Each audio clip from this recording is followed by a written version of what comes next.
Do, do, do, do.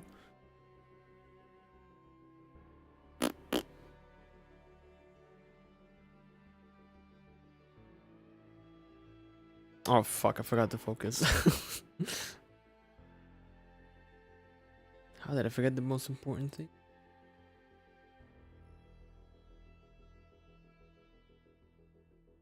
Oh.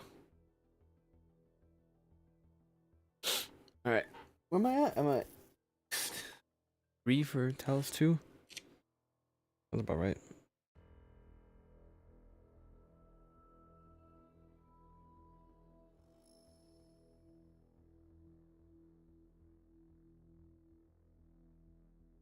Oh.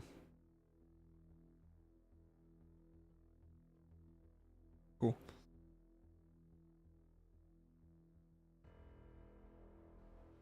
Okay. Uh,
okay.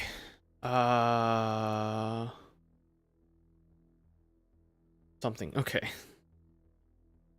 Let's go ahead and coffee.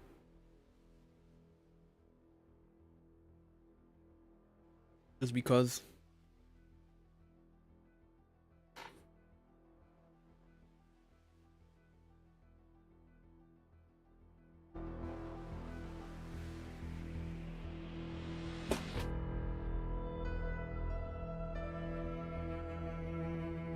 And continue with this game.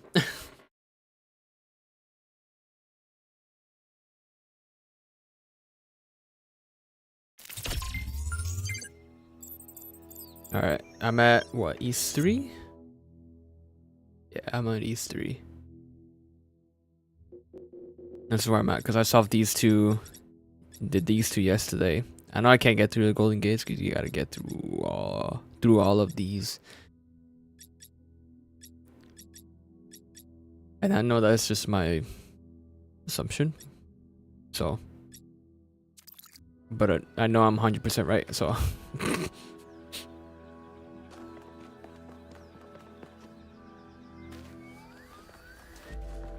Anything down here?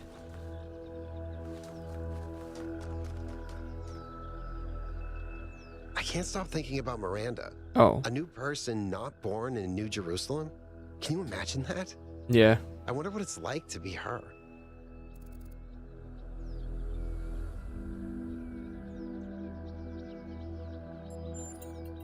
That's true.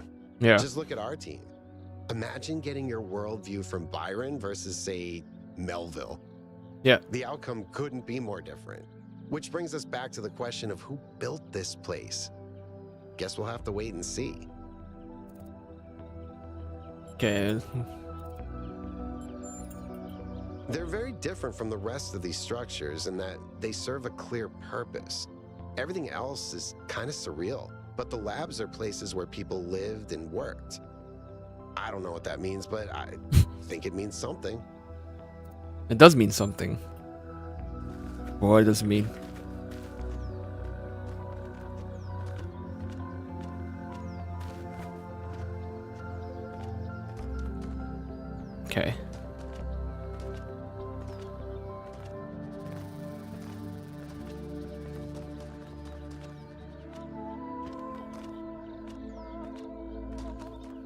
First one, let's go. Oh, this is where. Oh, this is inverting colors. Hell yeah. I know this is the one that I saw in the trailer. But we're not gonna start with that, obviously.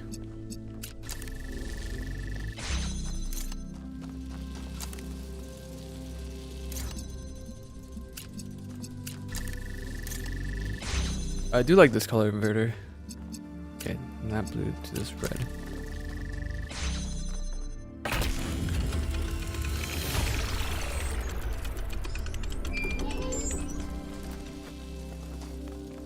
I think about New Alexandria all the time.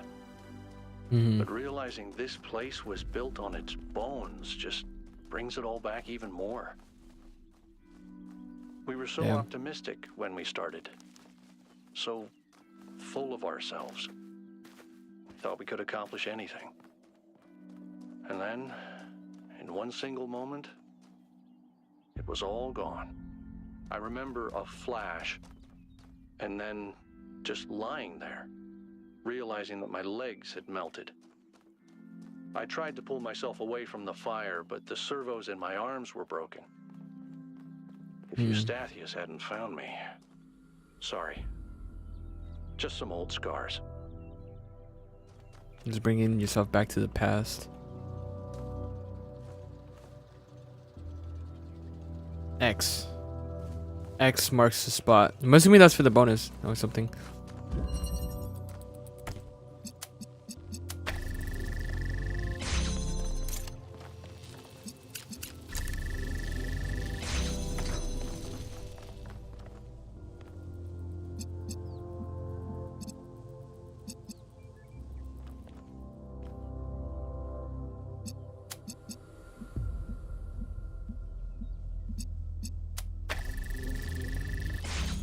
Oh.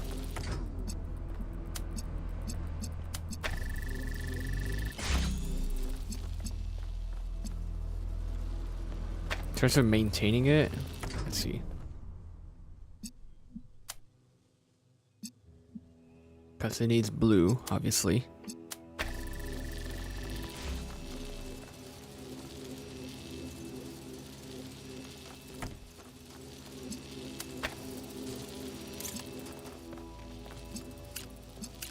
There we go.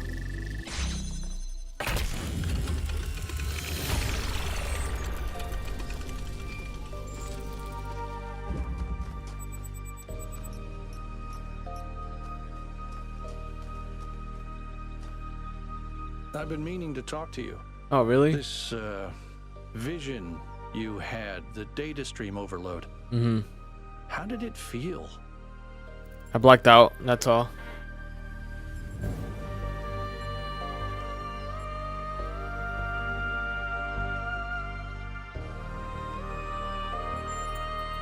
I'm not surprised. No.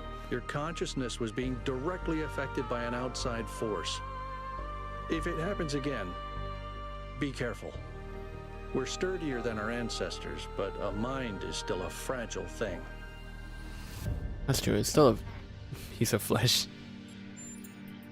Go ahead. It's pretty clear to me that she doesn't want us to proceed with what we're doing. I find that deeply concerning. That said, there are clearly other forces at play here as well, so I'm trying my best to remain open to a more positive interpretation. Okay, that's fair. One of these beings call us here after all. Could be just a test, I'm leaning to it myself. Ooh, could it? I still feel like it could be a test, but then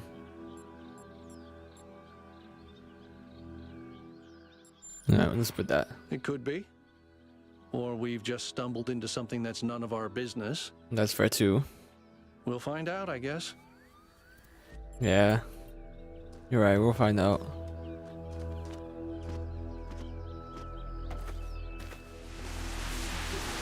What the fuck?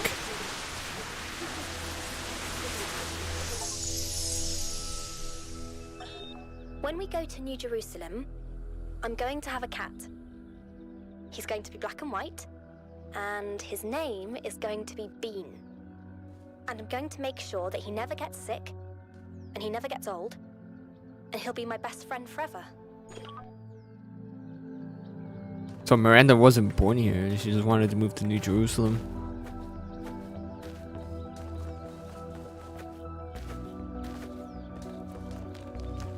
Imagine her being the 500th born here.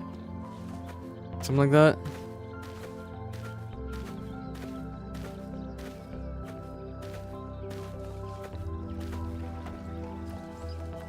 Yes, this is the...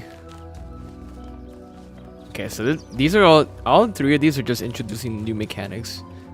Which, hey, it's kind of the same thing that Portal did. Portal 2, yeah. Portal 2 did that as well. And it introduced the new mechanics as well.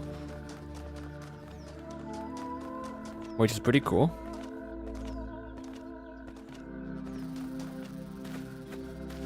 I feel like East is just basically learning new mechanics and testing us. See if we learned anything.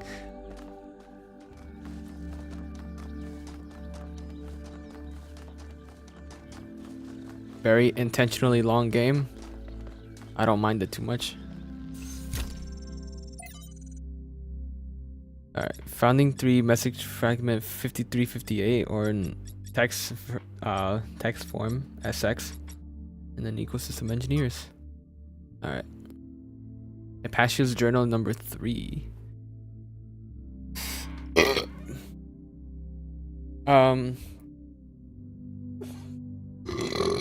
Excuse me. From Apache's journals volume 1. The founding of New Jerusalem, day 42. We broke ground on the first of the permanent structures today, a large hall that will eventually be converted into performance and exhibition space. My idea. Nice. Although for me, we'll use it as a workshop. It's strange, this place. There's a lot of open space, and I didn't think that I would find this so unusual. Not myself. But I suppose we all spent more time at the dam than was originally planned. And now it's difficult to get used to not having that low ceiling over our heads. It's probably just me. Byron loves being outside and is always volunteering for scavenging missions. Lithrasir usually tags along, although he seems more fascinated with observing nature and various weird creatures. At night, I sometimes catch myself standing by the door, not because I have guard duty, just watching the stars. It's oddly comforting to think that they've always been there, that they watched our ancestors standing where I now stand. Damn. Okay, so this is no hexadecimals yet. Alright, so far no hexadecimals. Damn it! Alright, it's okay. Reply progress, re-progress obviously. Because it was a reply over progress. We all know the emails like that. From Miranda to SX 5358. We finished setting up the external site at the lake. The area is so stunning, we forgot about the experiment for a while and went for a long walk. The ways in which all the different aspects of nature interact with each other are endlessly fascinating to me. And the sheer variety of living things, even on a simple green meadow. Sadly, we then stumbled onto the carcass of a deer that had been torn apart by wolves. It must have suffered enormously, and thinking about that made me feel truly terrible. There's so much pain in nature. Huh. Miranda? Oh. Alright. Cutting down... Okay, ecosystem engineers. Cutting down swaths? Is that how you pronounce it? Swaths?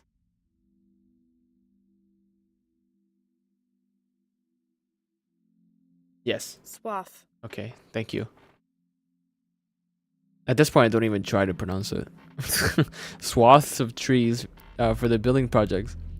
Thoughtlessly causing radical changes to large environments and forcing local species to adapt to their artificial habitats. There are These are the traits of a species of intelligent, industrious, and extremely impactful ecosystem engineers. Humans? No, I'm talking about beavers. Like us, beavers transform their environments via building, and their actions have real consequences, creating vast wetlands that some species thrive in. While others die, human activity is very similar. We too are ecosystem engineers, and we too benefit some species while harming others. Everything about this is completely natural, including the damage to the other species. After all, that's what competition and evolution is all about. Those species that adapt to the ecosystems we create will, over the coming millennia, become the core of a new biodiversity. And so evolution runs its course. If we don't like the result, if we think some species should be preserved despite being out competed. Got completed. I didn't mean to add an L in there. Well, that's anything but natural. It is, however, very human.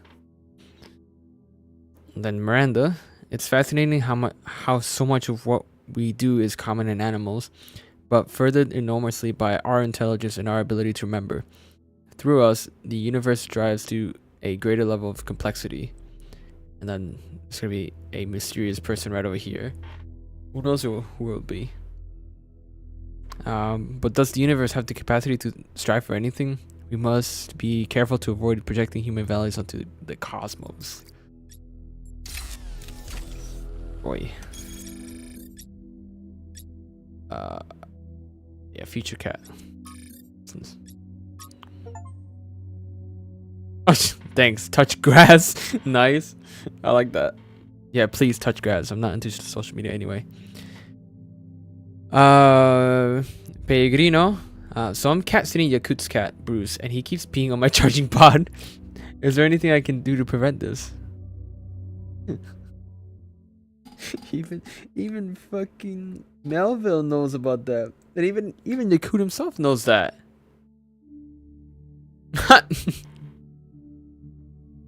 Clean it very thoroughly, so not a single trace of smell remains. I know it's hard without the ability to smell, but we do have some cleaning agents that should do the trick. Contact me on private if you need a list. Oh, and make sure Bruce isn't distressed by something. Cats don't like being moved from their territory. Maybe it would be easier if you just moved him back to Yakut's place and fed him there. And then Yakut?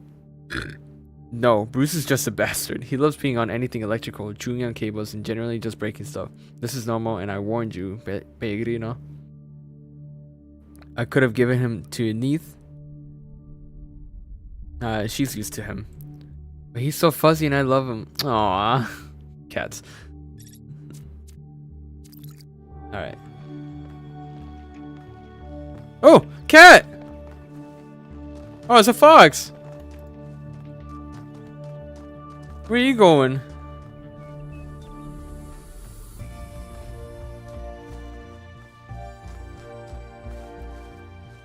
I don't know why I called that cat at first.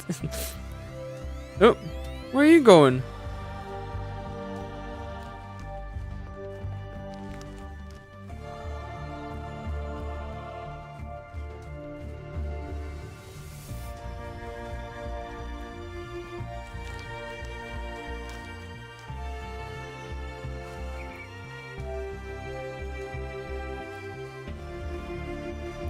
Ow, my wrist.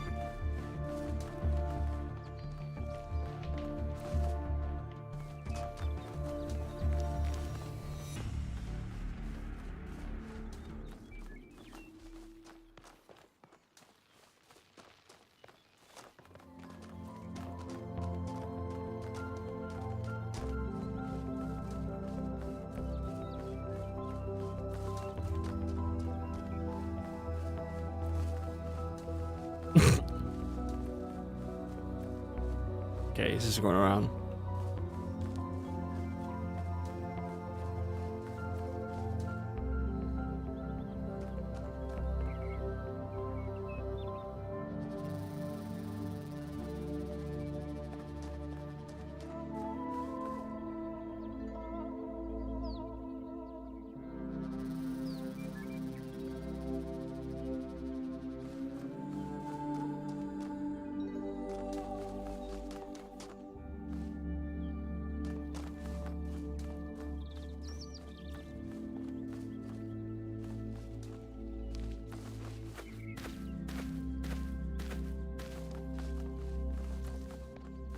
Alright, let me do number 3 though. There it is. Just running around. There and back again. Alright.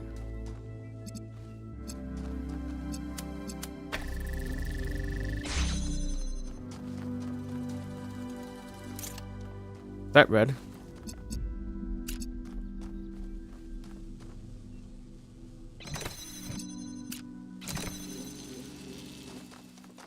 Oh.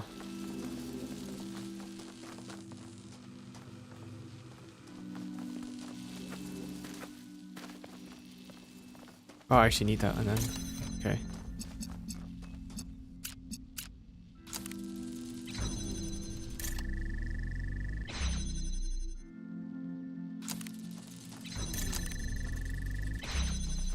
Put it in so close.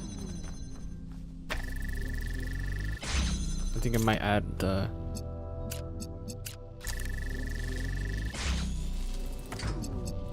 Okay.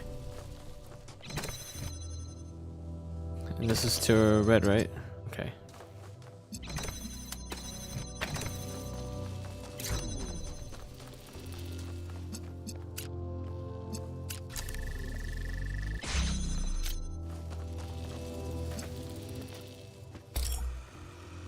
Yep. Oh, I need that actually.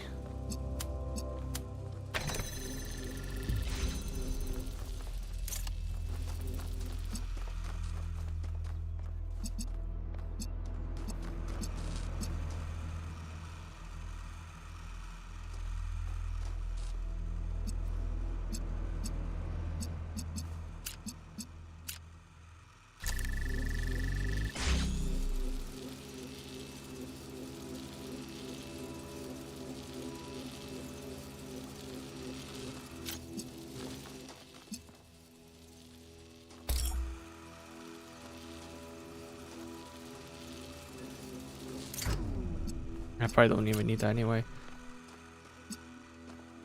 So I could just place it here, just do this. Yep.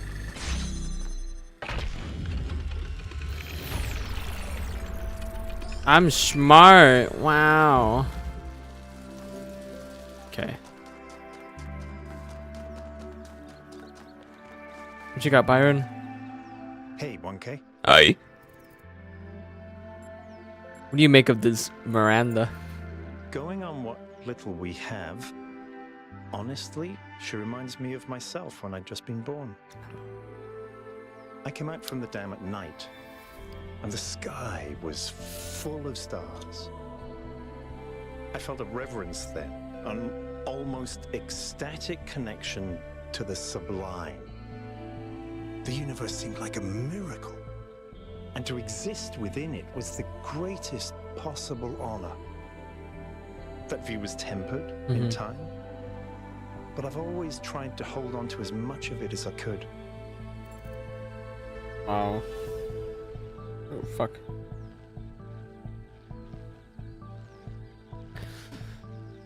Alright, let's see New We made Alexandria. 2 fatal mistakes in New Alexandria. One was trusting the texts of our ancestors without thinking for ourselves. Fair. The other was giving up instead of doubling down, Okay. letting the tragedy define our future. Damn. It's clear that there's some kind of antagonistic force in this place, something that doesn't want us to discover the purpose of the megastructure. Perhaps that's part of the testing. Maybe. Or perhaps it's what's responsible for this state of decay. What's the symbolic value of these entities we're encountering? Who knows? That's a good question. He doesn't know yet. Prometheus is often taken to represent freedom and progress, the ideals of the radical enlightenment. Pandora, on the other hand, usually represents the dangers of those very ideals, so they're counterparts in a way. And the Sphinx is a mystery. That's true. Does that mean that these entities correspond to these concepts? Perhaps. They certainly seem to act like it. But Athena isn't the goddess of Athens, and I'm not Robert Byron, although those are the origins of our names. Where does myth end and history begin? We'll have to find out. We will have to find out indeed.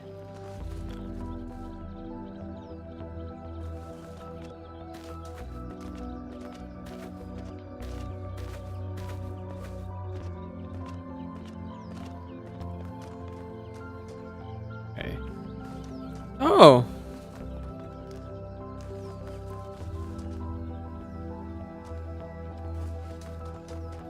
Number 4. Oh, no more reflection then.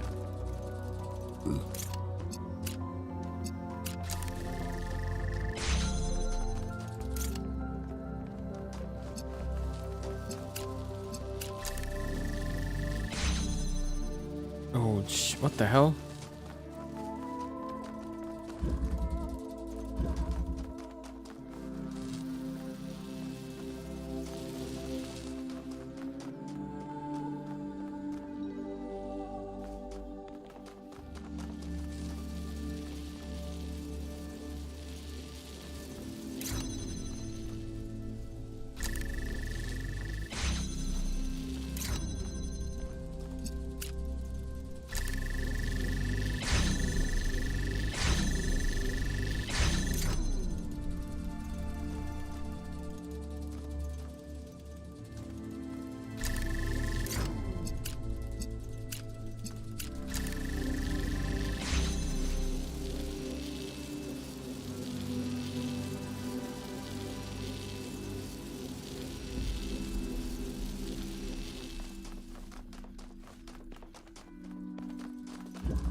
From red to blue to red, okay.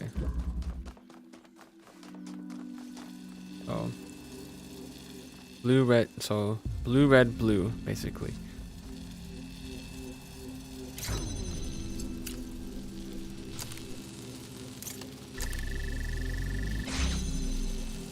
Okay, so I can just take this one out.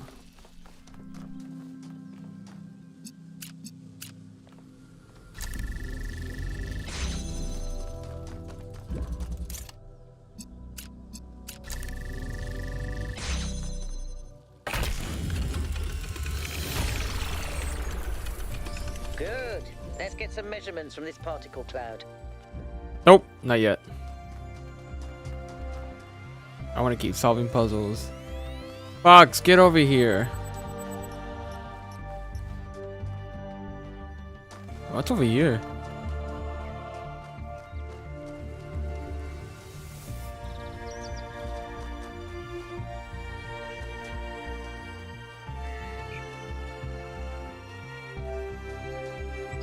The Sphinx, very mystery.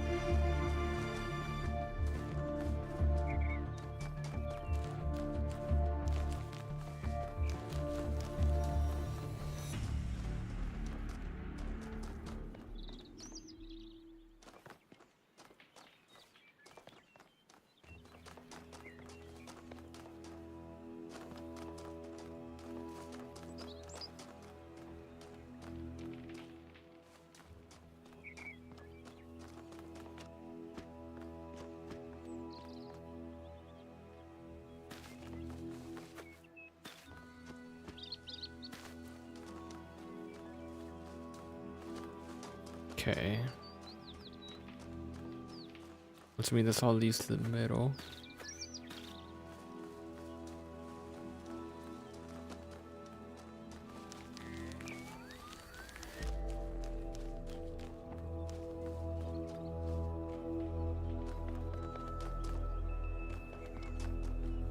That's a golden gate. That's a gate.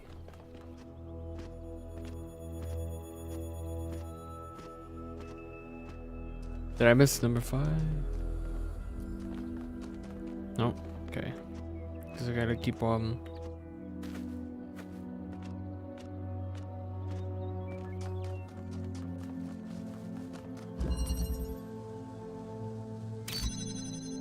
Oh. Where'd I be? Shut up. Shut the fuck up. Bro, why? I'm doing fine. It seems like you're having fun over there at this point. At that point.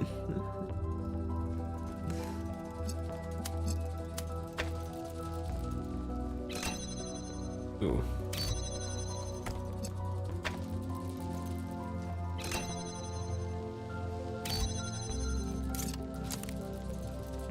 Fuck yeah. Yes, you are.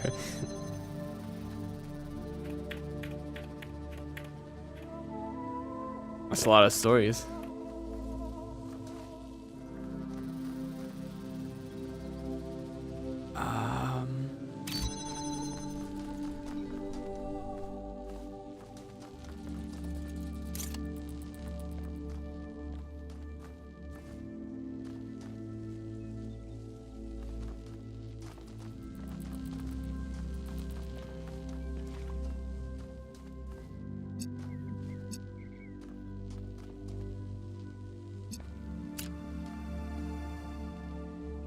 That's a red, that's why. Okay.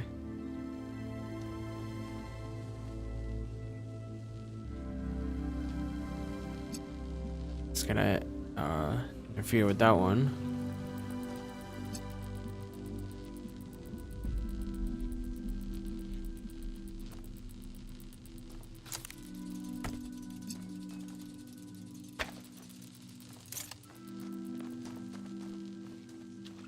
That's from blue to red, and then from red to blue, it is gonna be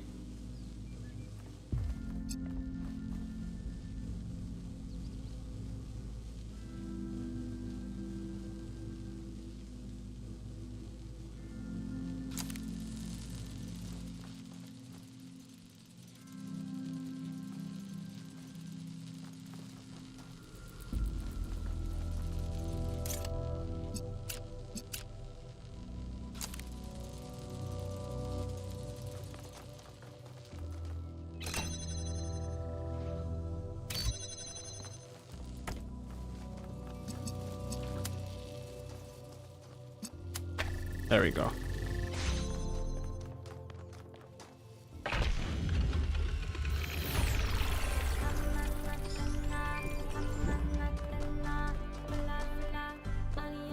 I sent the drone to have a look at one of the other puzzle clusters. It seems they remain inert until they're connected. I uploaded the pictures to the log. Should we check them out with the VTOL? Let's conserve fuel as much as we can.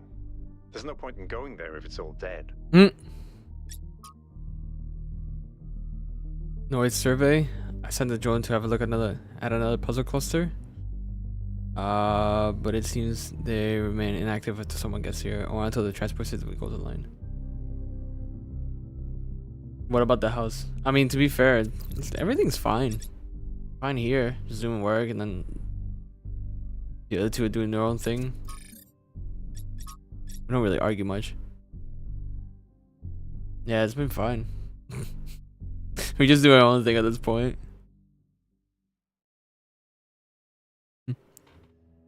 No, not really.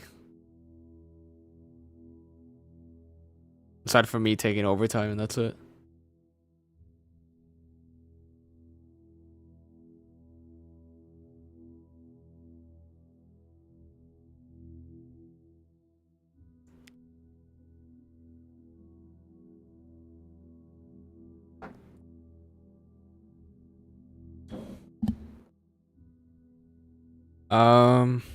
Let's see. That's a Eiffel Tower. Nice.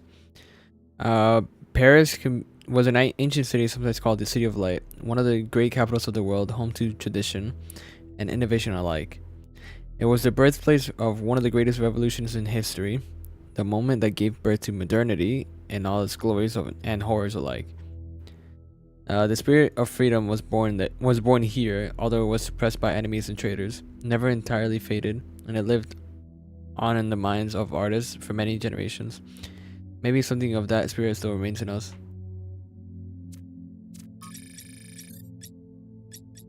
What is the new part? Oh, here it is. Okay.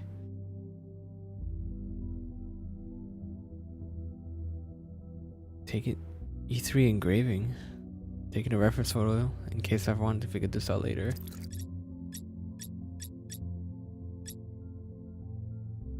What the fuck? I guess I gotta find one for E1 then.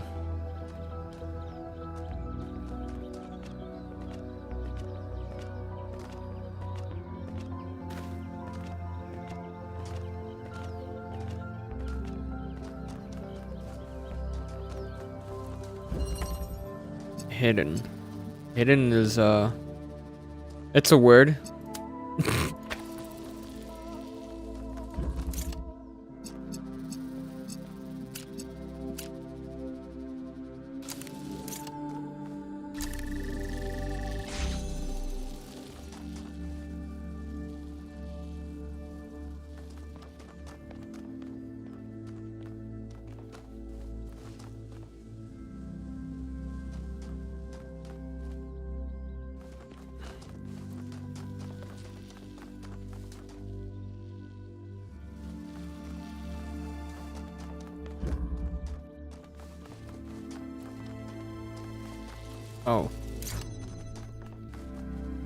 Oh. New Jersey? Actually, New Jersey was alright. Honestly. Could have been better, but hey, not too bad.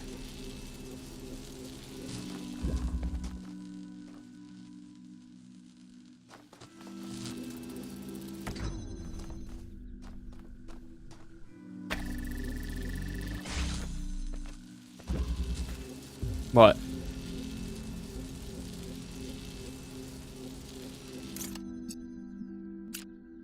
Shut the fuck up, you.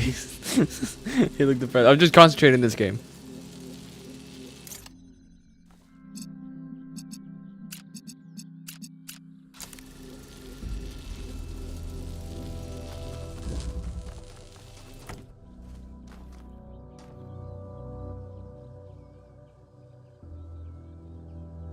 Oh. Oh yeah. I did lose. I did lose. I'll make one excuse. The pickleballs, the balls that we played with were actually newer, so we had to get used to those like in a day. That's the only excuse I got.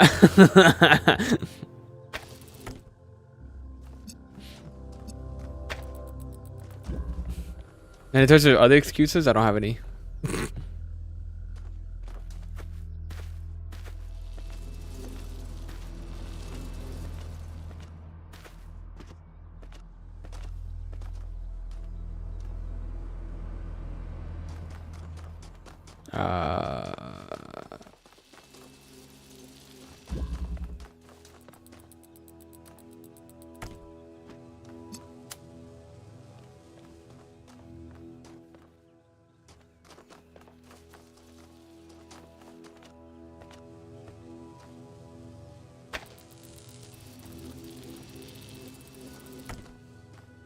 That flash red, right? Yeah, it does. Okay.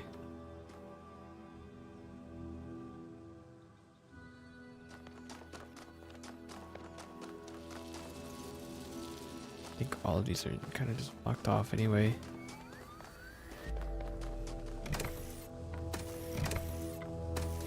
Looks like...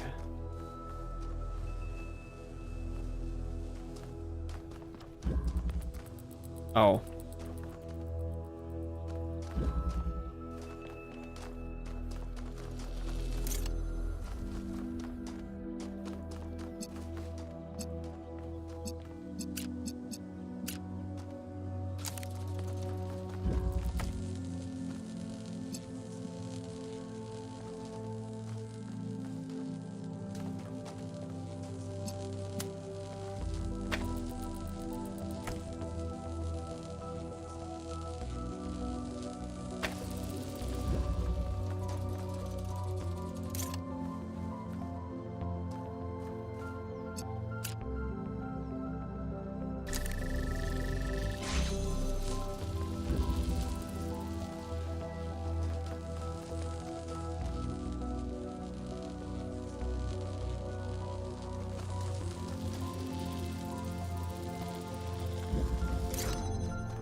Nice.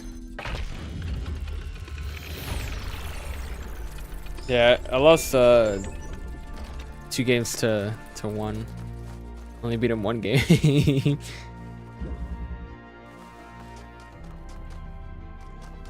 Okay, 7.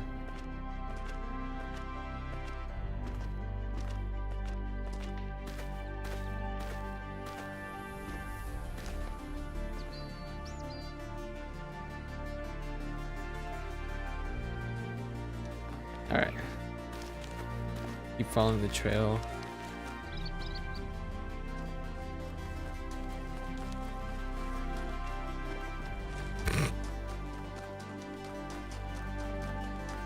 I'm assuming that's... Oh, it's a lab. Hey.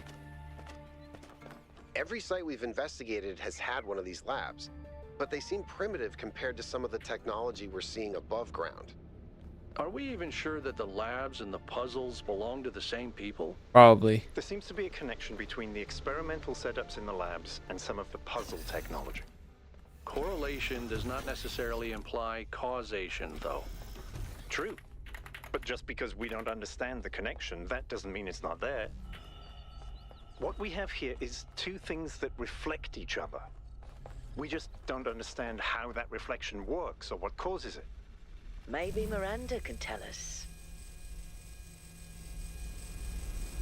Oh.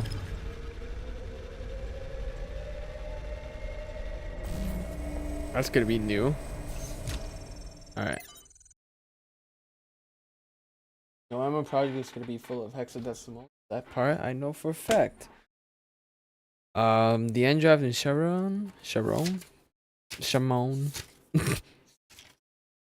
Okay.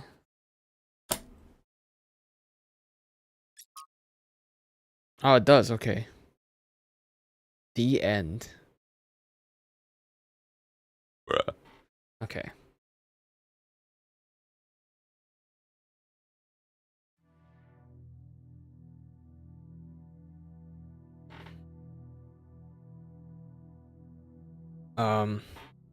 After a lifetime dedicated to the written word, I'm faced with a task I could never have expected.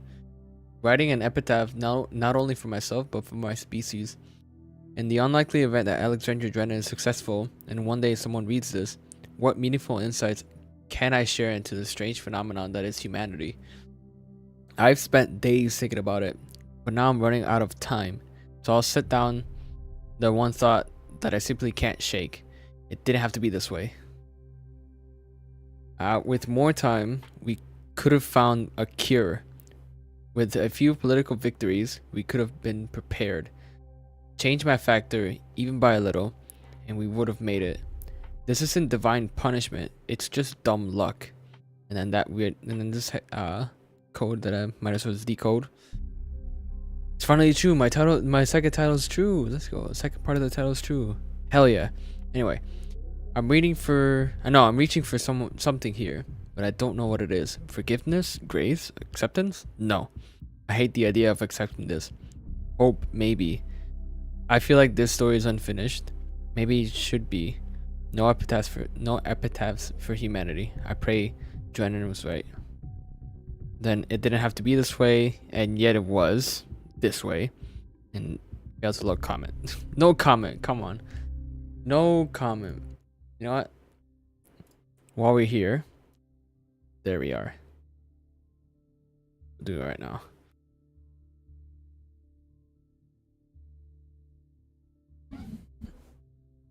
Don't know why I first started to decode hexadecimals like a month ago.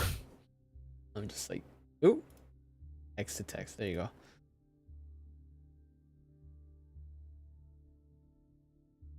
Immunity? Is that what it is? IMMUNI.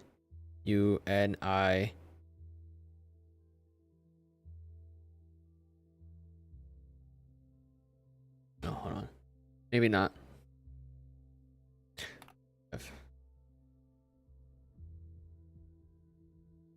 Oh, immortality. Okay. Mortal. T.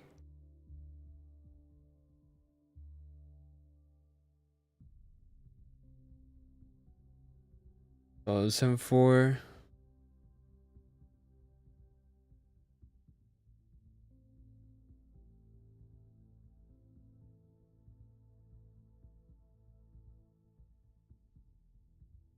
Yeah, immortality. Okay, I was right. Immortality.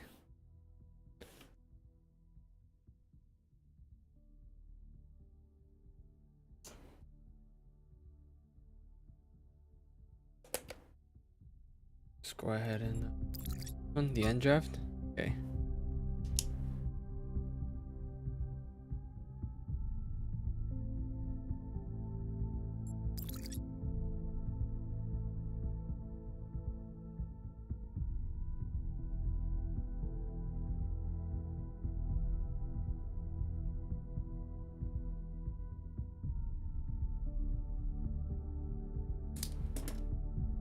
Alright, Sharon.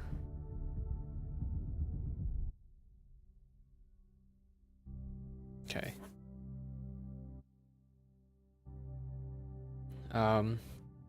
Sharon. From 51 Tales by Lord Dunsany. Sharon leading forward and rode. All things were one with his wariness. It was not with him a matter of years or of centuries, but of wide floods of time, and an old heaviness and the pain in the arms that had become for him part of the scheme that the gods had made, and was of a peace with eternity. If the gods had even sent him a contrary wind, it would have divided all time in his memory into two equal slabs. So gray were all things, always where he was, that if any radiance lingered a moment among the dead, on the face of such a queen perhaps as Cleopatra, his eyes could not have perceived it. It was strange that the dead nowadays were coming in such numbers. They were coming in thousands, where they used to come in 50s. Shit. It was neither Sharon's duty nor his wont to ponder. Okay, what is this wont we're talking about here? Want?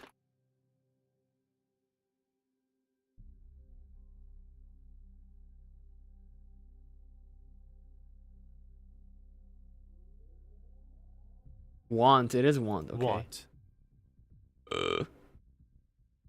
Okay, so his want to ponder.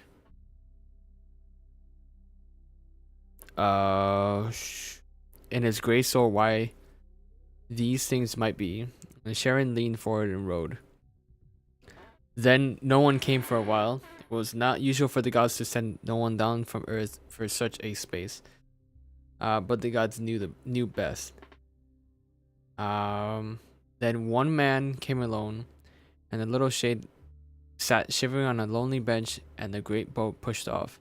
Only one passenger. The gods knew best, and great and weary Sharon rode on and on beside the little silent shivering ghost. And the sound of the river was like a mighty sigh that grief in the beginning had sighed among her sisters, and that could not die like the echoes of human sorrow falling on earthly hills, but was as old as time and the pain in Sharon's arms. Then the boat from the slow slow gray river loomed up to the coast of this, and the little silent shade still shivering stepped ashore. And Sharon turned the boat to go warily back to the world. And the little shadow spoke. That had been a man. I am the last, he said. No one had ever made Sharon smile before. No one before had ever made him weep. Oh. And then Miranda, mysterious woman. There's an obvious and perhaps intended interpretation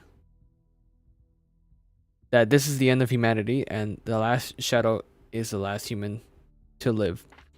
But another interpretation is equally possible, that humanity has achieved immortality. The end draft. And the last shadow is the last human to die. I prefer the latter. Jeez. Here we go. Here's the. So this is the Norma Project 4. Yeah. Trial 803 version 0.08 successful. Same problem as with trial 108. Repeated all calculations. So it's just basically this right now. Same result. Weird. Trials 804 to 891. Experiment modified to gain further insights into unexpected error and consistent results. Trials 892 to 937. Simultaneous trials affecting each other via unknown mechanism. What's going on here? Oh god. What is going on here with this hexadecimal part? You know what time it is? Just moving back to here.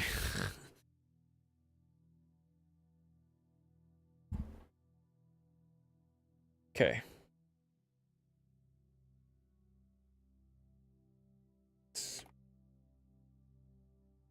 The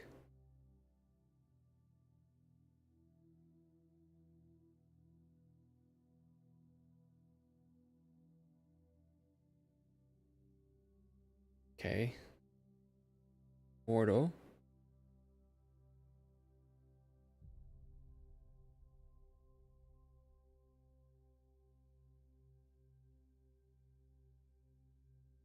Must. Okay. Irish. Was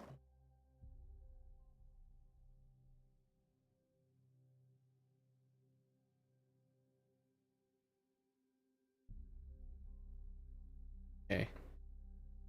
I don't even know what I'm doing. I don't even know what I'm saying. Okay. F6. That's not E. Put on.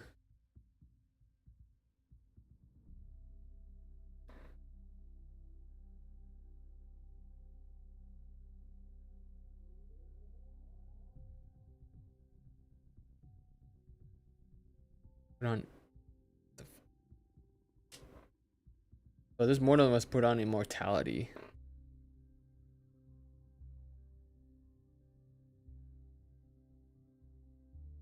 Huh.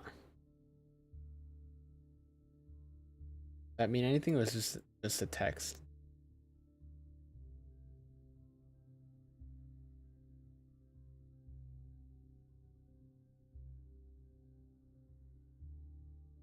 Whoa.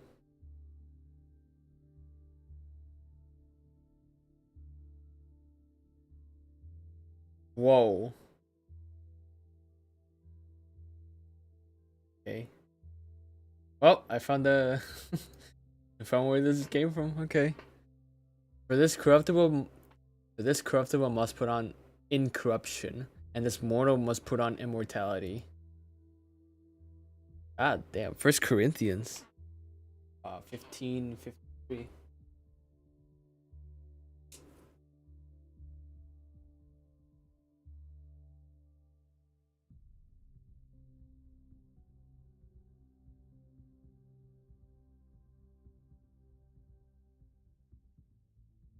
So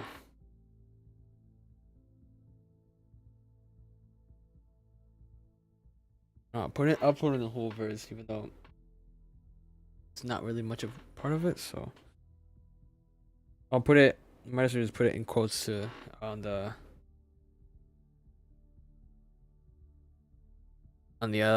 decoded hexadecimal format.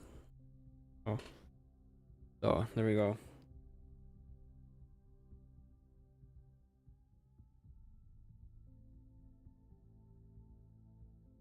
This tibble, not tubble. Tibble. Let's put on incorruption.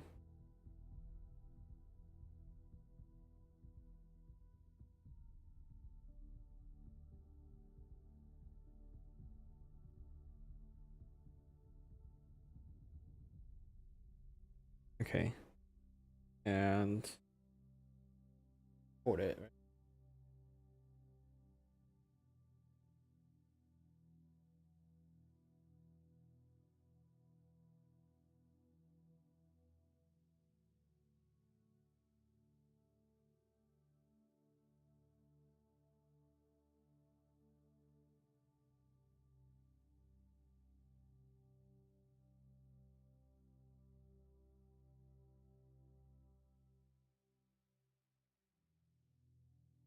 There we go.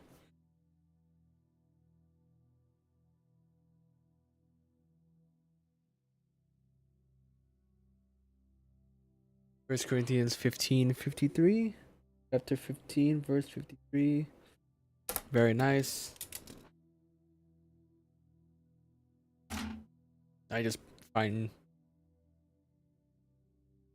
I don't know, I just find decoding hexes weirdly fun to look at. I don't know why.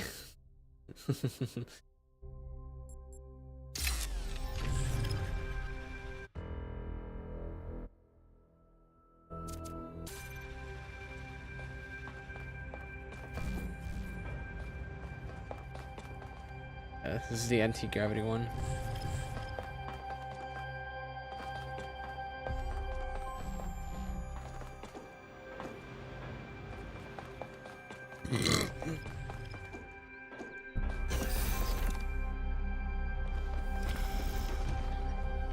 Actually, anything over here? No, wait. Oh, God.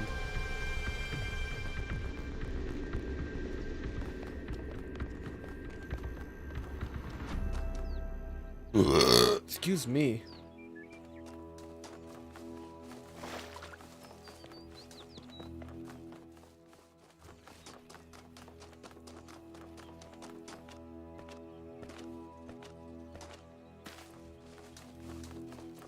That's just, I think this is a loss. No, it's not. I already did this one. I go to number 7.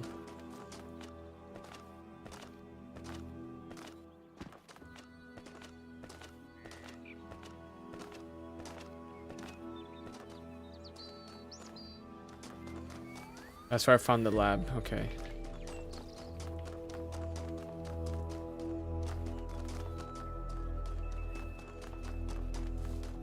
Here we go, number 7, then 8. Okay, so about 8. Now, backward propagation. Right? Wait a minute.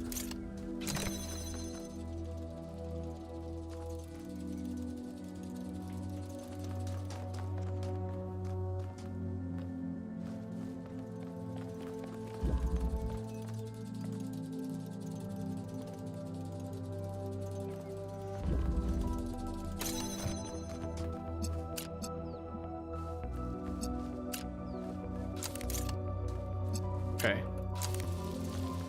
This. But then trying to get through here is just.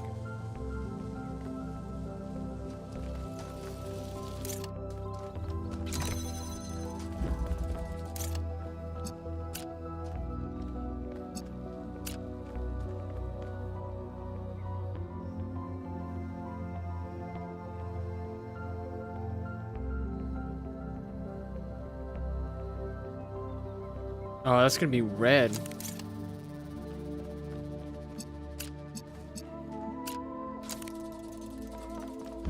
Okay. Oh, it's gonna be blue. Okay, so it's gonna be red, obviously.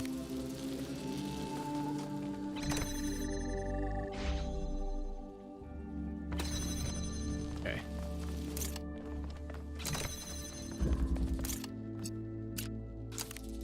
I think I might be back to red though. Okay.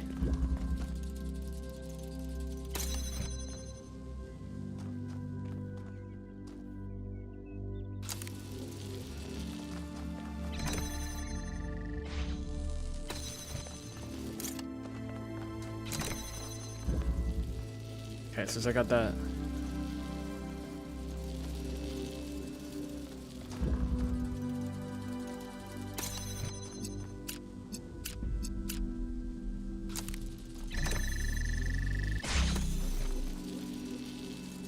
Oh yeah, okay.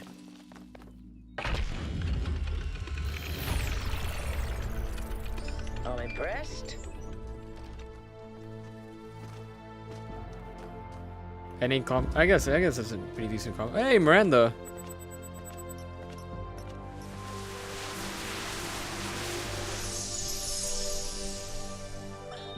There's so much to discover on this island that sometimes it overwhelms me.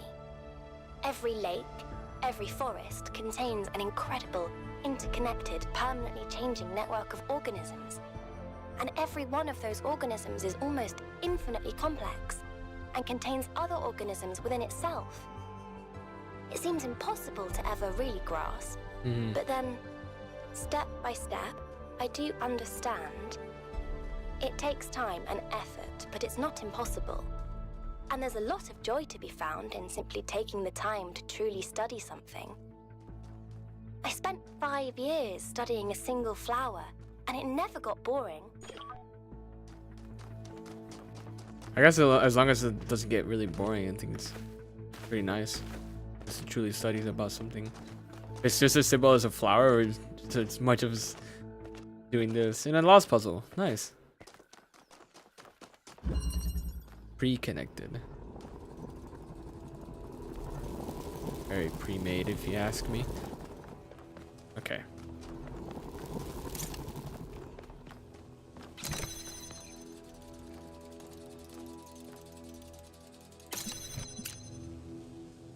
You get me there. Okay.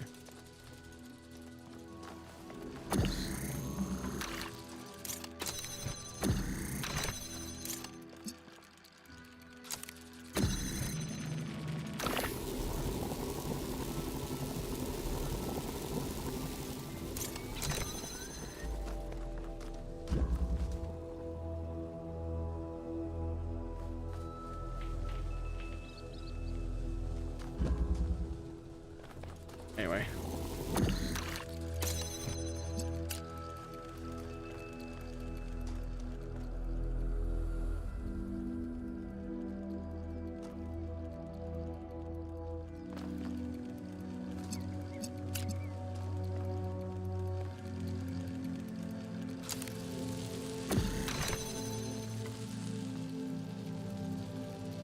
I'll be right back. Oh.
Okay.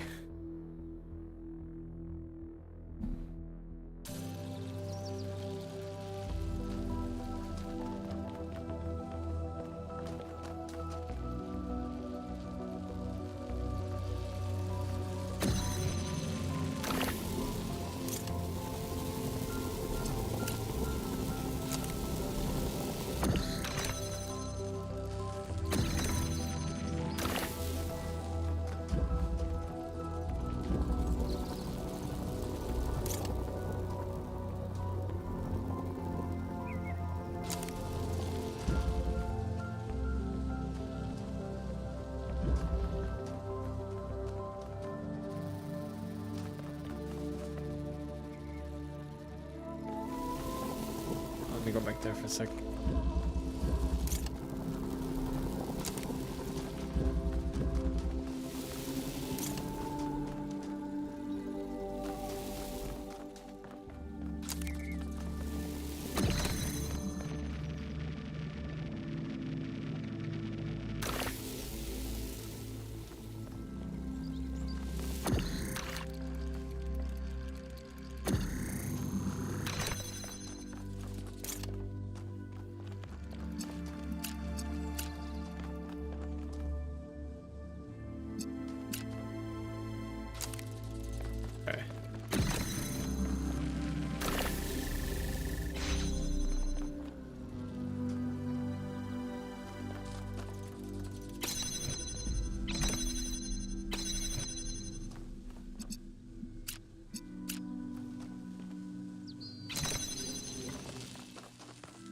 Oh.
Nice. This is a lost puzzle, not puzzle 8. Ha.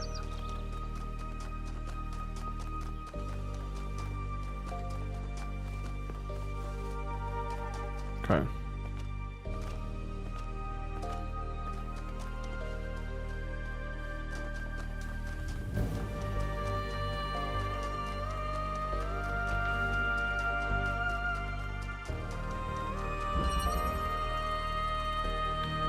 Positional interchange.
Whoops.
because that was blue, that's why.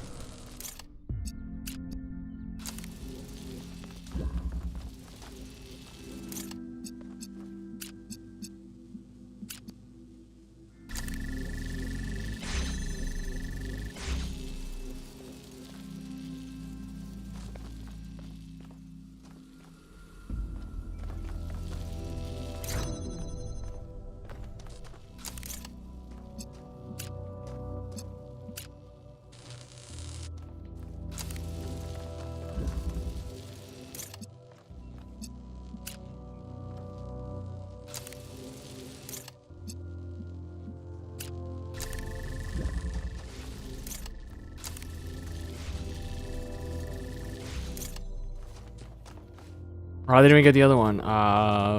Damn.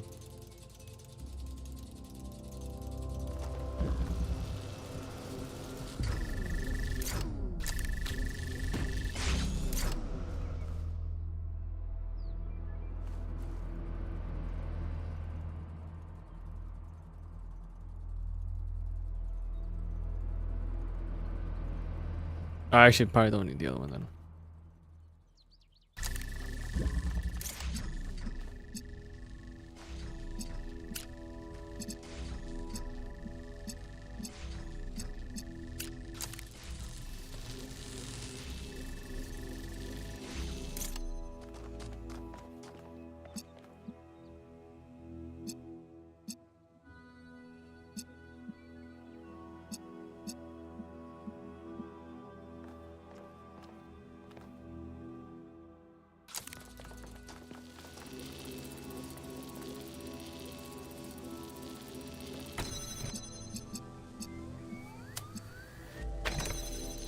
Nope.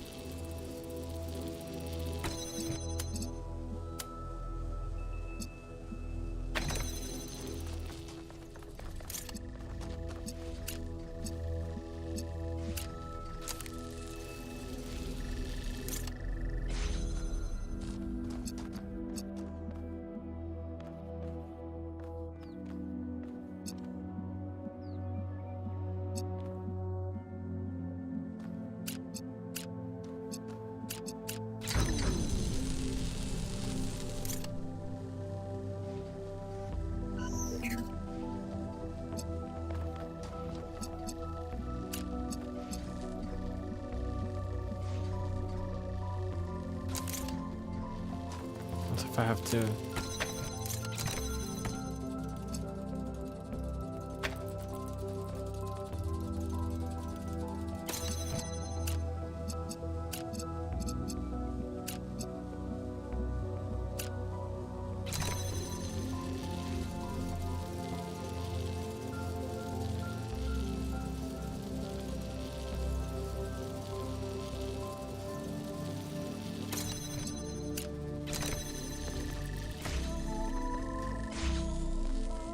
How did I get to blue? Fuck.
Meant nothing, okay.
Okay, he's blue now.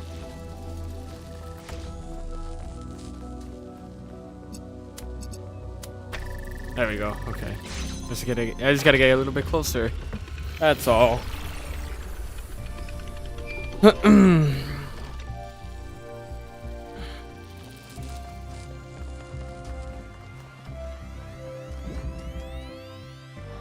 Okay. Definitely need to find another lost puzzle.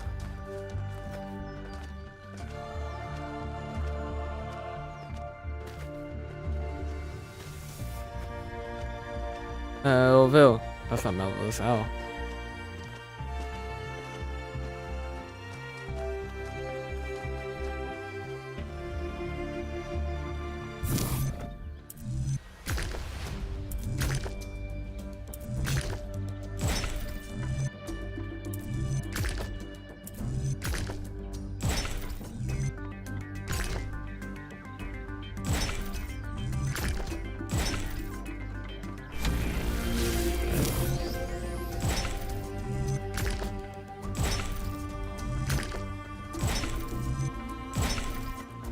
First try. On the outside too.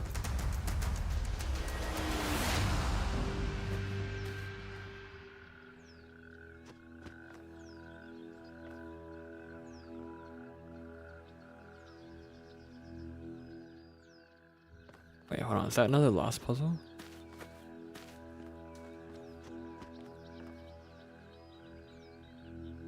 No.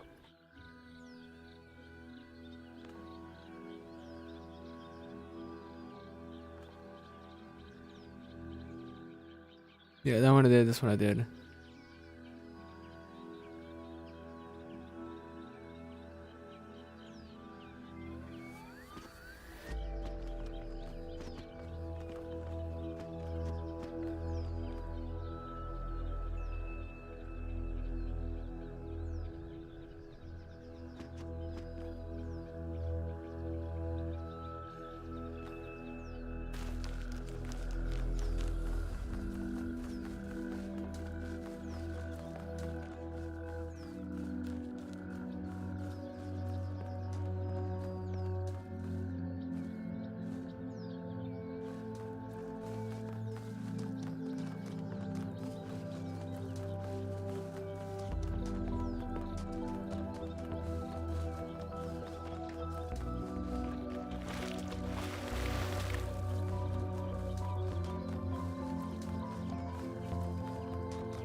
The hell?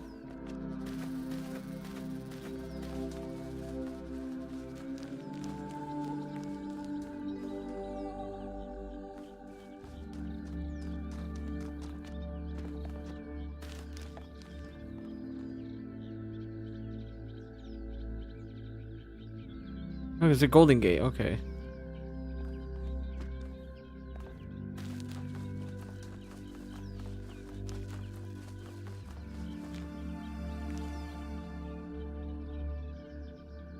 There's a line.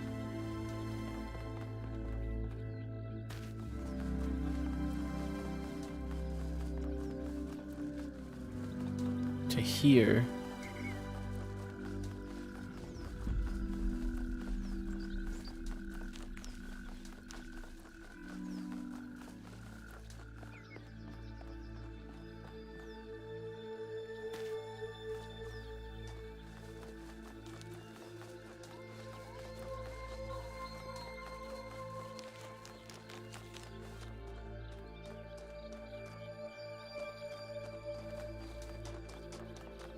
That's not. Huh.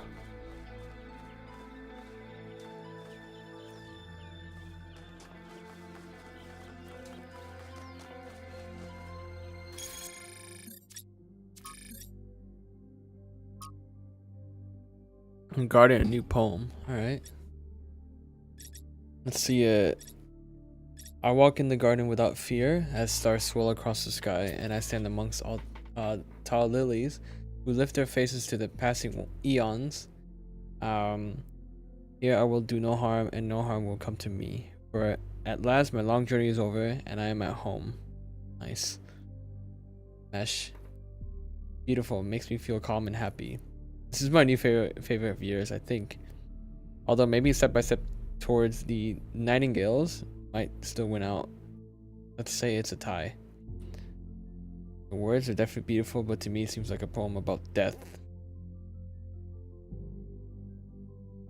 Yeah, sure.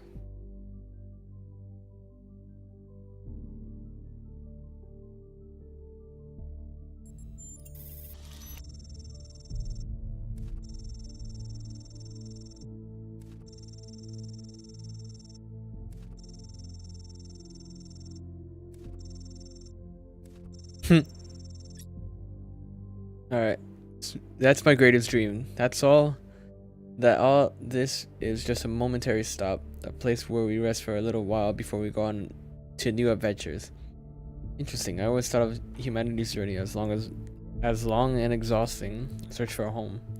Homes are important, but we are wanderers, Amesh. We need new horizons, and the more we travel, the more we perceive our homes with new eyes, and find more to love. Wow, response from Byron himself. Thank you for your thoughts, everyone. I really appreciate them. Hey, no problem. No problem, Amesh. Alright.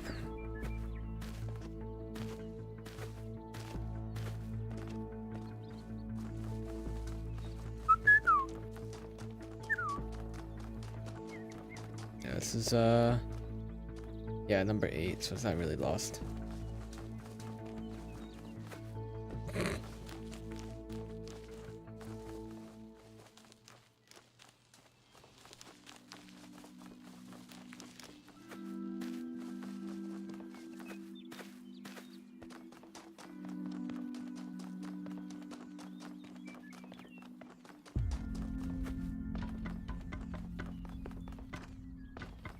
Okay, let's go.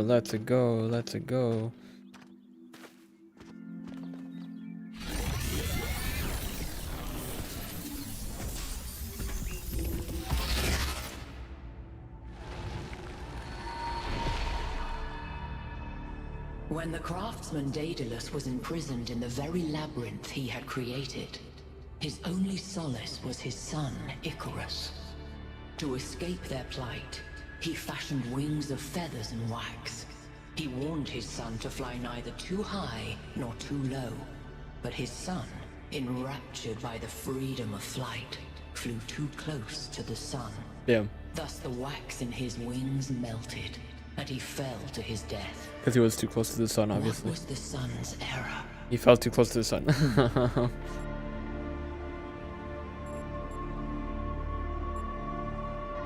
We should have built better wings.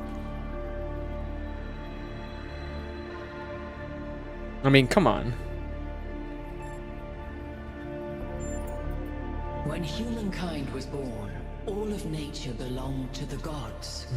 Where would you be now if none had dared to grasp the flame that Prometheus brought?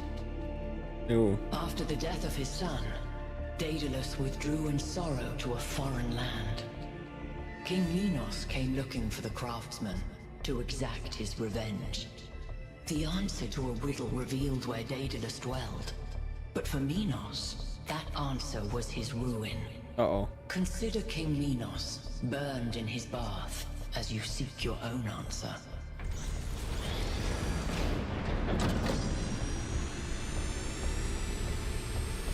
What a riddle. Wed. The megastructure. It's opening. 3 receivers, 3 towers, 3 beams, as we suspected. Mm-hmm. I think this is an invitation. Doesn't look that inviting to me. If you consider the size of the entire structure, then that opening must be big enough to drive a building through. Or the VTOL. You want us to go in there, into the creepy triangular maw of death? Well, who knows if it's death or not. Death? I think it looks charming. Byron's right.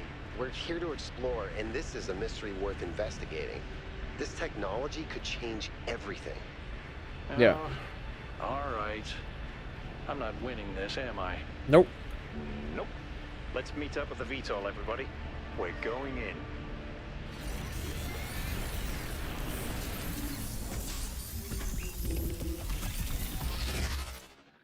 Because I'm the only one that solves puzzles in here. Me is the only one. Alright, now I gotta find the lost puzzle. Or move on. I'll look for this stars after.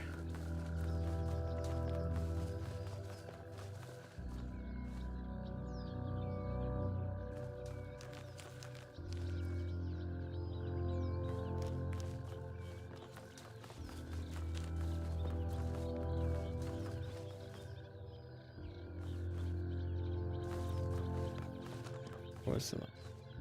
Mine was here. It started here, obviously. It has an opening right over here. If I went to number, what looks to be 3, okay.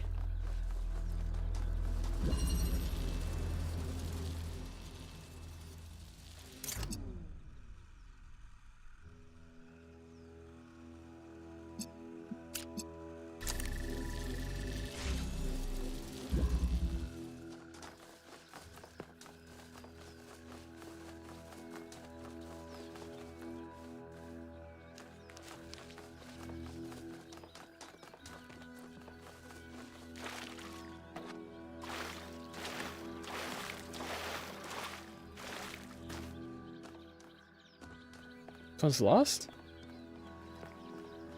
No, it's 2, okay.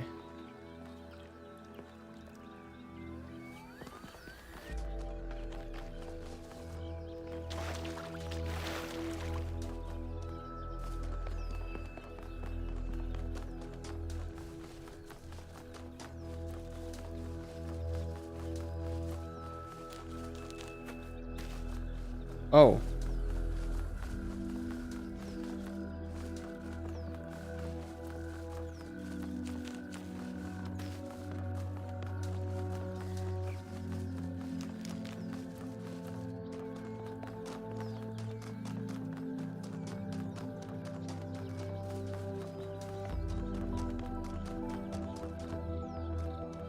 What the fuck? This. Oh, I thought that was another one. What is it? Your mom. I'm kidding. New Alexandria. What a mess. It was an attempt to start a new city, but it went about as sideways as it goes. Gas explosion. Damn. More than 30 dead. Damn. Unrecoverable. Al was there for the whole thing. Because the whole place was abandoned. Byron insisted that we had to rebuild, but for the survivors, it was just too traumatic to deal with. So I guess that stuff was just lying around for someone to pick up. Hmm.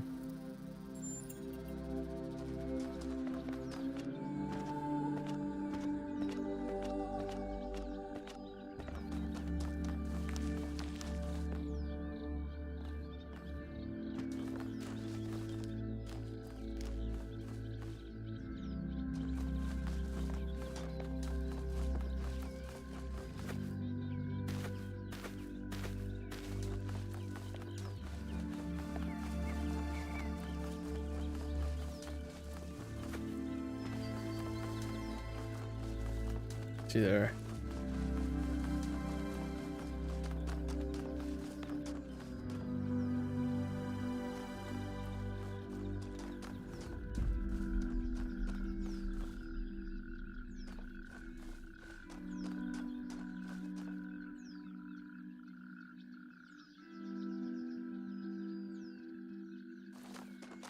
Think it might be red.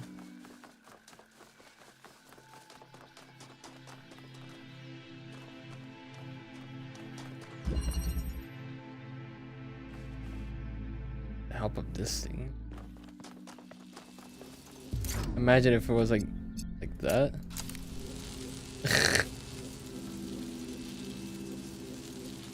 That'd be pretty funny.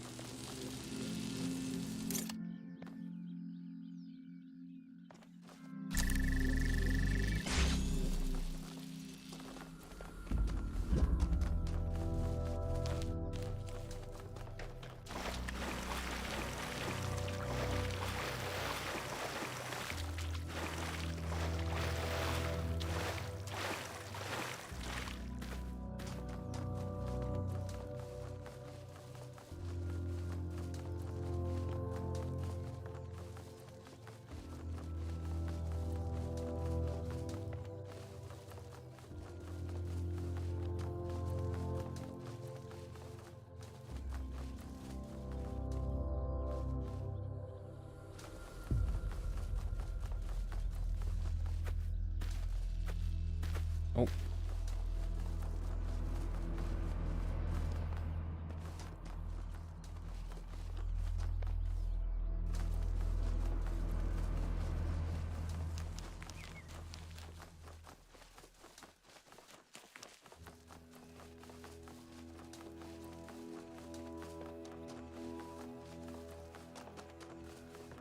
Okay, see red then.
want to see if that works, or that can at least work. If not, then that's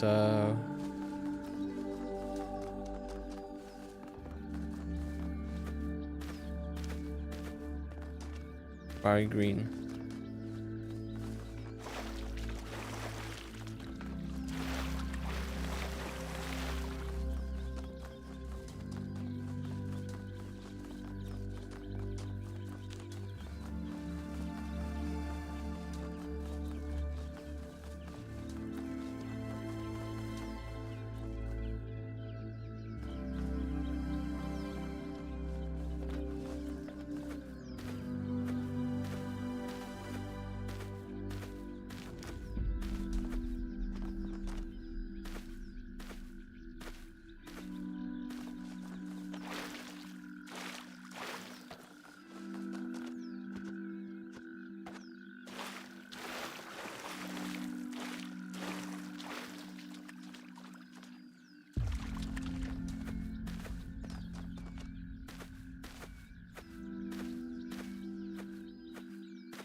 Oh, Let us consider the city.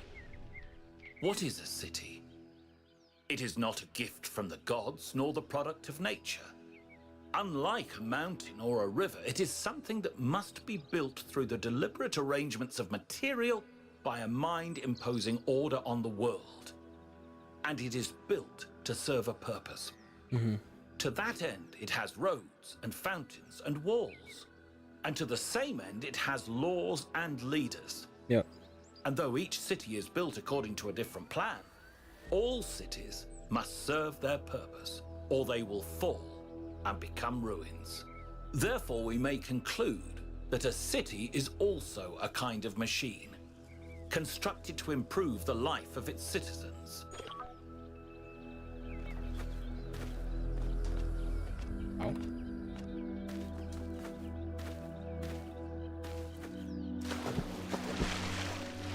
Damn.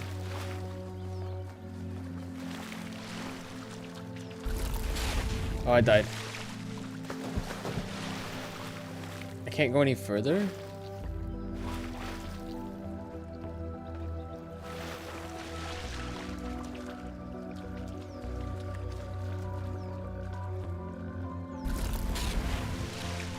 Guess I can't. Alright, cool.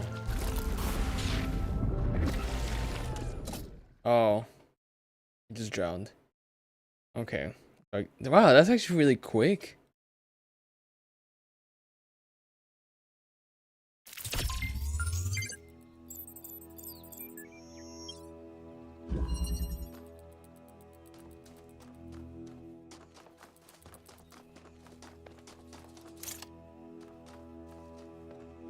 Alright, since at least all of these are open, yeah, I can just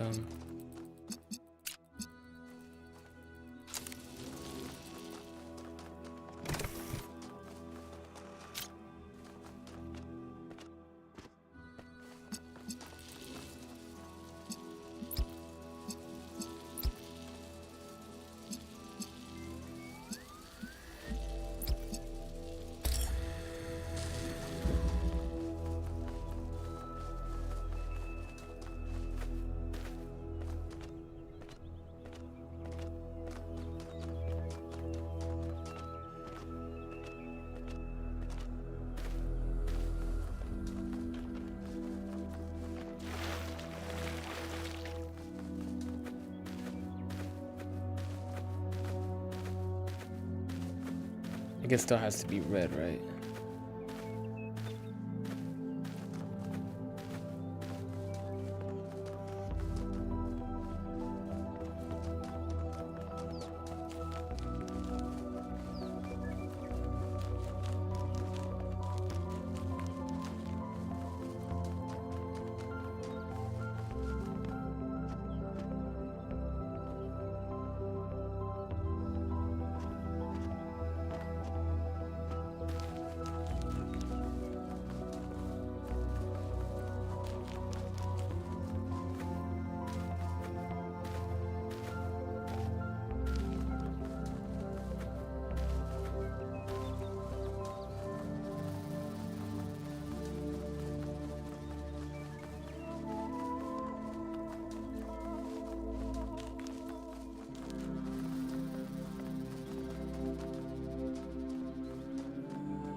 Was that just for this thing then? That's all that is for it. Like, I did it the other way around then.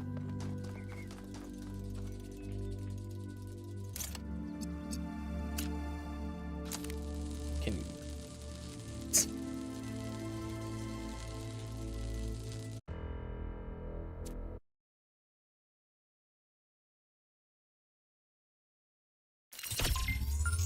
Oh!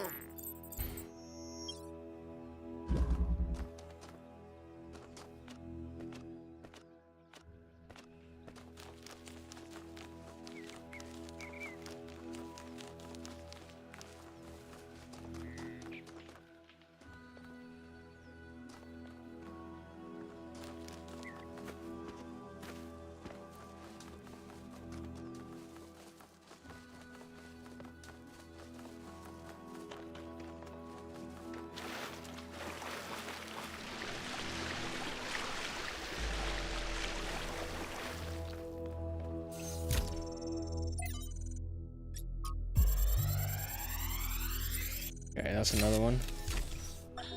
The rotting remains of the old world should fill me with melancholy. Even here on this remote island, our ancestors could not escape their fate. And yet, I find there is something pathetic about these ruins that evokes anger and even contempt. I feel it is a mistake to accept this catastrophe with equanimity. What we see here should offend us. When witnessing this triumph of entropy, we should aspire to a warrior spirit. Even a kind of hate of the past and its failures that will never allow such a thing to happen again. Okay, damn.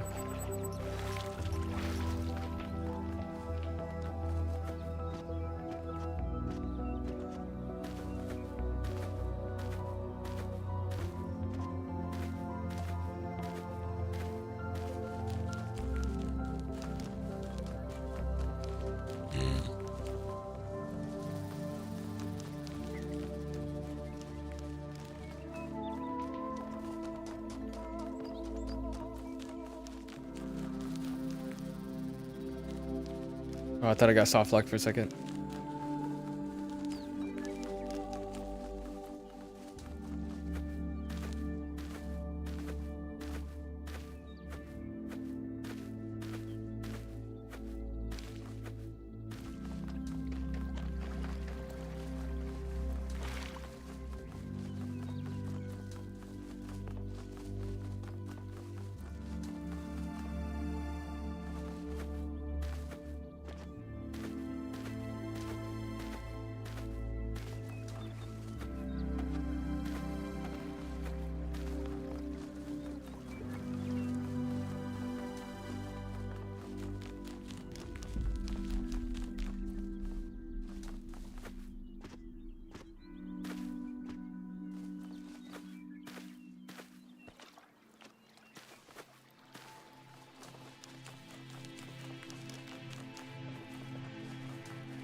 Ooh, bunny.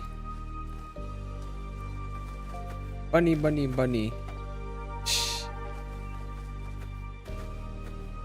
All right.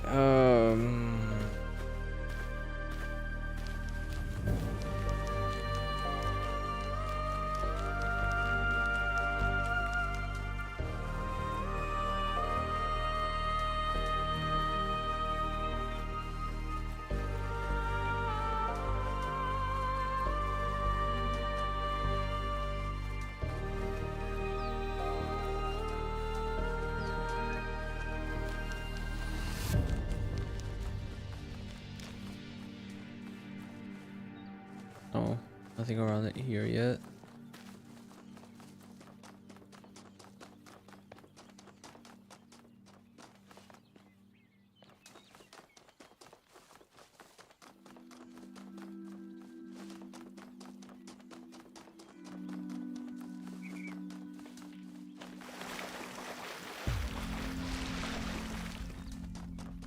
Just when I thought we'd found all the weird stuff.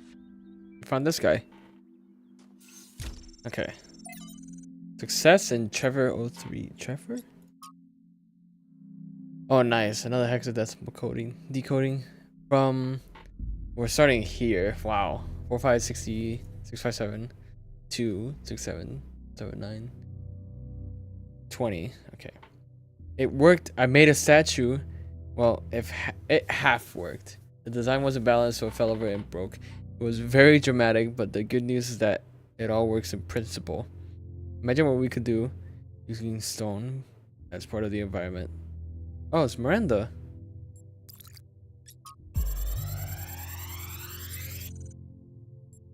Hear the scene first. So, humanity is great. I really believe that.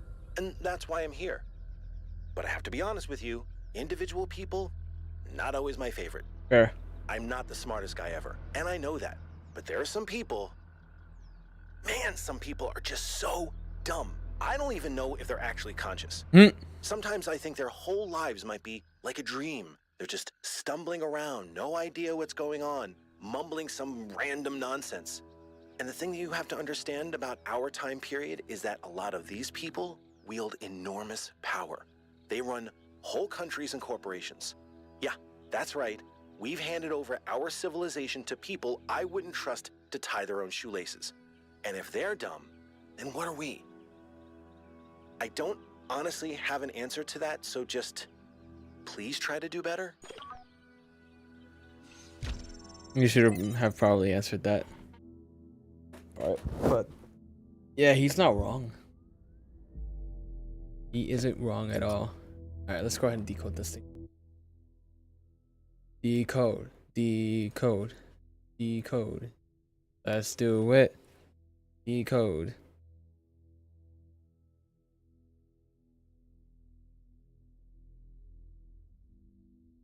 R26 9.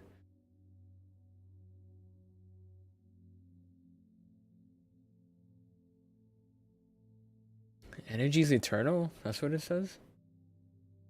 I'm assuming that's what it's gonna say. Energy is eternal.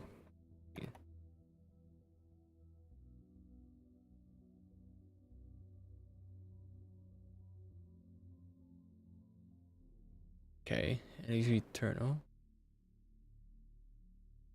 Divine? What was it say? Nope. 6 9.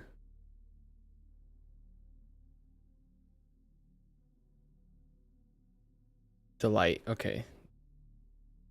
Energy is eternal delight. Okay. But then, I don't know why they added a space for.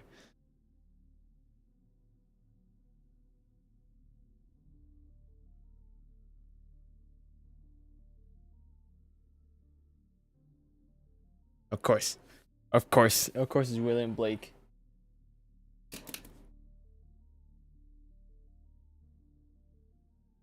So, energy is an eternal delight, and he who desires but acts not breeds pestilence.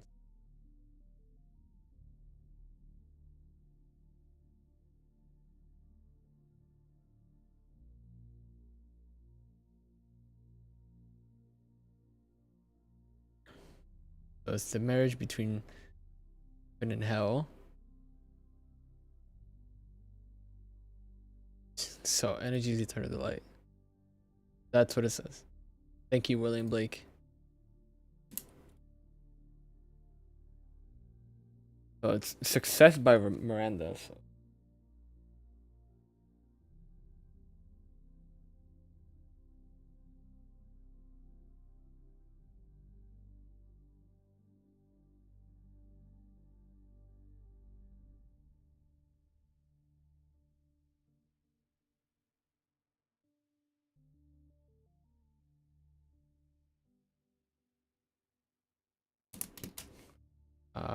What book exactly?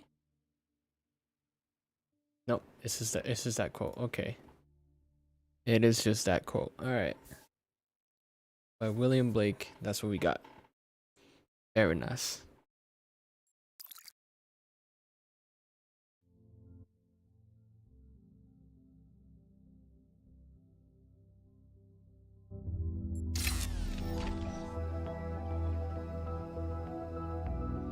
Okay.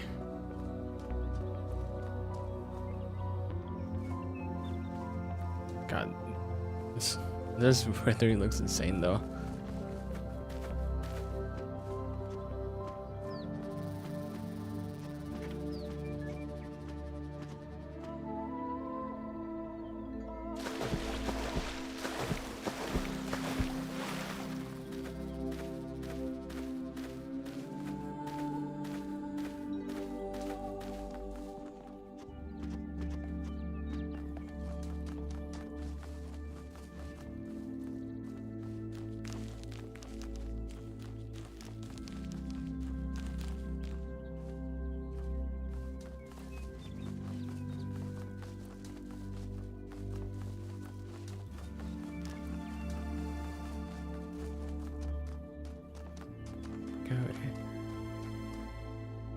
I find a lost puzzle somewhere.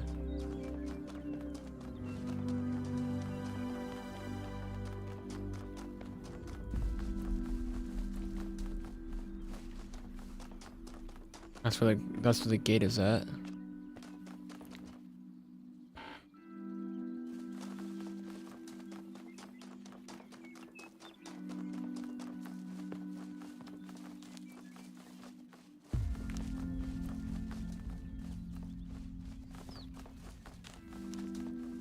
No, it's not in here. In fact, it's not in here.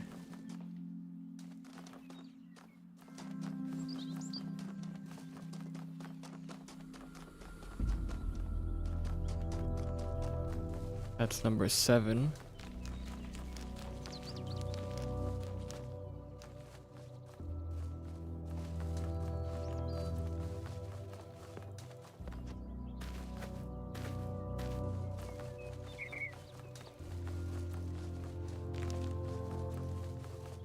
No, that's one of the lost puzzles. Okay.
seen the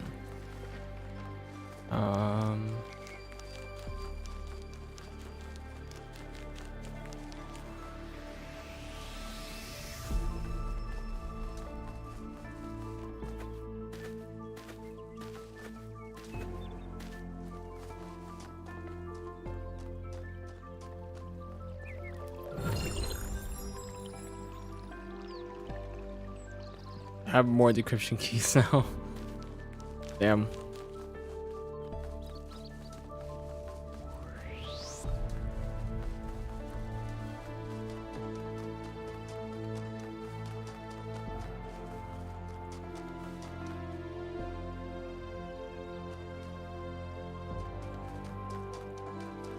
Okay. See if it gets me other routes I can find.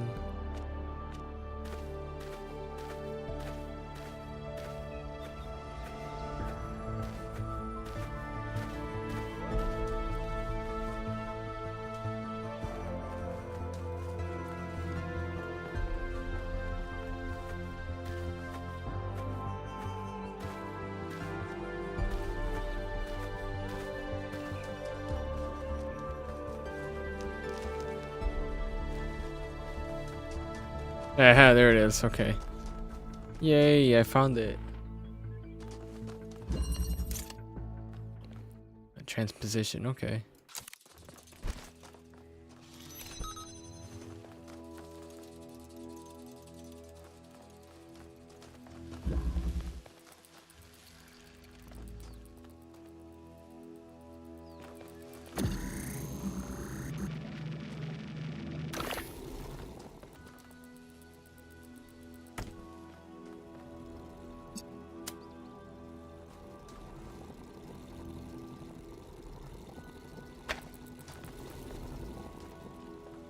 Nope.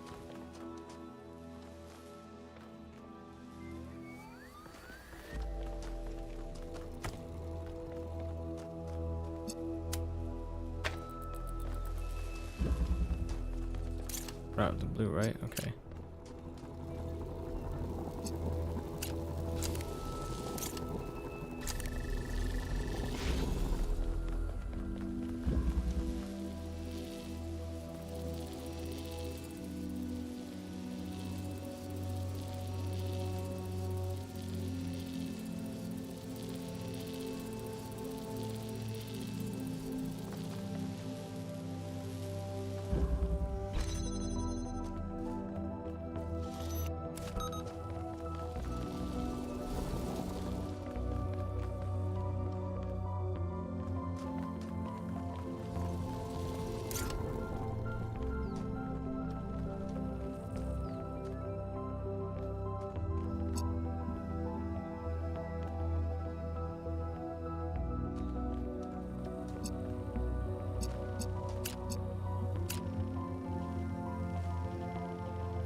Oh.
Hey.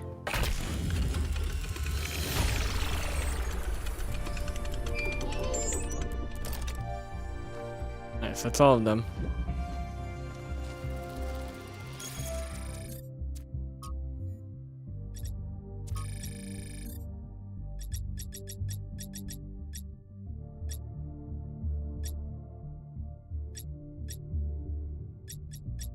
Okay.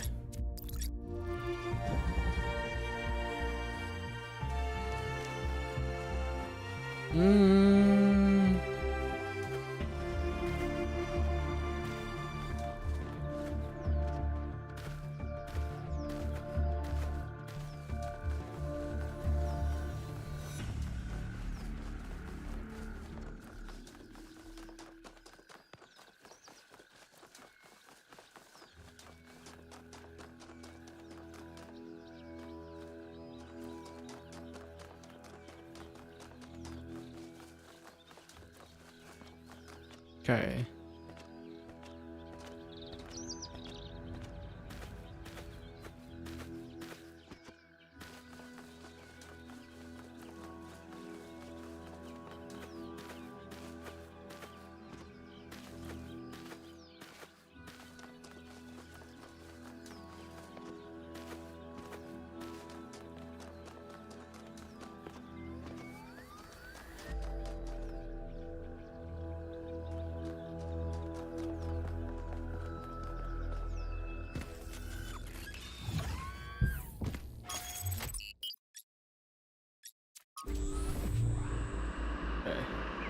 Mega structure time. Because why not?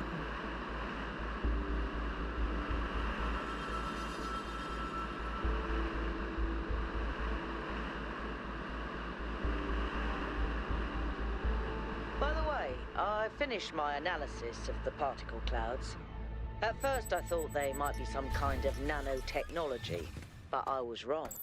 It's a lot worse than that. What we're looking at is a completely unknown type and state of matter. Completely inexplicable within our understanding of physics. Created and manipulated by someone. Fascinating. Or who is that someone though?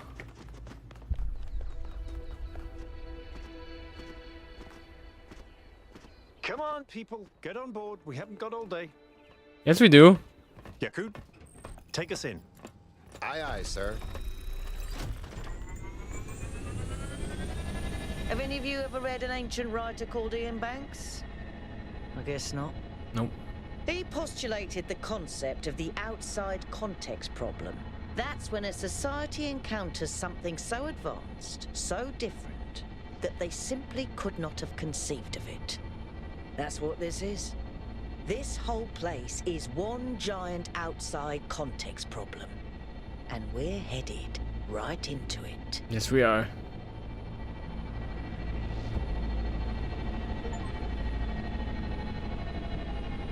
I think I can set down over there. Should I? Please do. I can't wait to get a closer look. We are close.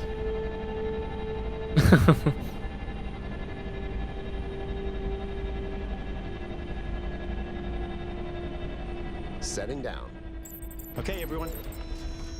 We need to explore as much as we can, separately if need be, but stay in touch. Record anything interesting you find, and pay special attention to any clues as to who built this place and why. The schematics we found in that lab were extremely incomplete. So if you can find any more of those, that would be great. I think someone should stay at the VTOL just in case. I volunteer you. See you later, Al.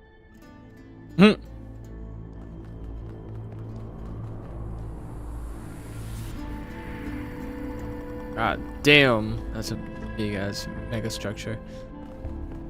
That's why it's called a mega structure.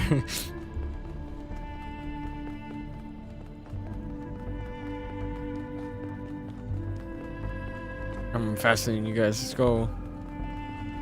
See ya.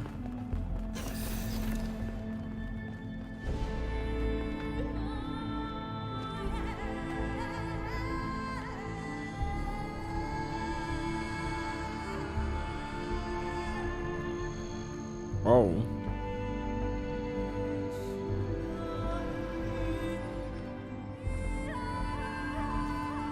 Okay, so I can't get in yet. I don't know. It looks like I have to solve those 2 puzzles just to get in here.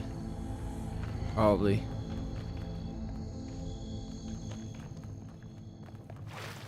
What? That's mine. I'm kidding.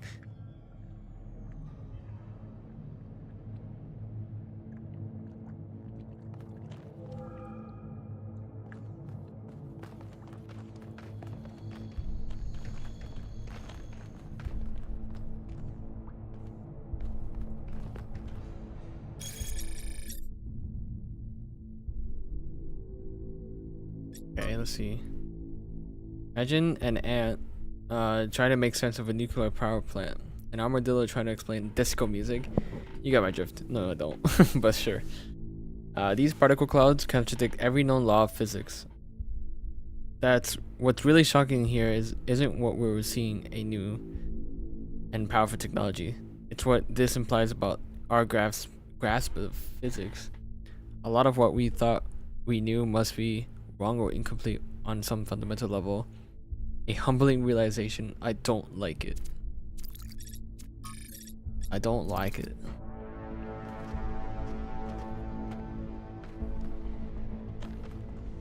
What? Isn't this an incredible space? Look at it all, it's beautiful. That's good, that's excellent. I find that a lot of people these days can't see the beauty in things created by human hand. They can look at an ant colony or a coral reef and be impressed, but if it was made by humans, they just don't see it. It's good to be humble as an individual, but we have to be careful not to lose track of our accomplishments as a species. If we're impressed by the complex patterns produced by animals, then this should be breathtaking. Oh. I died.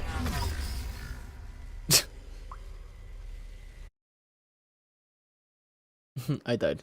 Not bad.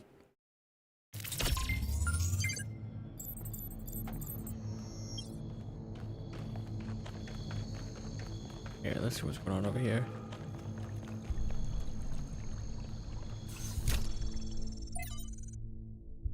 Chernyshevsky 005. Whoa. Loyalty by Arkady Chernyshevsky. So, on loyalty from Arkady Chernyshevsky's In Our Likeness, essays on humankind reaching adulthood. My water is too far. I think I'm.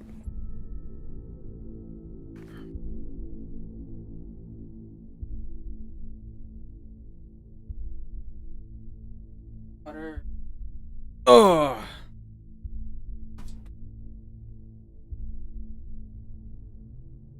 Okay. What I propose then is that we are not born as entirely free agents, responsible only for ourselves. The very core of what we are, our sentience, separates us from and elevates us above the animal kingdom. As I have argued, this is not a matter of arrogance, but of responsibility. However, this blessing also demands something else from us, something more personal than responsibility, and that is loyalty. Our ancestors, less atomized than we are, experienced a crude version of this loyalty, swearing allegiance to tribes, races, nations, and other such semi-fictional concepts. This fragmented understanding was easily exploited and led to many conflicts. That's the word right now. We can condemn them for that, or we can choose to believe these were necessary historical steps towards our growth. But above all, we must stop indulging in such childlike behavior.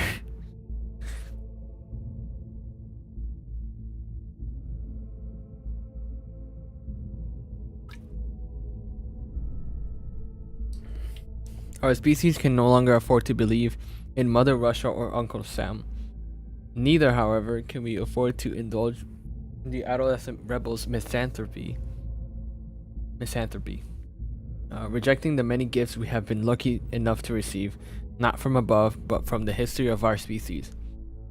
To put it simply, each of us owes a burden of loyalty to humanity itself, to the human project across time and space. This is not a minor matter or some abstract issue for philosophers. It is a profound and significant part of every human life. It is a universal source of meaning and insight that can bind us together and set us on a path for a brighter future. And it is also a division, a line that must held against those who preach the gospel of self-annihilation. We ignore it at our peril. And then some mysterious profile. Chernyshevsky, like Drennan, stood by this belief to the bitter end. Without him, the archive would not exist. As we owe humanity our loyalty, so we owe a more personal debt to those individuals who gave everything for our story to continue. God damn.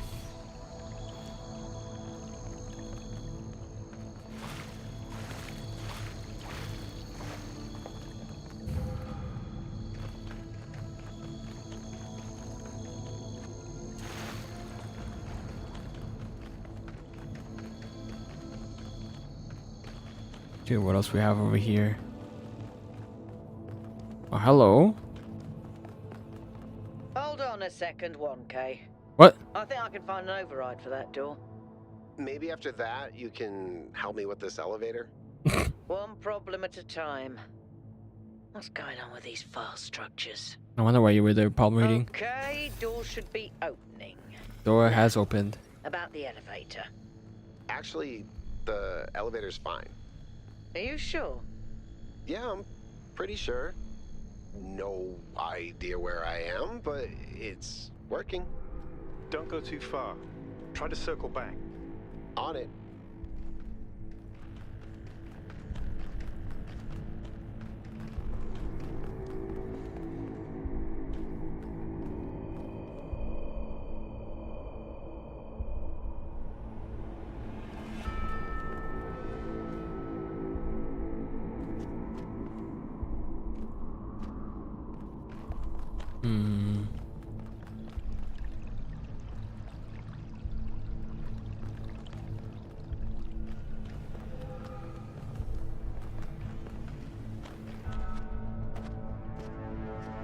Hey, it's Yakut. What's up? Hey, 1K, can we talk for a second?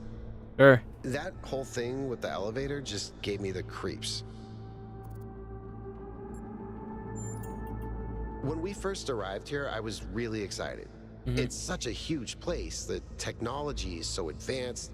If we figure out what it all means, we could really change the future of New Jerusalem. Yeah. The mayor says we have to avoid repeating the mistakes our ancestors made, to stay humble, to not reach too far. And that sounds very abstract, but I've seen the ancient cities. I've seen how much they built, how much they grew, how far they fell. So I've been thinking, what if all this sets us on the same path? What if this is too much power for anyone to control?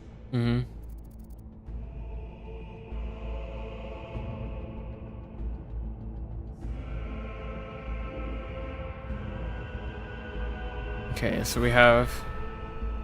You're right, this place could be dangerous, but we need to understand it. I don't think what went wrong with our ancestors was too much power. I think your original impulse was correct. New Jerusalem needs this technology. I think it's more complex than that. Power isn't necessarily good or bad. Depends on how much you use that kind of power, yeah. Honestly, I think it's too early to tell. Mayor's premise is wrong. He's assuming history can only develop more money.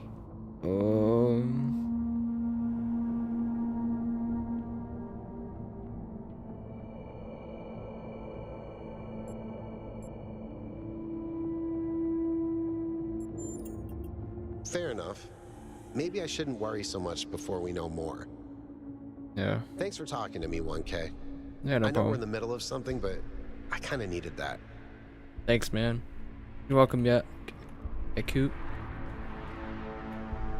Hey, cutie. Alright.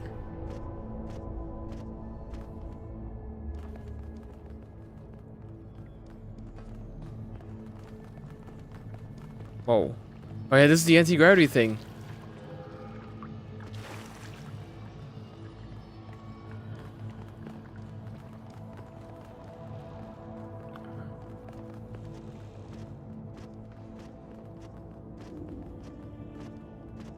Looks like another set of puzzles.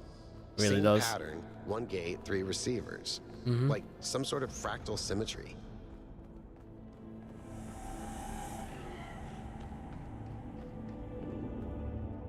Then where do we start?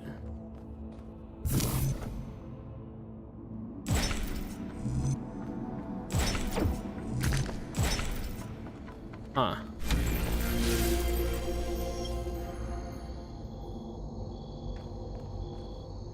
So these 3 beams that I need to set up then.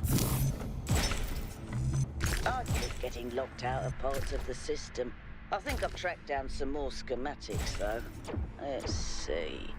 This might do something. Or not.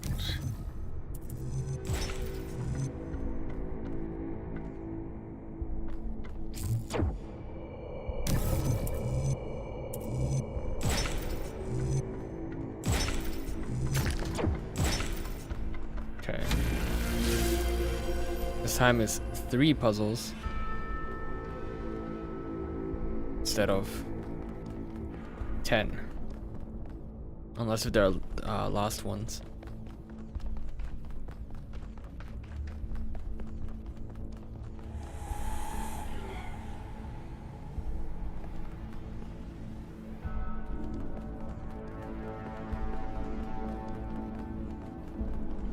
This is madness. Even the walls are bursting with power. Uh-huh.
The red one? Yep.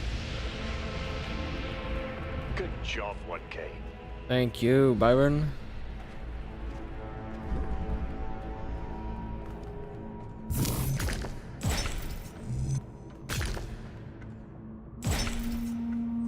I wonder how far down this goes.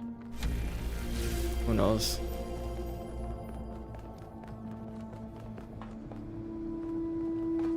Oh!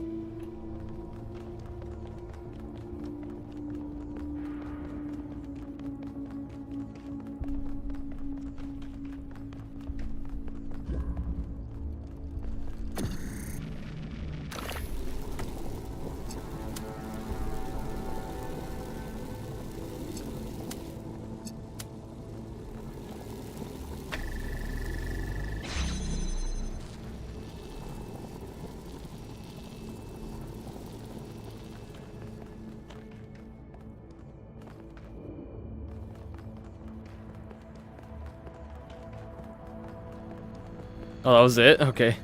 Well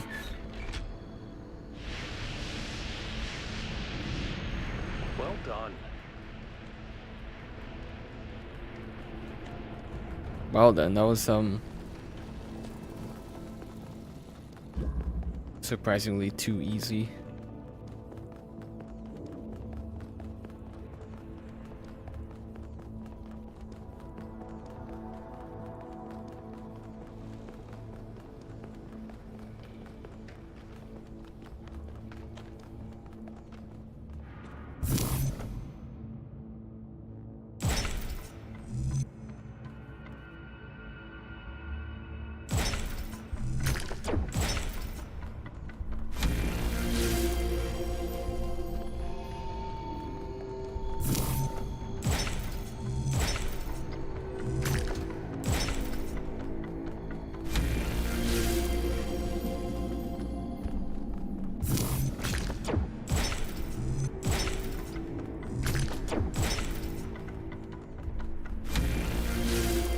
Let me go back to the blue.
Okay. Put it.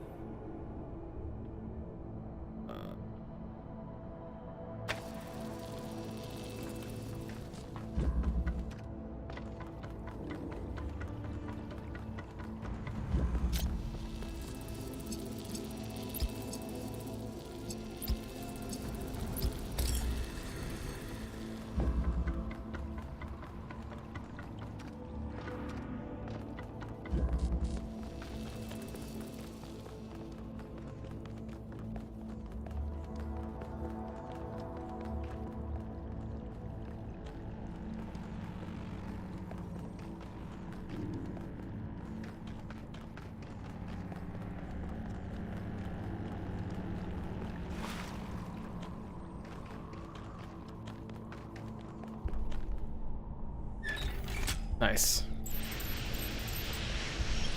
The gate's open. 1K if you want to. Go ahead. I'll do it. Finish up scanning this. That's okay.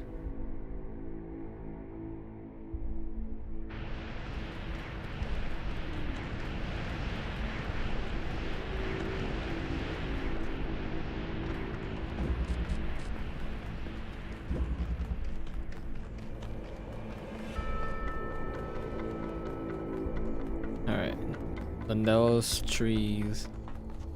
Those trees?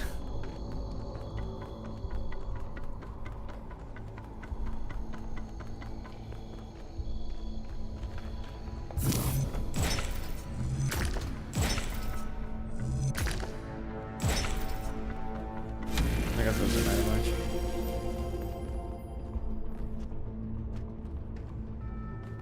Looks really cool though. Holy shit.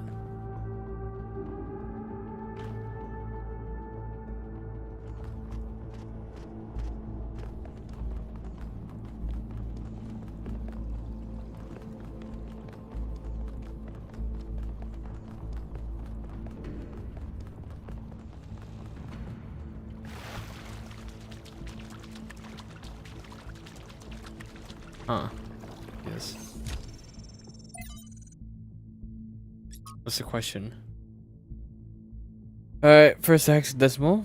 Nice. From Miranda. I have a question from, which is by Miranda. So it could be either short or long. Alright. I was doing some reading while the last trial was running and I came across something I don't understand. There are a lot of references to ancient human feeling that science is boring. To ancient humans feeling. There are a lot of references to ancient humans feeling that science is boring. To me, everything we're studying is mind-bendingly incredible. Whether it's quark gluon deconfinement or neutrino and antineutrino oscillations, or even something incredibly basic like the properties of light. I understand why our ancestors cared about art, why a beautifully crafted story or poem was moving to them. But how could they not see that everything that surrounds us is just as incredible? Studying science is like studying the most incredible machine ever created. A machine designed to build worlds and tell stories. How could they not see that? I'm sure there's a good explanation, but I don't get it. Miranda. Goddamn. And now another decoding of hexadecimals. Hell yeah. Alright. Do this shit. I know I just want to do it like this though. E. That's not C. 6C.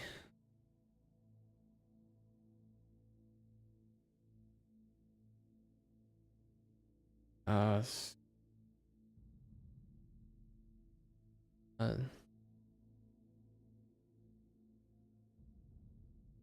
F.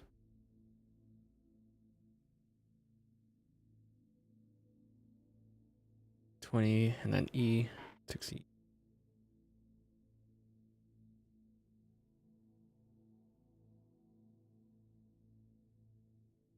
6, 5. 20, 4.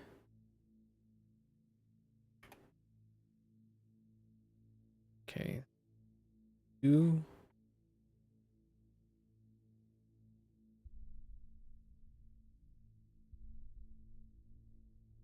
IS. Yep. 9, 7, 3. Obviously. 20. O. M.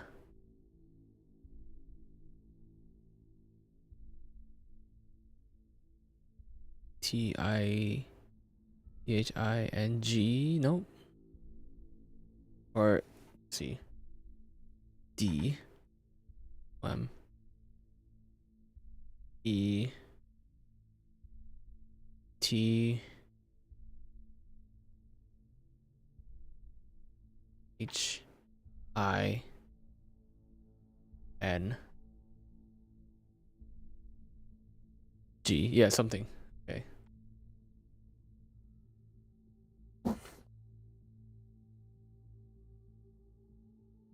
Go to 6D. Oh. H. Oh, E. E. H. I. N. G.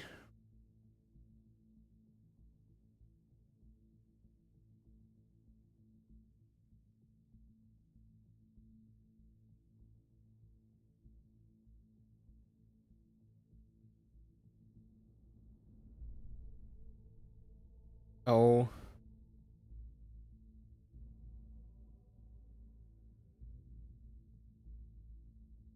F. 24.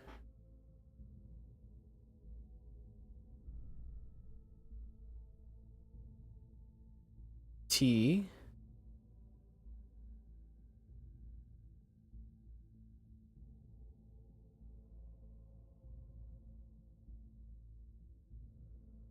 So 6, 8, 6, 9. I. Go to H E. Yep. 6D, which I'm assuming is M. A.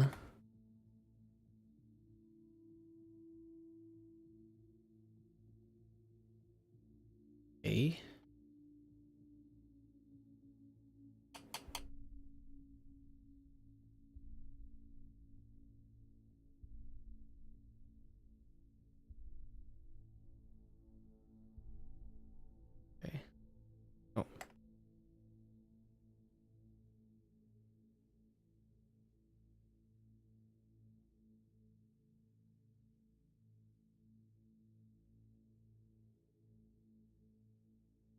US 7573 US. Oh, there you go. Then 2E. And 2E is enter, obviously. Oh no, period. In all things nature. In all things of nature, there is something of the marvelous.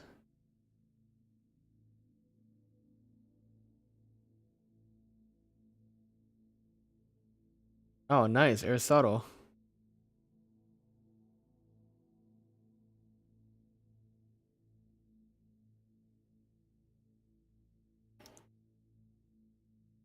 We got Aristotle today.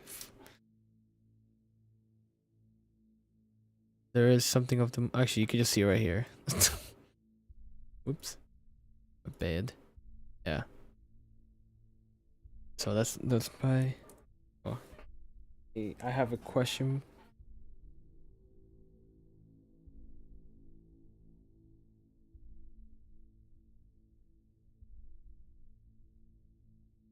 Okay, and then...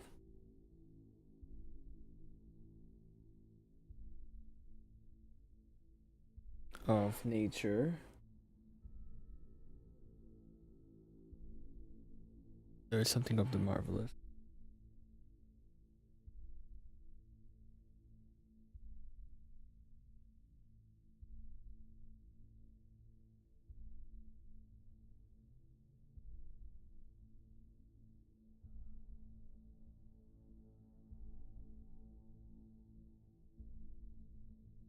Okay.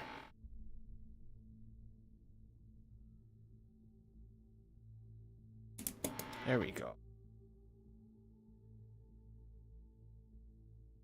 Hell yeah. You got someone other than William Blake.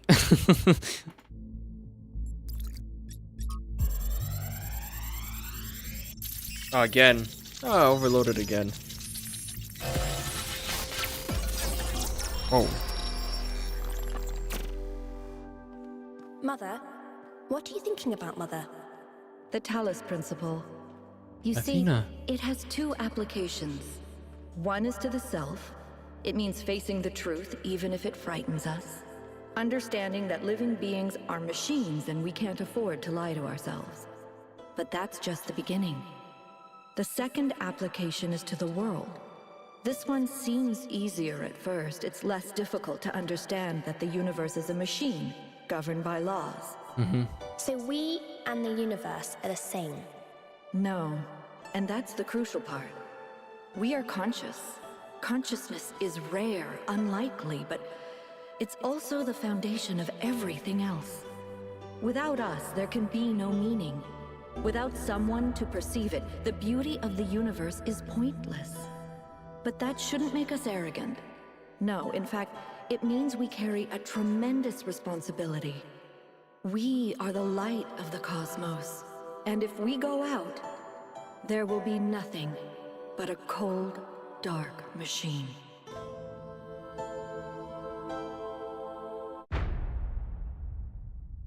Ooh, Act 2. The human form divine. It just went straight to Act 2. Wait. What the fuck? Athena. The founder was here? She could still be here. What if this is why she left, to build all this? We have to look for her. I'm reading some pretty big energy spikes. Mm-hmm. I think we better scramble. But But she could be right here, right behind the next door. I could turn around a corner and walk right into her. If she's really here, she'll still be here when we come back. But right now, safety needs to come first. Let's go, Byron. You're... Oh. Damn you, but you're right. Heading back. Damn. Athena is the mother of Miranda, okay. God damn.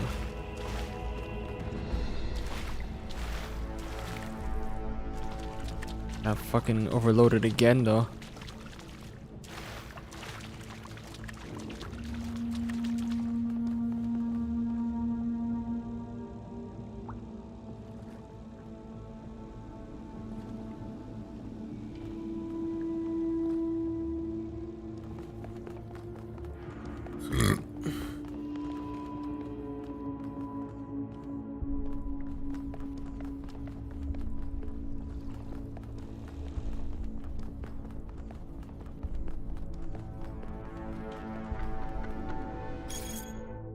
God damn.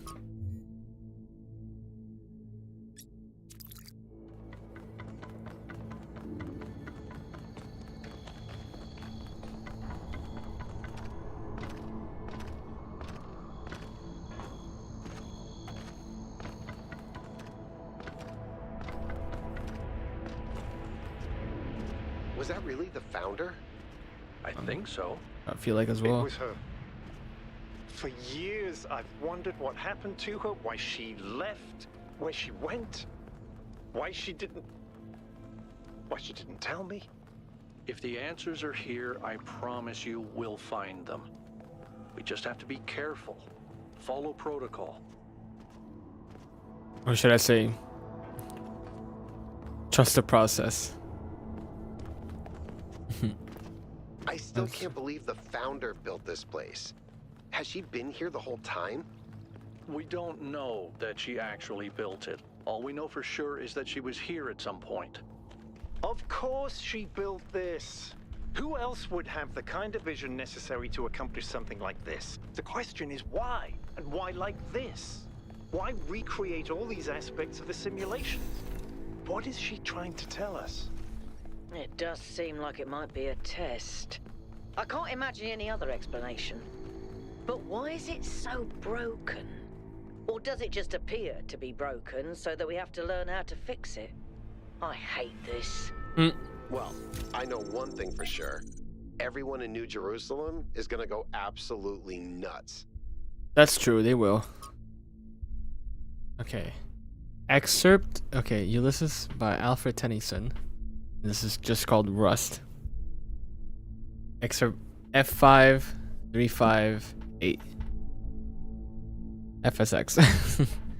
How dull is it to pause, to make an end, to rust unburnished, not to shine in use, and as though to breathe were life, life piled on life, we're all too little, and of one of me little remains, but every hour is saved from that eternal silence, something more, a bringer of new things, and violet were for some 3 suns to the store and hoarded myself, and this great spirit yearning and desire to follow knowledge like a sinking star beyond the utmost bound of human thought.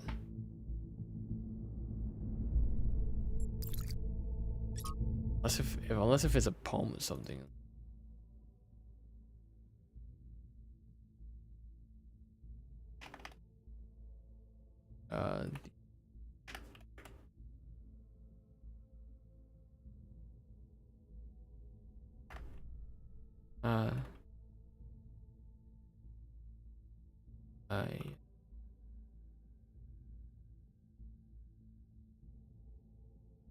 This is by, oh yeah, that's the actual poetry. Ulysses by Alfred Tennyson. Okay, I had to make sure. That's why. So where does it? Oh, here it is. Okay. Okay, so it is here to Haldo. So interesting.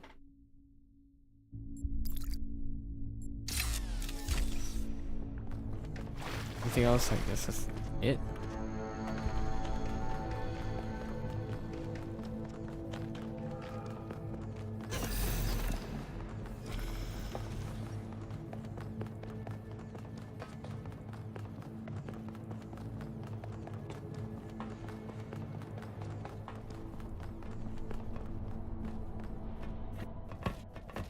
All right, take us back to base camp, Yakut. Yes, sir.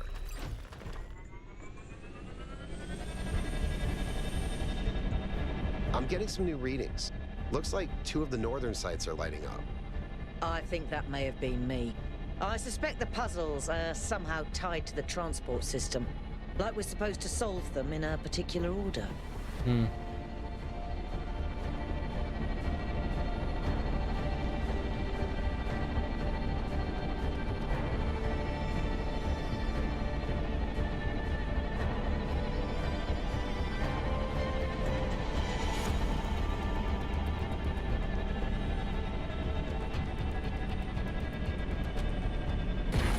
All right, everyone. Our main objective is getting back into the megastructure. 1K, I want you on puzzles. You seem to have a knack for them. Thanks. But the rest of us can't neglect our secondary objectives of studying this island and understanding this technology.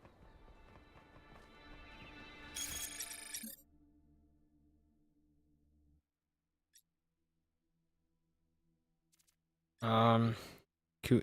Inside the megastructure, the system that runs all the tech on the island. From the degree to which vegetation seems to have spread, I would guess the megastructure has been abandoned for a while, although the combination of moisture and heat does create an ideal environment for plant growth. What makes it harder to be sure is that some plants have clearly been placed for decorative purposes. So a lot of what we're seeing may have spread from there rather than coming in from the outside. Surprisingly beautiful, but also kind of creepy. Fair.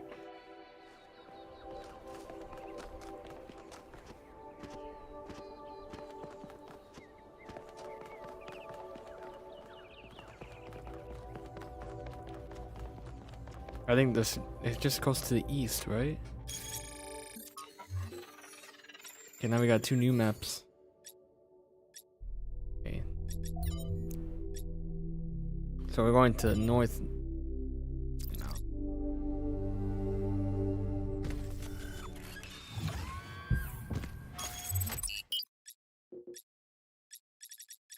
North 1. Here we go.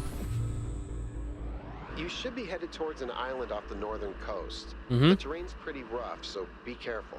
I'll be fine. The island has another island. Yep. Yes, it has several, actually. How irritating. What?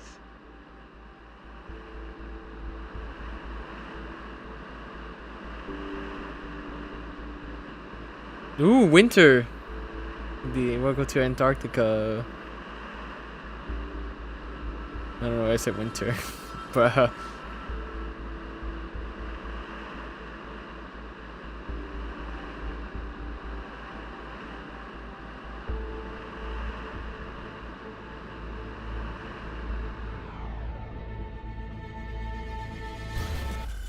maybe we just start off with the elevator. Sounds about right. Okay.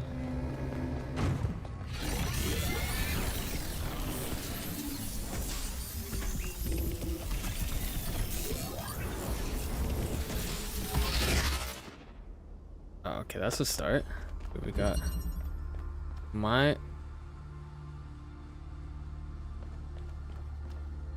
Whoa. Okay.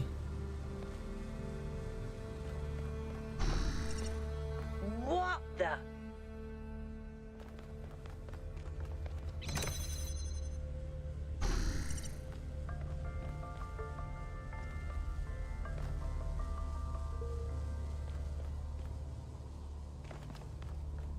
Yeah, same Melville.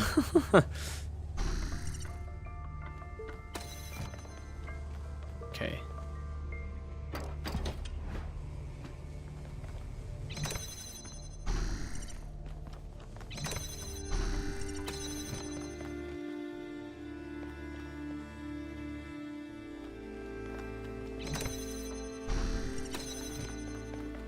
God damn. That's pretty interesting.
No more of that playing back.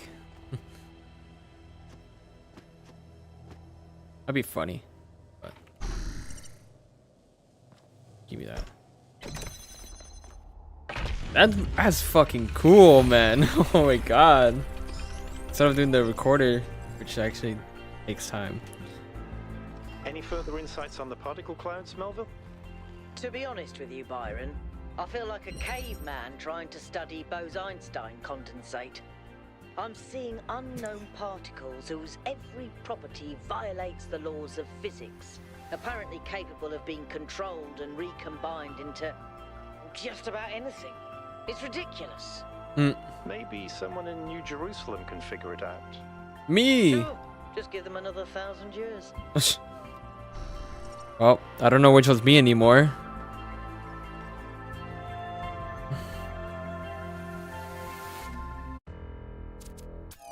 Okay, give me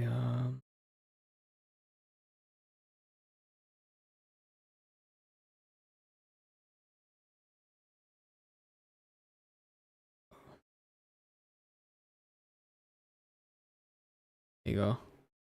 I don't know which one's me anymore, so there you go. Which one do you think it's me? All right, I'll stop.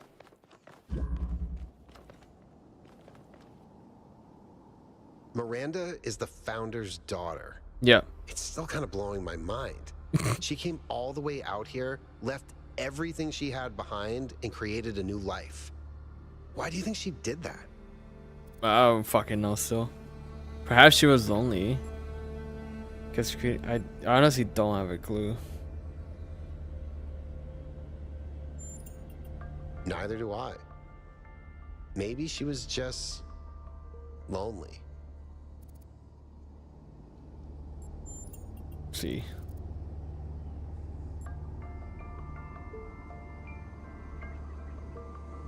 Have you changed your mind about trying some puzzles? No. Nope. Okay, cool. Nice, I like that.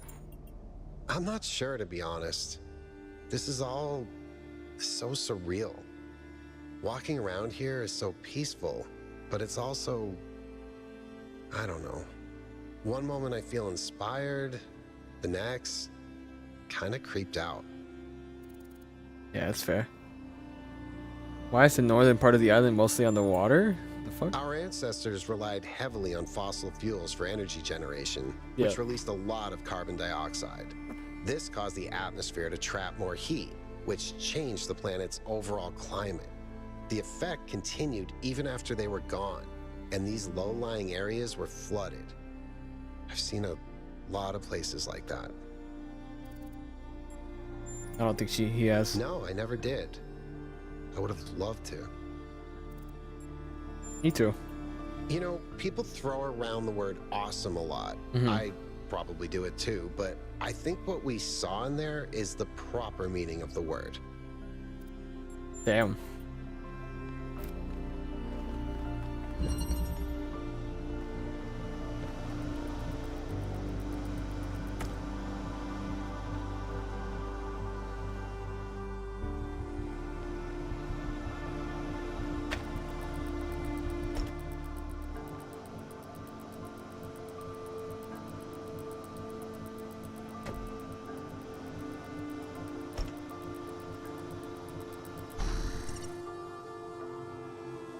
God damn.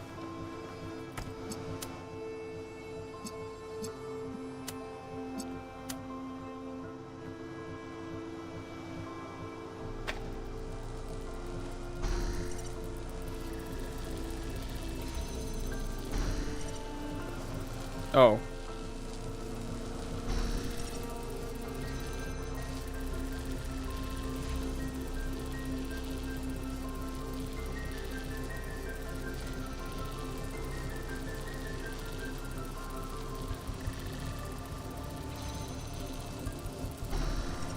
Okay, I don't know.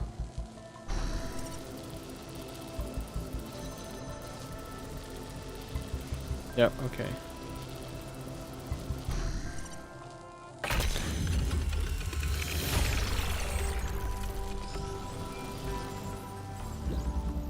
Oh, 1K. yeah. I've been watching you solve these puzzles, and this body replication tech is incredible. It Yeah. just casually blows up the very foundations of our society. Mm-hmm. You can say that again. Making even just one of us is bloody hard. We're not like toasters. Right. You don't just weld together a couple of wires and a motherboard and call it a day. Not to mention how hard it is to even find some of the materials. Mm-hmm. And this thing just, poof, new human.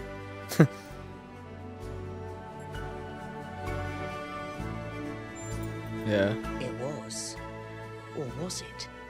And even if it was, sorry to be heretical, Mm-hmm. but does it matter? No, I don't think If so. we can figure out how this works, we can finally, easily create more people. We can grow. We can expand. We can build a real civilization. Isn't that worth pursuing? Maybe. Maybe no. There's no legitimate reason. It's gonna be a population crash anyway.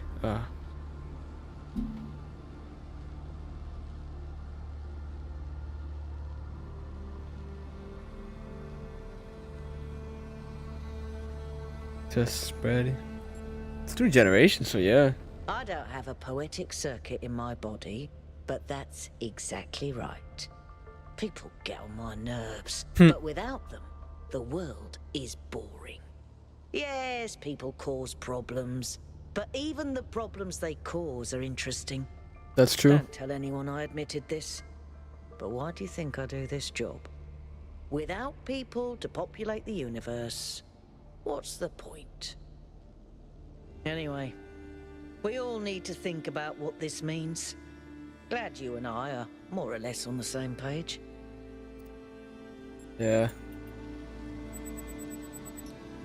I don't know. I feel like Melvin's become one of my favorites at this point. This body replication technology is proof of just how vital this expedition is.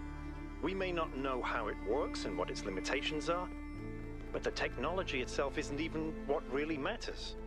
What matters is to expand our imagination, to realize that other futures are possible. I'm glad you see it that way too, 1K. After all, the world is better with you in it, isn't it? Well, who knows? I kind of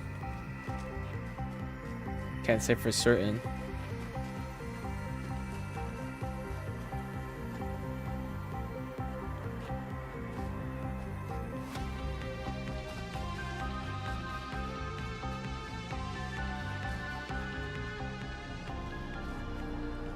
I missed it. Whoa! Now we have 3 people. The fuck? Alright.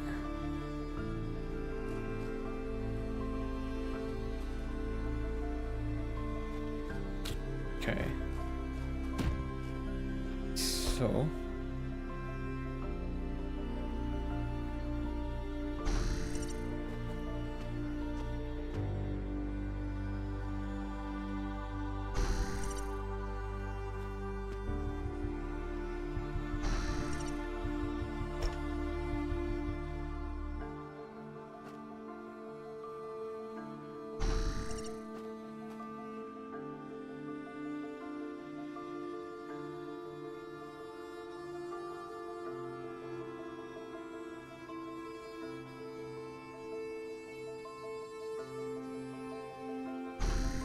Okay, I know what to do.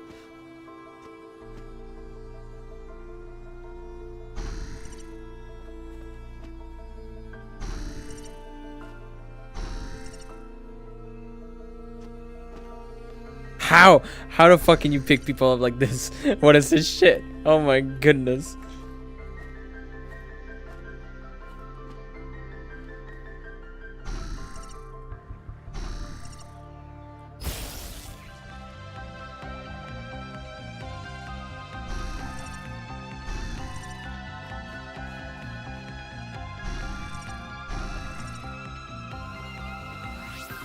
Alright, I need that.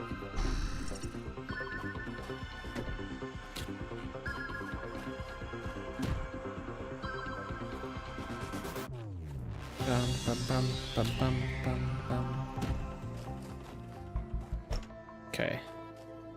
We're gonna need you.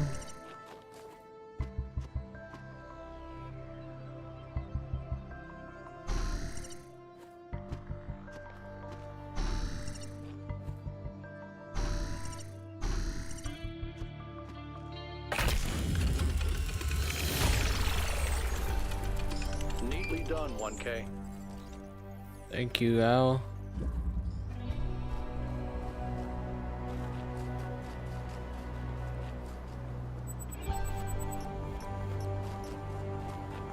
Okay, I guess 2 on social media.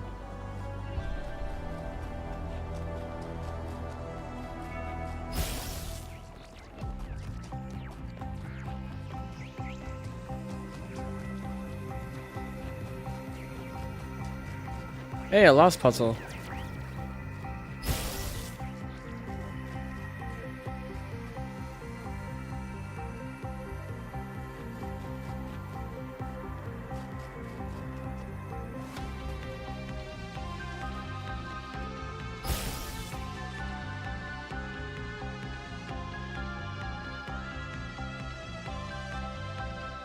Wait, so I can go you. Oh, because it's right there.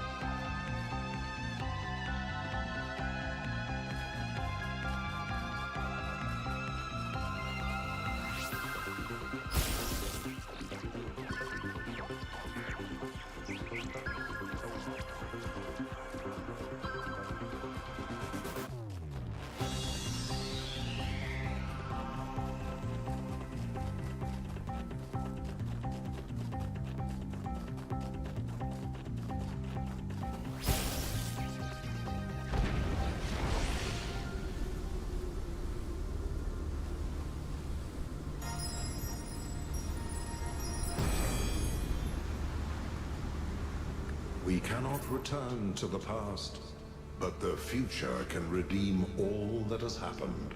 Mm-hmm.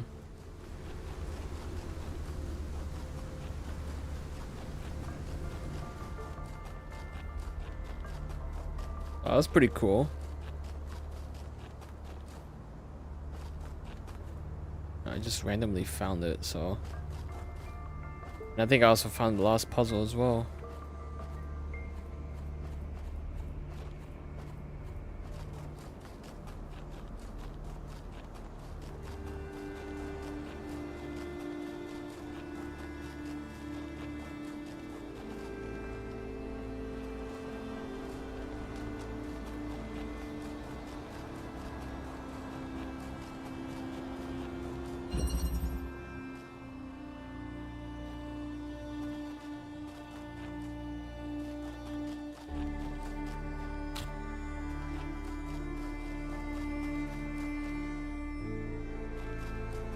Oh, the conscious. Okay.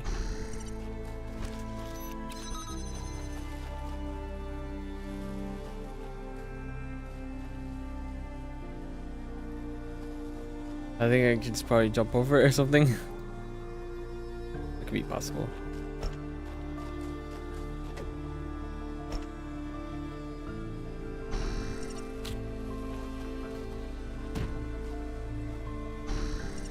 No, wait.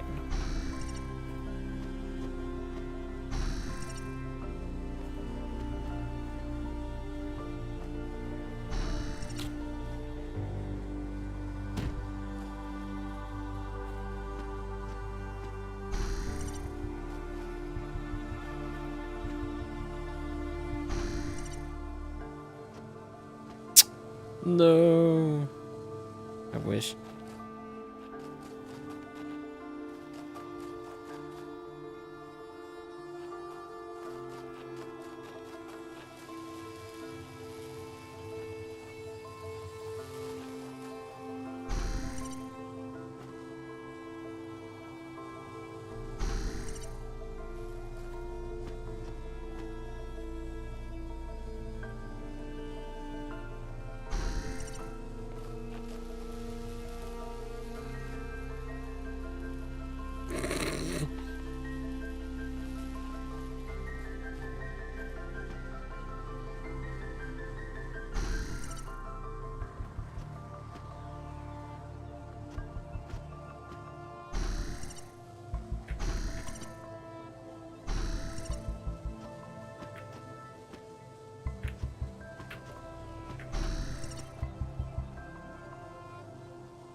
Nope.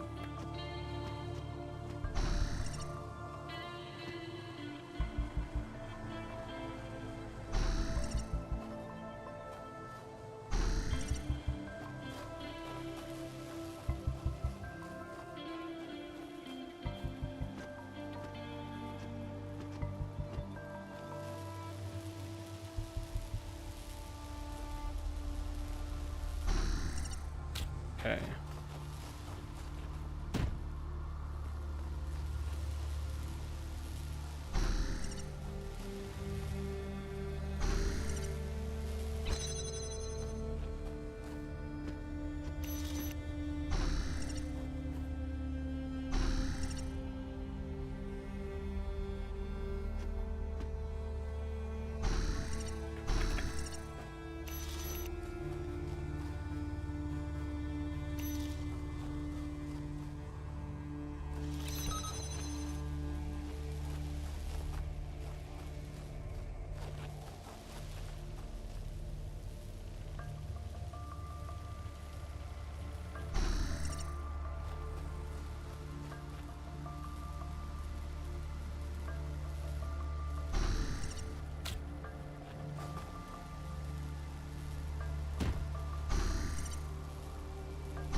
Oh, okay, passing through. I'm dumb.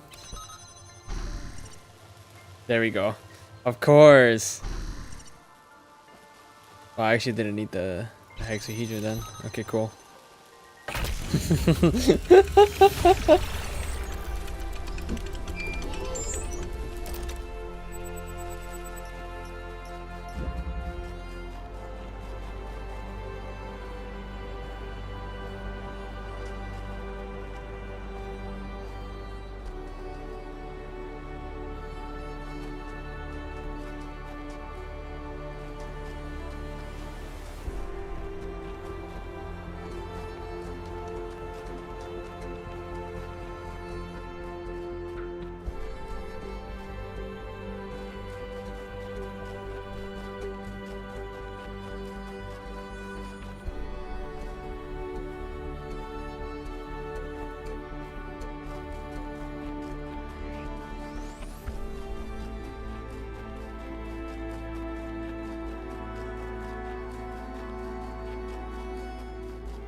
Get a palm reader.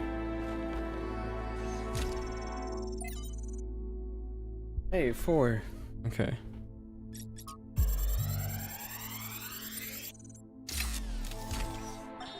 As we continue exploring the cold northern reaches of the island, the contrast between the harshness of this place and the softness of New Jerusalem becomes more and more pronounced.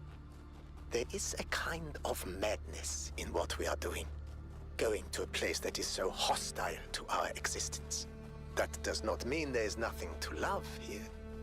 There is, in fact, a great beauty, but it is a hateful beauty, a beauty you can only love because there are places that are not like this. And yet, it is precisely this hateful beauty that the people of New Jerusalem fail to see, and so cannot understand their own blessings.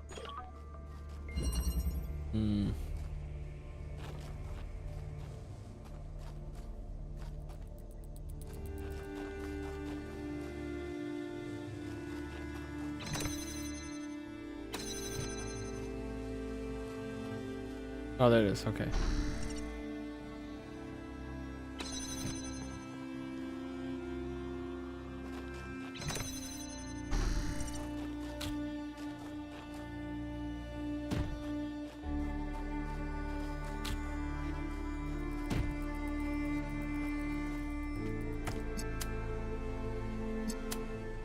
That's some obvious right there.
Thank you.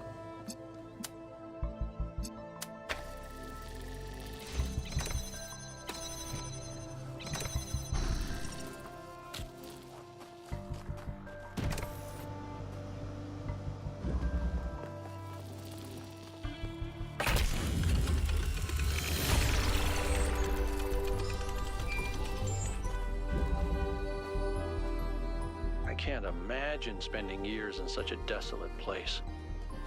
For what? Science? Enlightenment? Probably.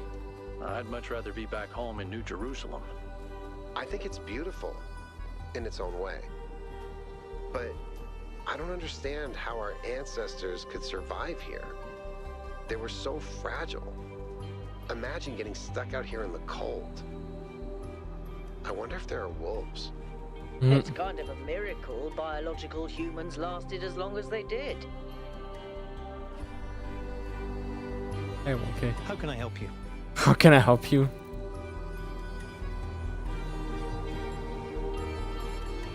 Tell me a joke. Okay. Then at least we may be able to find out what happened in New Jerusalem. Why she came here.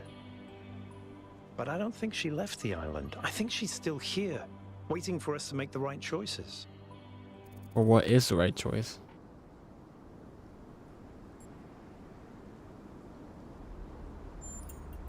It would be nice if something good happened for once, wouldn't it? Yeah.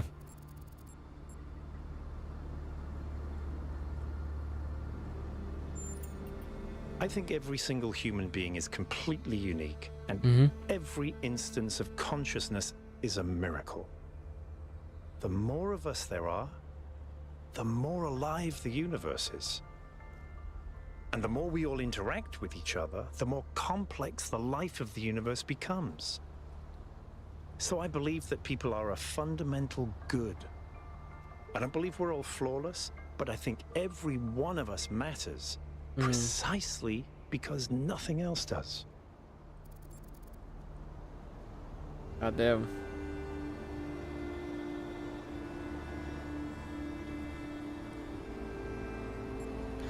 Alright, let's hear a joke. Okay. How many robots does it take to change a light bulb? Okay, how many? Replacing a light bulb is a waste of resources, and the founder would be outraged. Yeah, that was bad. I'm sorry. You know, Herman had the same reaction. Yeah, it was terrible. I'm sorry. You think the Megastructure's technology could be misused? Could be, yes, of course. All technology has the potential to be misused. From fire and the wheel to whatever makes these particle clouds. But that doesn't mean it has to be. That's true. Just like AI, it could be misused. It could be abused as well. And we just blame everything on the AI itself and not the people who use it.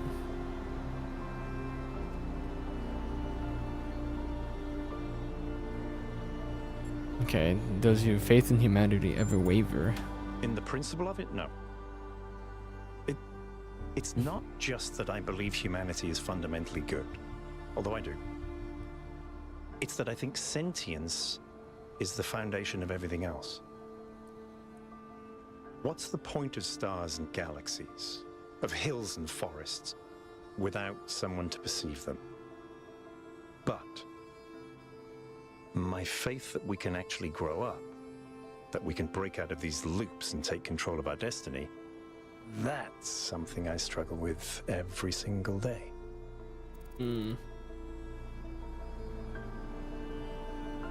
How did Hermanubis get elected? What the fuck?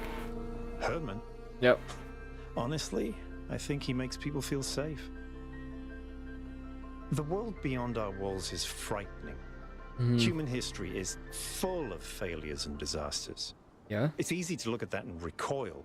Herman offers a vision of the future that feels contained, manageable.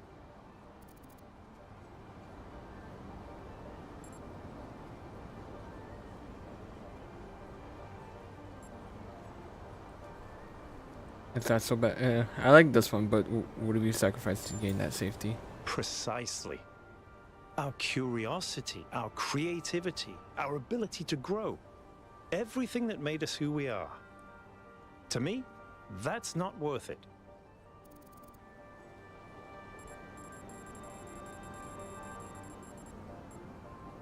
Yeah, I'm just gonna get through all these, but... She did, yes. Yep. Maybe.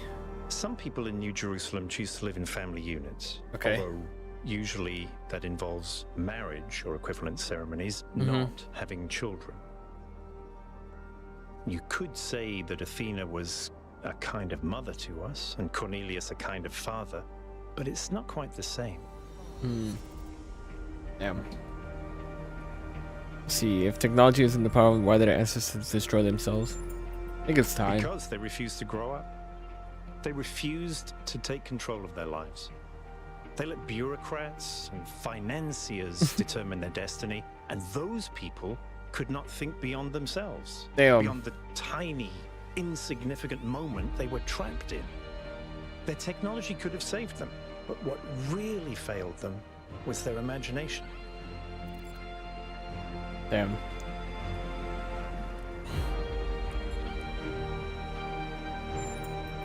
Athena was always trying to understand the reality underneath what we perceive, the objective truth.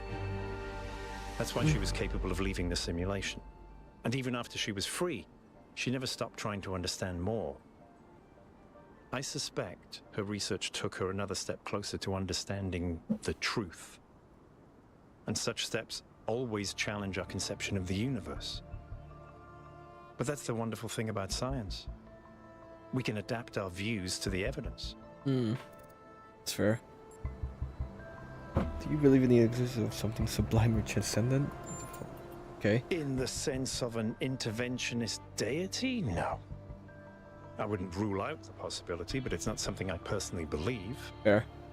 But I do think there is something genuinely sublime in this universe, and it's right in front of us. Consciousness. The fact that this sense of self is even possible, that an arrangement of matter can produce a self-aware mind? Think about it. It's a fundamental property of the universe, an unbreakable law that matter has the inherent capacity to become more than the sum of its parts. That is the definition of transcendence. Damn.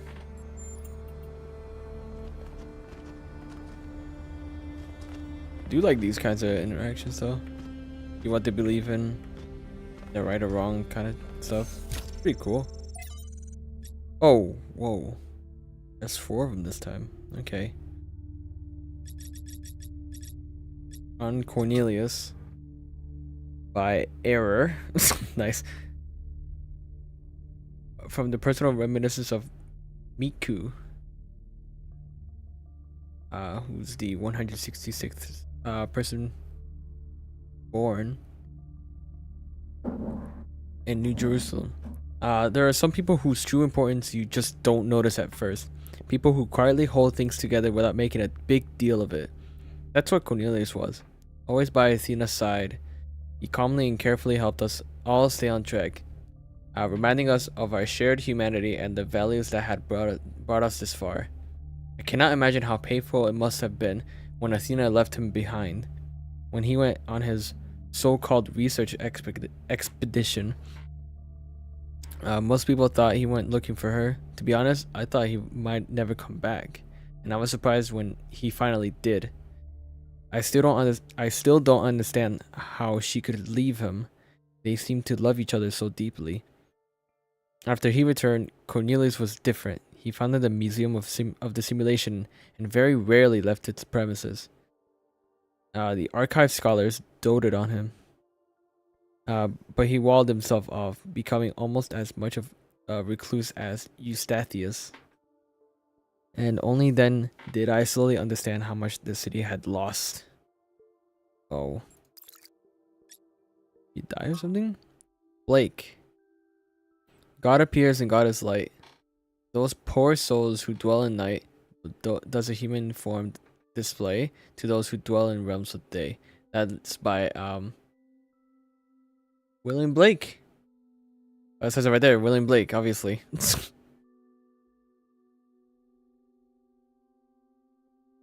But here's the decoded part. Looks like IS. Alright, let's just do it here. IS. Oh, IN, my bad.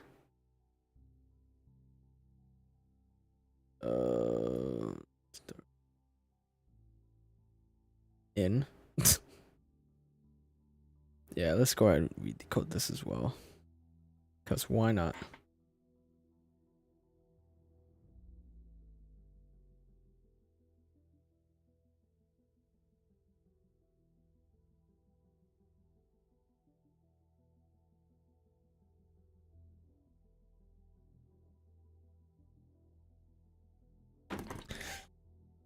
Oh, here we go. EP2 logs part 4, because my notebook is so small. So small! Alright. So, 27.4.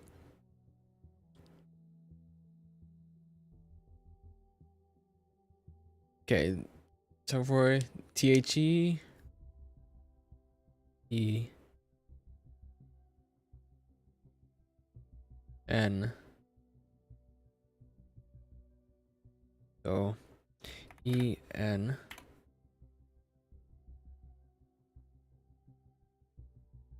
E. It doesn't even matter. I'm assuming that's what it is.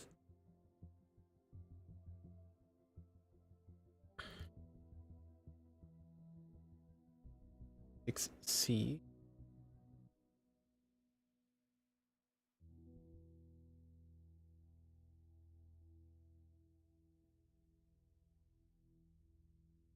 Six C. Oh, L. Okay. L M N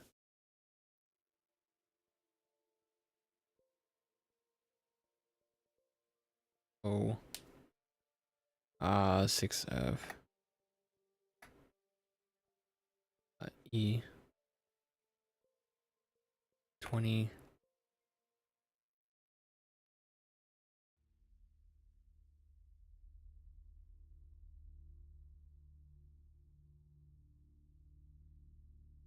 So 6-1 is A. Then I'm assuming is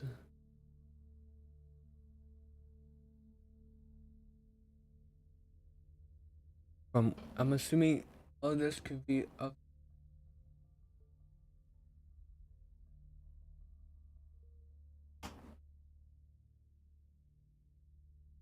All right. You know what? Forget about using that for a sec. I don't know why, but might as well.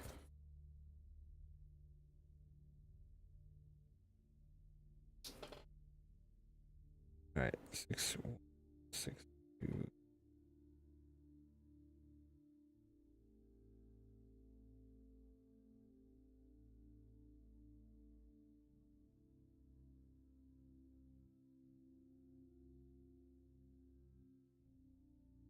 I think there's 6-0 as well, but there's no A, so it could be something else. See.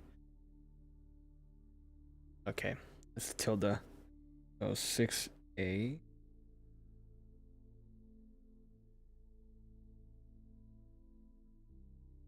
Six F. So let's see.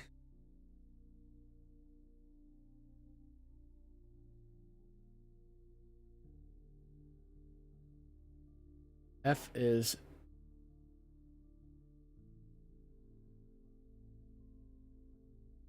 N O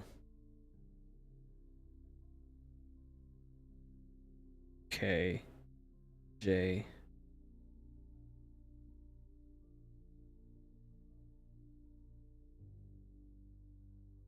A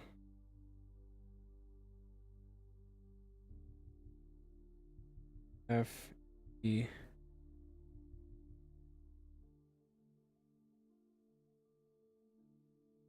It's up to 70. Right? P is 70, right? Okay. So 70 P Q R S T U B W X I N Z. Okay, you never get 7A anyway. Okay, cool. The end love is texted.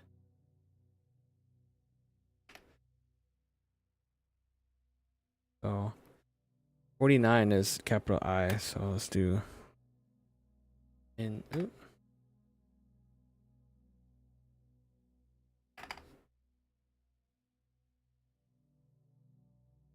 cause 2C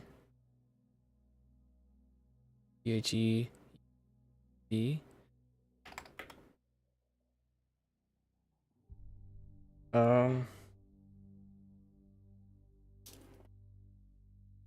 T U R S T U W X C. These are all small letters though.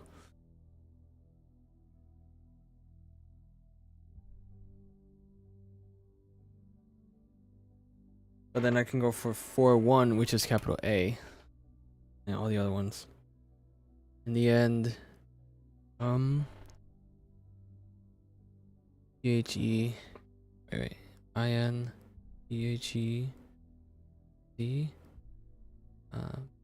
hello, 06.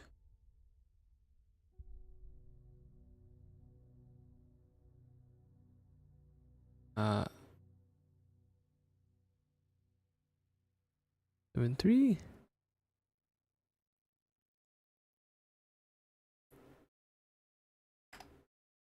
Yeah, okay. A.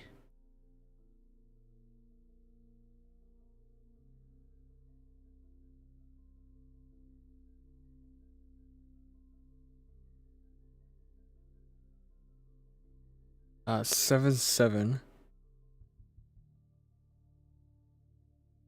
6-8. B. No. All that we have. That's 76B. Yep. And then 2C's comma. Yep. We got 2C that. I think 2B is period. B. Yeah, so 2E is period. Okay, now I'm actually decoding this instead of just using the conversion. All right.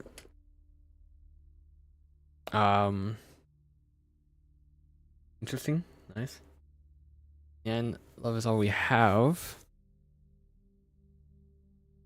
2C. 6-2. B. No, B. 5. But got 7-4 obviously.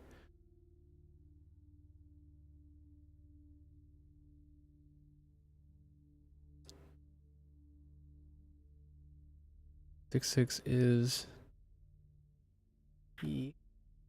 F. If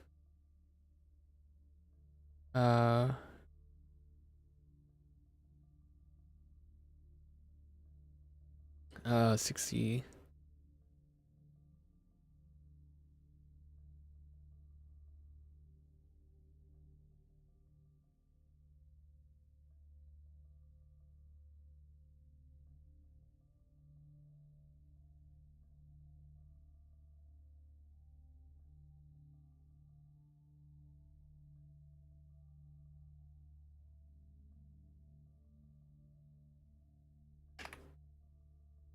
I think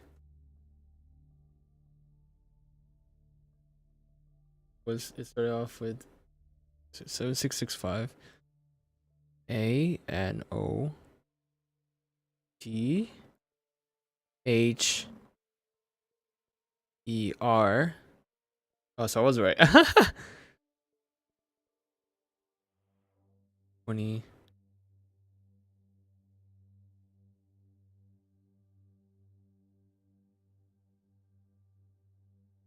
Is being so 6-2, 6-5, 6-9, 6E, 6-7. What the fuck is wrong with me?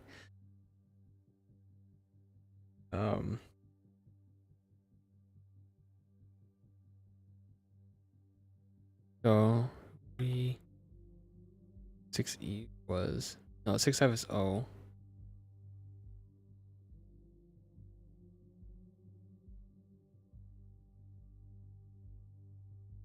MU.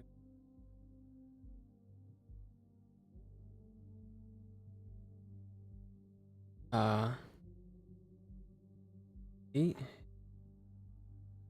H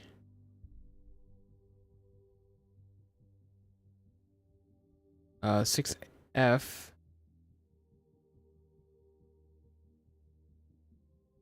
Oh, I forgot 7-2, by the way.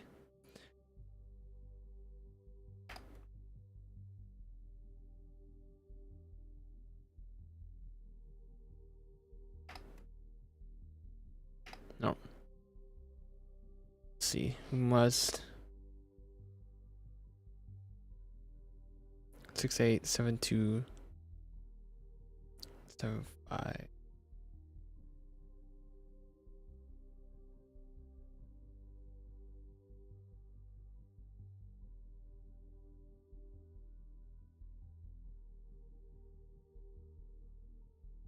Yeah. through.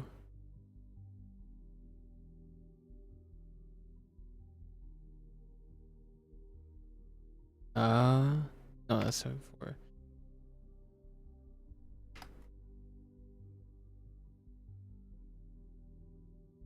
Uh, 6-8. So it is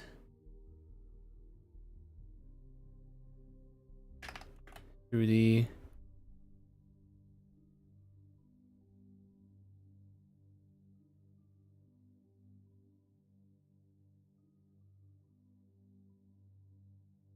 that was 6 through the no, not the amount. My bad. 6. Okay, because it's 7-6.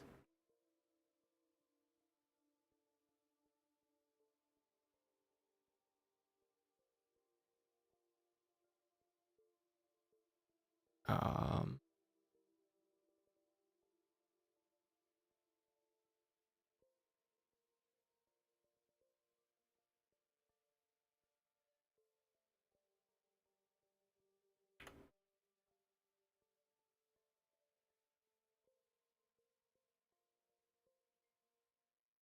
s- 6-9.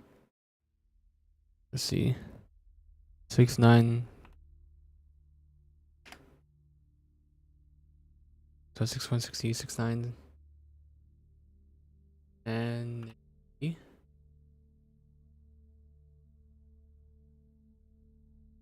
Okay.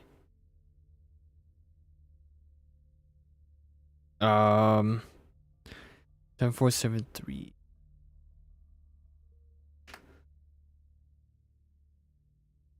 Okay, through move. Must through the move. What the fuck am I putting in here? 20. No, wait, where am I at?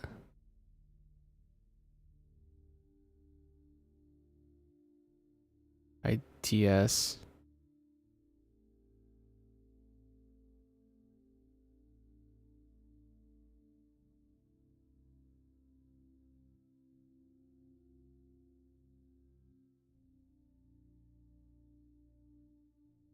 In the end, love is all we have, but if we love another being, we must through the move entities of. Is that how it is? Really?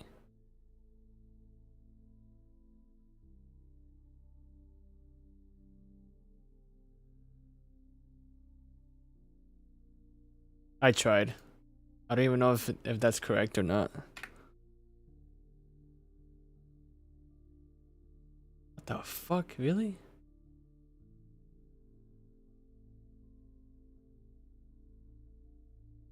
Uh,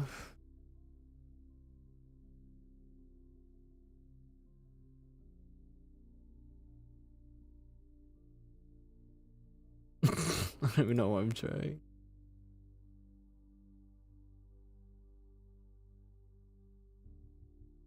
So 496E 20 74 68 65 20 65 6E 64 20 6C 6F 76 65 20 69 73. Yep. 20 160 6C 20 77 65 20 68 61 76 65 2C, which is comma, by the way.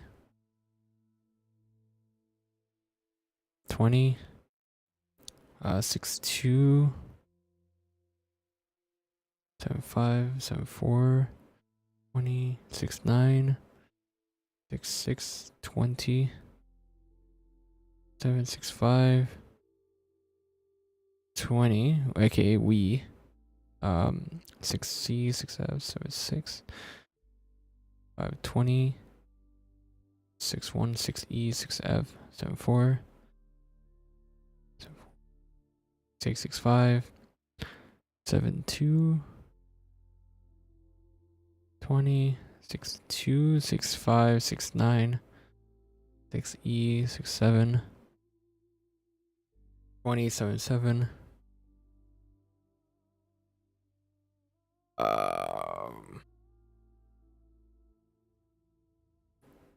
6520 6D 75 7374 20 74 68 72 6F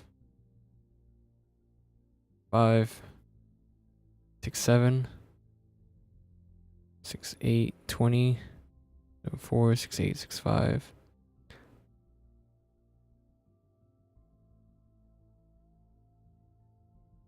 60 20.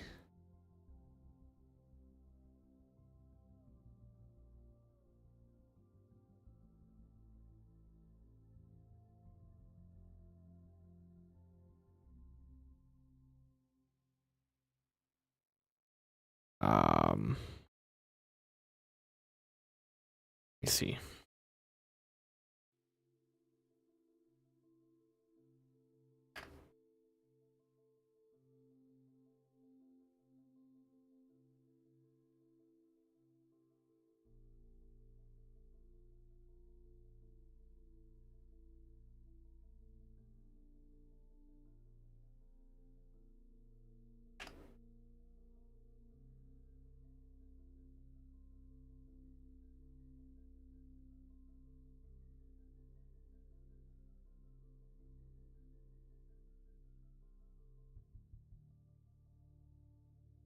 We have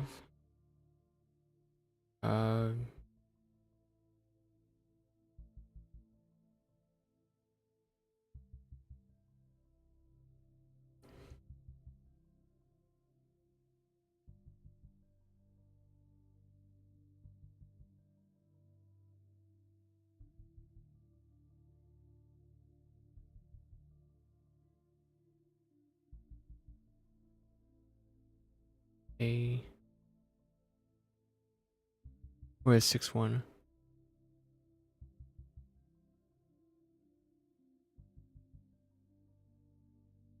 R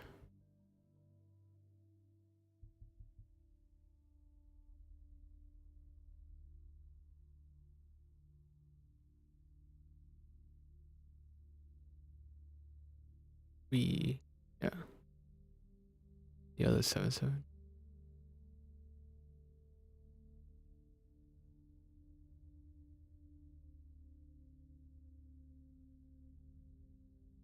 um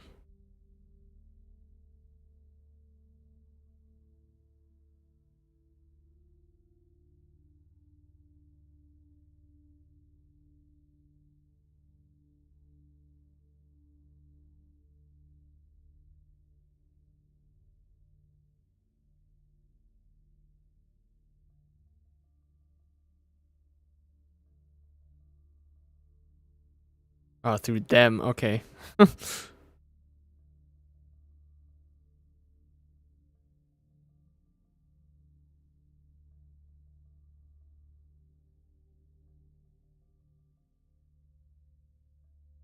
20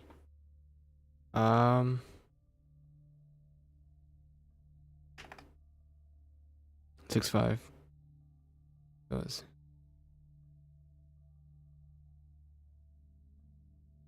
7-9 really 7-5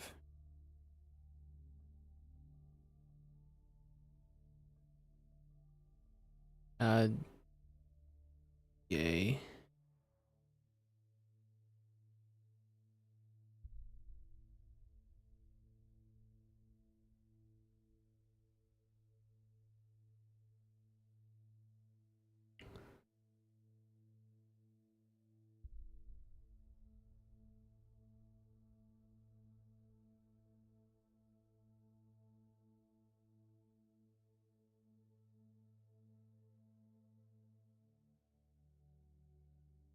6-9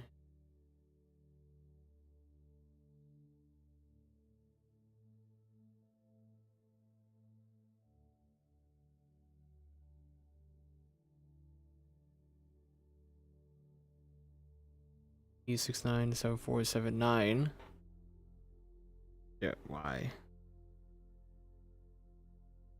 Um.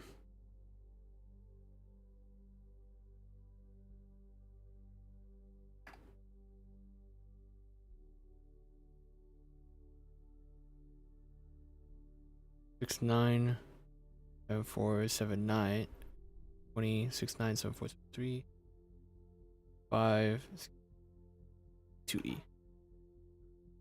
All right. Who must through them love humanity self. Okay. That's what I missed, the M. All right.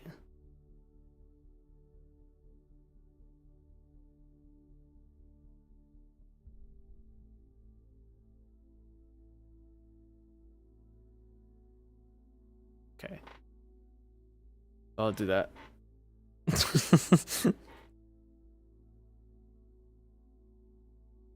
All right. So then the 40s, I'm gonna bring in the capital letters as well.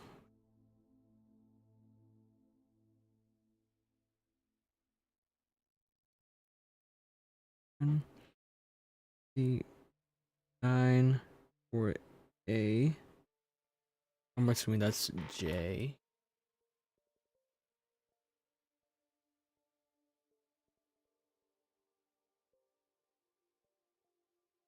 Oh, I still have it. Okay. J. J is for A. Okay. For B. For C. D. For E. F. Then 5. 1 or 5 0? 5 0.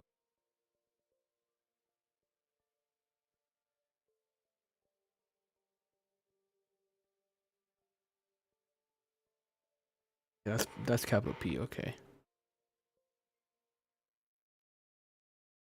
Yeah. Okay. E. Q. R. S. T. B. W. X. Y. Z. There you go. To 5A, not 60.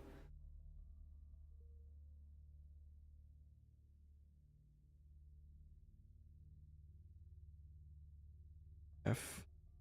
G.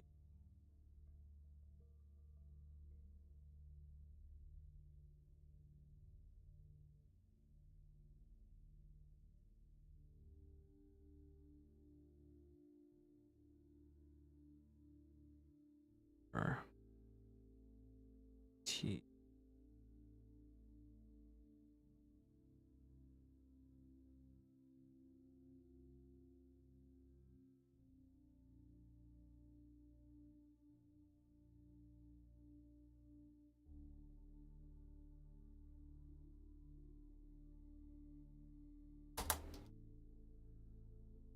Okay.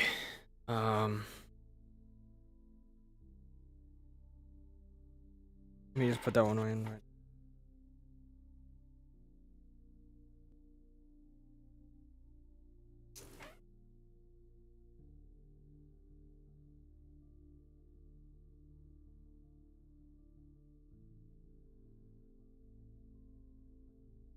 Right?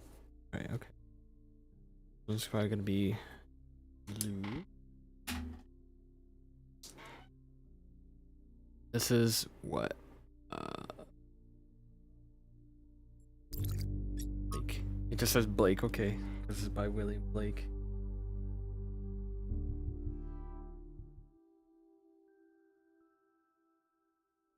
Okay.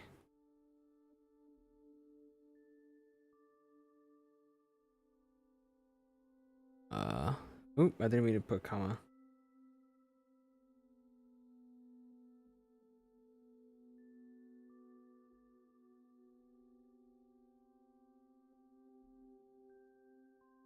But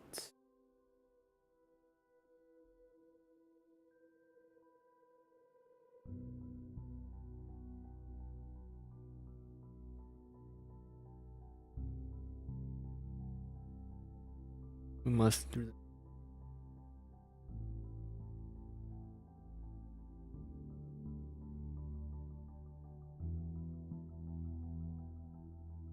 love humanity itself.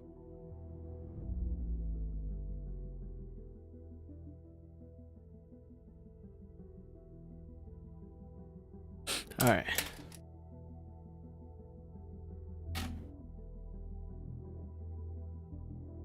That was in my own actual brain this time, and not helping me decode it.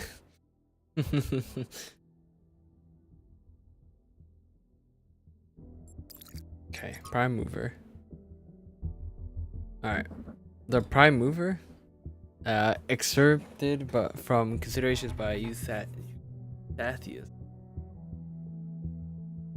It is 12. While it is hard from our vantage point to fully believe in any of the ancient religions, I must admit that I have come to believe in the existence of a prime mover. Not a designer as such, certainly not an interventionist god, but some force that set the universe itself into motion. I do not know if it's possible for us to ever truly understand this being, since it must by definition exist outside our understanding of reality, but do believe that it exists. Does it look upon us with love? Are we entertainment, perhaps, to preserve some memory of us when we die? All of this I cannot answer, but I do not disbelieve those who honestly speak of having experienced some manner of brief communion with this entity. It's simply too common an experience in human history to easily discount, as the motion of the universe proceeds from the Big Bang. So whatever force animates us, whatever constitutes the true foundation of consciousness, proceeds from the prime mover. Oh, there we go. Now we got the mother. What'd you think about this, mother? I don't believe in any kind of prime mover, but I thought you should read it because Euthathius is an intelligent person, and he came from this conclusion after a great deal of thought. It's important to respectfully consider points of view we don't agree with. Athena, that is so true that I don't know what to say.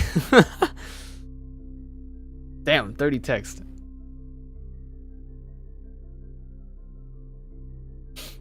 Alright, on modernity. From the book of annotated internet comments by Euthathius, second born, by the way. If modernity is so great, why is everyone so fundamentally disappointed with the world? Why do we sigh with pleasure at sight of old houses, but feel nothing but depressed and alienated by skyscrapers? Why do we yearn for lush forests and wide plains, not narrow canyons between buildings? If I don't care SX right there, but if we love all this technology so much,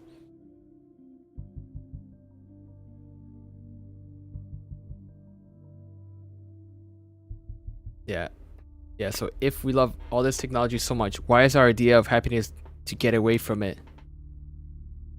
Could it be that progress is just a story we tell ourselves to justify why we allow ourselves to be dominated by inhumanity, and older forms of living have something to offer? It seems that many of us share this desire to immerse ourselves in nature. Though we are ourselves entirely technological beings, we enjoy and value the Earth's diverse and unpredictable biosphere. But does that mean that progress is just a narrative, as this ancient commentator suggests, or does it mean that technological progression and the love of the natural world are not in fact mutually exclusive? And yet, if this person was left on his own somewhere in the wilderness, he would feel nothing but terror. You can't say for certain. It depends on the person, honestly.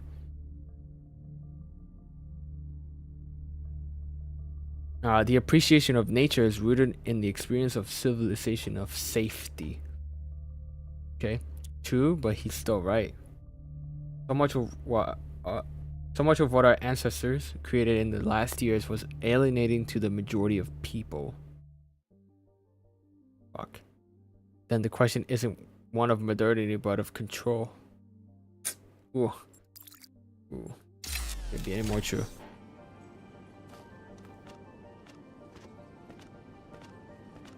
Can't believe that was a fur. Woo, Miranda. Or is that Athena?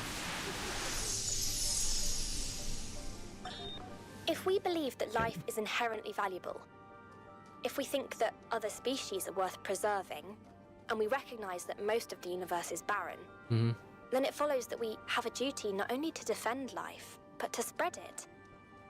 If life is the most valuable thing in the universe, then perhaps, in a sense, the cosmos itself is depending on us to do this. Like birds carrying seeds to uninhabited islands. Maybe that's our role in the galactic ecology. Let's see the social media thing. Founder mega thread. Ooh, it's Jeremy. Please keep this discussion of the alleged presence of the founder at the site of the megastructure confined to this thread. I'm still in shock. I wasn't even sure the founder was still alive. Of course she is, and now that we have reached completion day, she has sent us her sacred messengers. It could still be aliens pretending to be the founder. It's not aliens. And if Prometheus and Pandora are her sacred messengers, why has one apparently chained the other? The day of her return is imminent. So now you agree that Byron was right and want an expedition? In fact, it was the founder's will all along, and when you said it, it would be wrong to even consider going to the island. You were acting against the founder. Your word games aren't going to help you when the founder returns, Aurenia. It was wonderful to hear Athena's voice again, but with all the emotion inherent in this matter, we should be careful not to get swept away. We don't really understand anything yet. I can't help but wonder, if Miranda's her daughter, was Athena trying to start a new civilization? Did she abandon New Jerusalem? Oh, I don't even know, man. Was she abandoned New Jerusalem?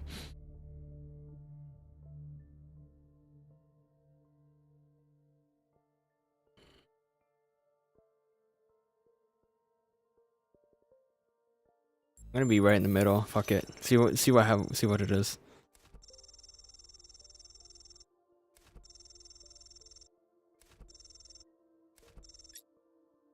That's none of our business. Okay, anyway.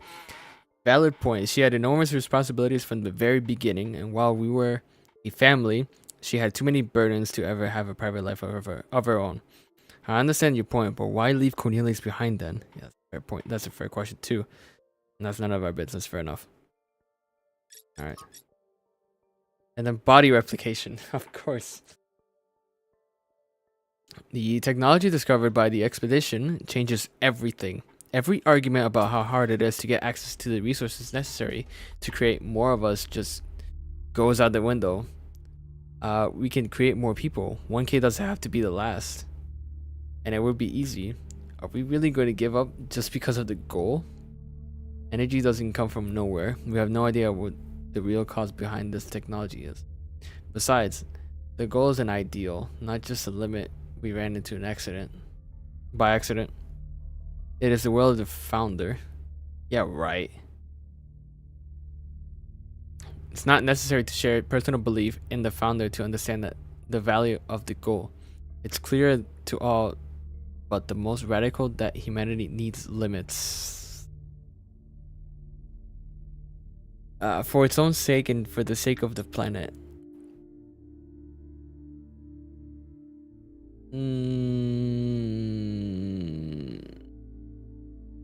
I had to disagree. I have to disagree with that. I think we would still need more people.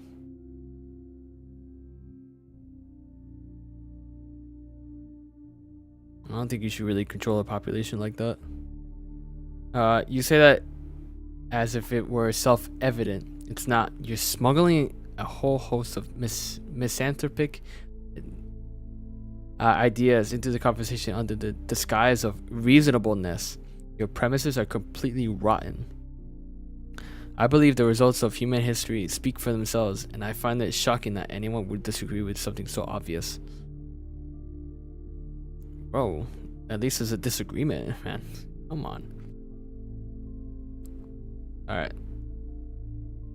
It's shocking that anyone would value human beings and think that maybe our ancestors could have solved their problems using their brains instead of preaching misery for all. that maybe there is some fucking point in blaming other factors beyond technology and growth. Like, I don't know, people in positions of authority preaching their self-important fucking morality instead of trying to solve ordinary people's problems. Authority, I'm just an academic. That's completely disingenuous and you know it. Your clique has the mayor's ear. Clique, I assure you there's no thing. This conversation is getting out of hand. If you can't behave, I'm shutting this set down.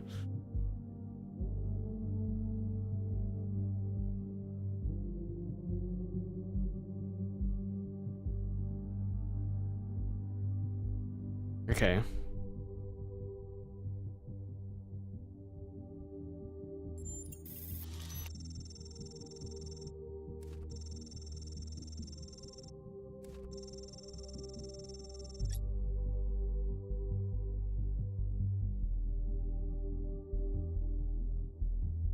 Really? Wow, Jeremy. Sorry to have irritated you, 1K, but thank you for speaking up. New Jerusalem's a democracy, and without free speech, democracy is a sham.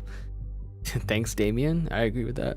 A lovely sentiment, but you should try to moderate this forum and see what it's like. If every conversation is allowed to explode, instability is guaranteed. We have to set reasonable limits on behavior. Thread closed. Oh, come on, Jeremy. You can do better than that.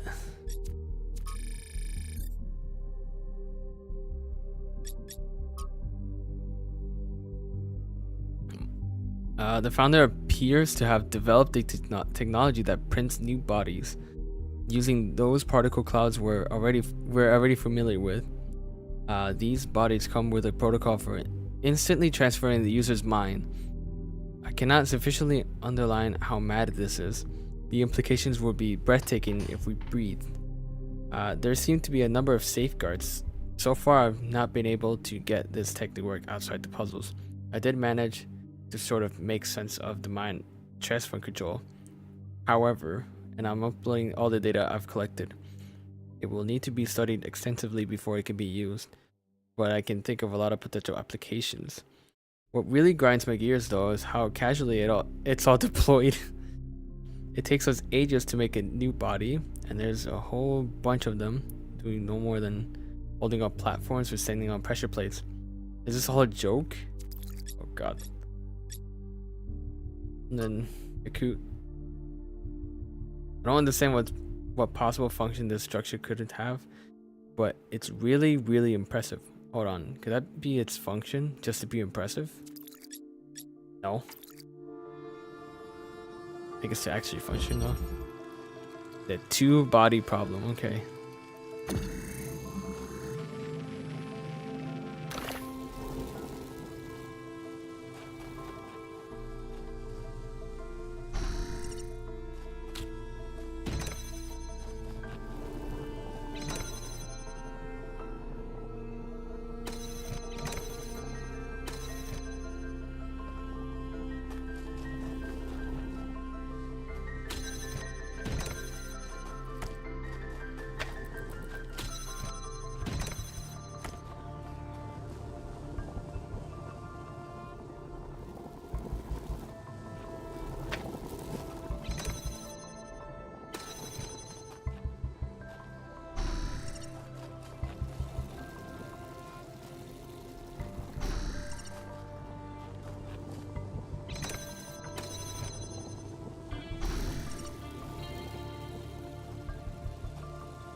Be right back.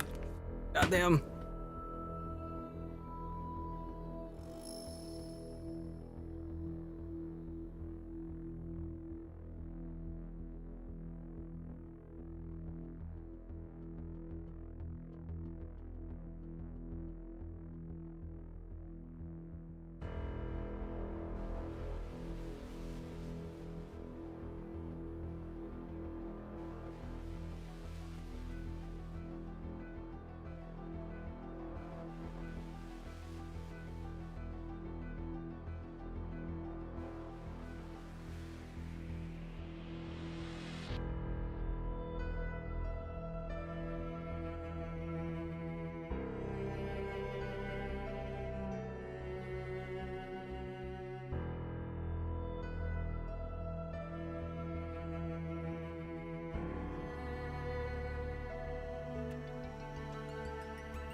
All right.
Nice.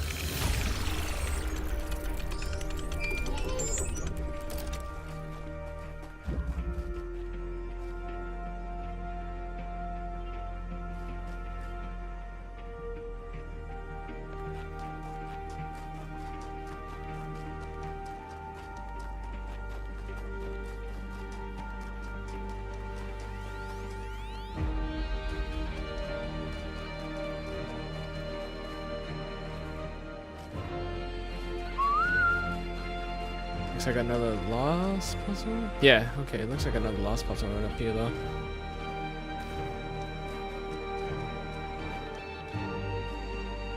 It's in Golden Gate. Oh, okay.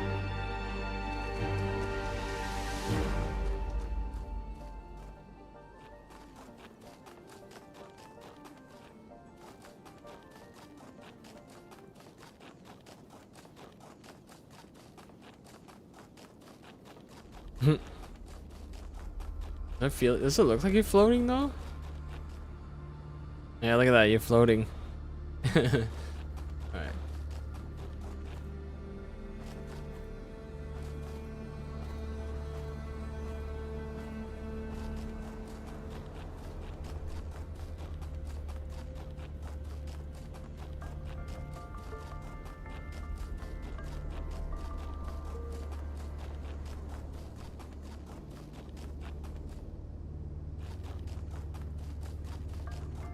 At the lab? Whoa.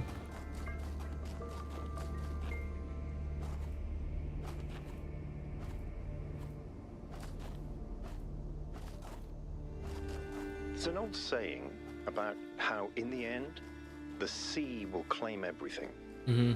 I have no doubt that this is true. In the long history of the human species, entire regions have disappeared under the waves. Places like Beringia and Doggerland still echo in our cultural memories. But we shouldn't forget that life began in the sea. We are the children of the sea. And it's not through floods and ruin that the sea will claim everything, but through us. Humans, you know? Yachevsky again. On the past. With alarming frequency, our mythological narratives conceptualize our separation from nature as a fall, a punishment for sinning, a loss of innocence, a decline from a golden age. We believe that a better state of humanity is possible, but insist that this state must be in the past. And yet our historical experience has been the exact opposite. From all the horrors of modern war, and they are considerable, relatively few people today have to suffer the unspeakable agonies that our ancestors went through on a daily basis. It is doubly ironic that we place our golden ages in the past, but we rarely ever consider what life was actually like for the people whose genes we carry. How cold they were, how hungry, how frightened of the cruelty of nature. What unspeakable pains they must have experienced when they were sick or injured. How many of their children they had to lose, unable to help, begging the heavens for mercy and never receiving an answer. This past is a slowly receding tidal wave of grief. Okay. The battle for human emancipation is not yet won, and the path has been far from straightforward. And yet, in but a few thousand years, we have eliminated a great deal of suffering that before must have seemed unavoidable and eternal. Some still suffer, their lives held ransom by politics and economics, but at least now we know that a better world is truly possible, and it lies in the future. Damn. Nice. It's time for me to decode them myself.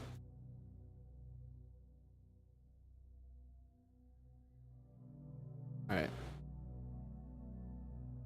Okay.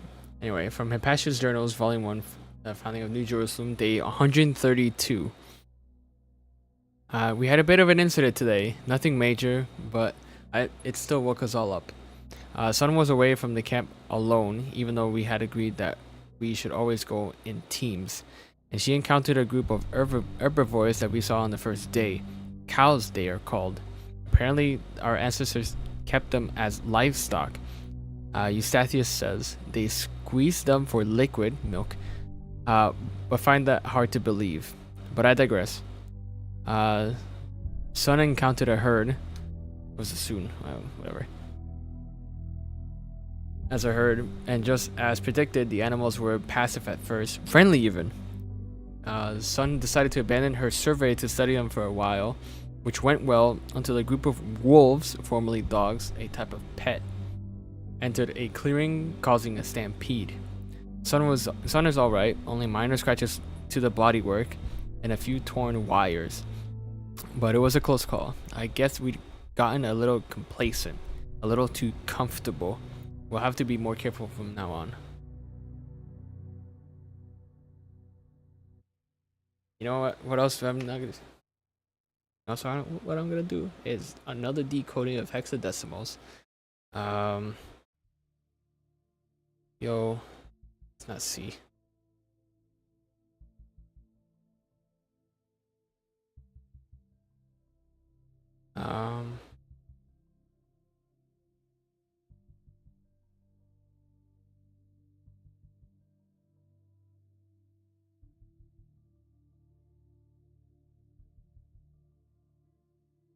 Way. Oh. Come away. Wait. 9 2C.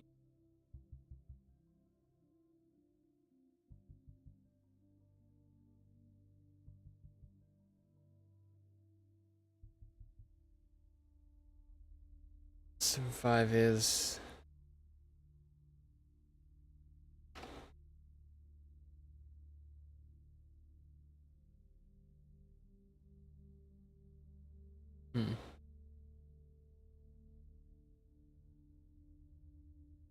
Oh.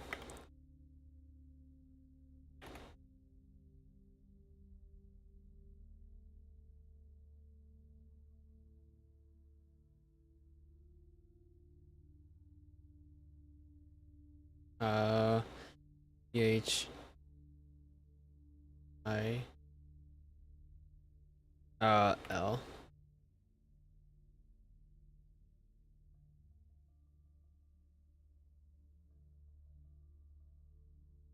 21.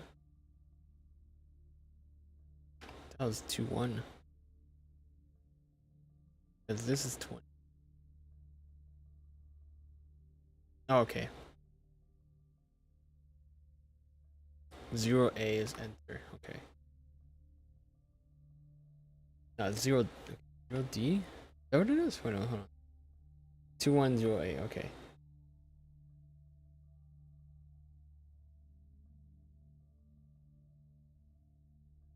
I guess because they added that? Okay. So it just says 0D0A, but I know 0A because it's enter. Don't know why it adds 0D. I can't press tab, honestly. That sucks, but we'll do enter. 5-4.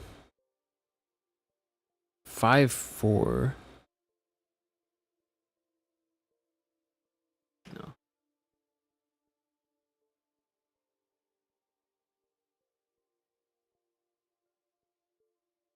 6F is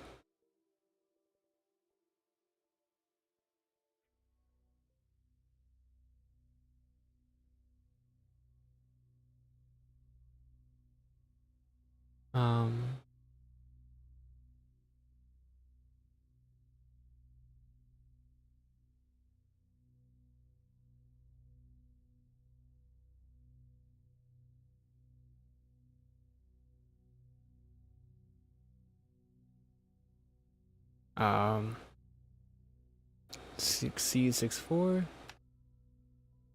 D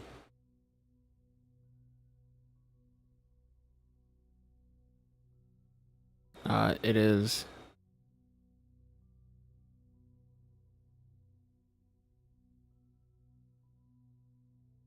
okay to the waters and the wild. I cannot believe I decoded this myself. Let's go. Alright. See what this actually says. The stolen child? The fuck?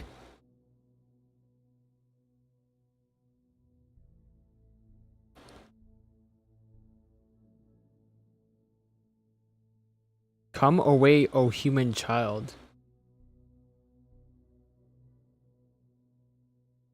Wow.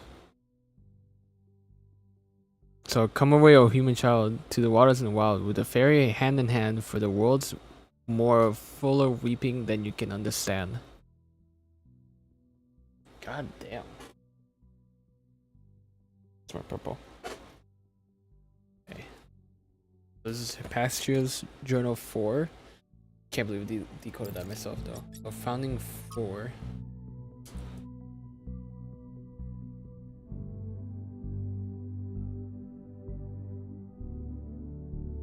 Come away.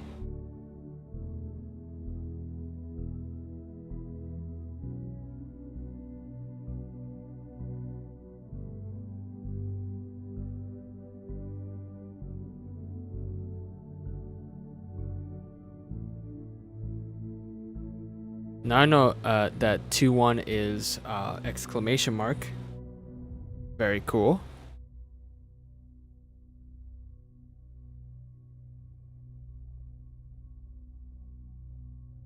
And the wild.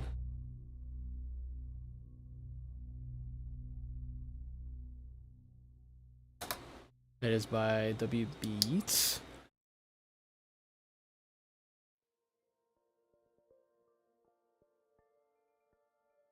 What's the poem called? Stolen Child.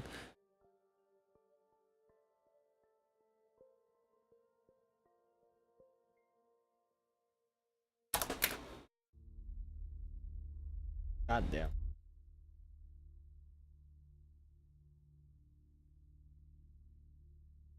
Now I'm actually learning how to decode this thing instead of using.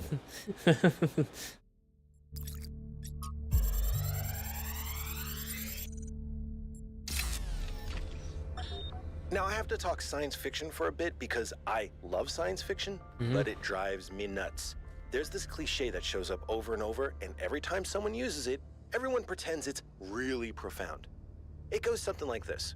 A scientist invents something good, but, oh no, it's actually really bad.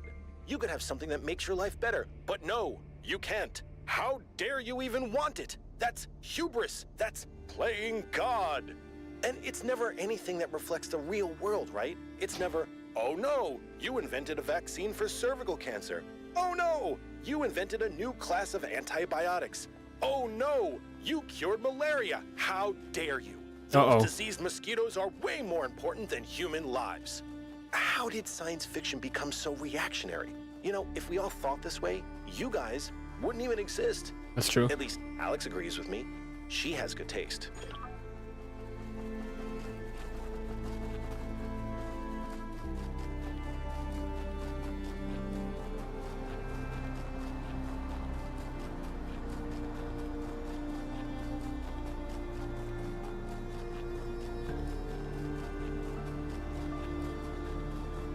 I want to know what's up here.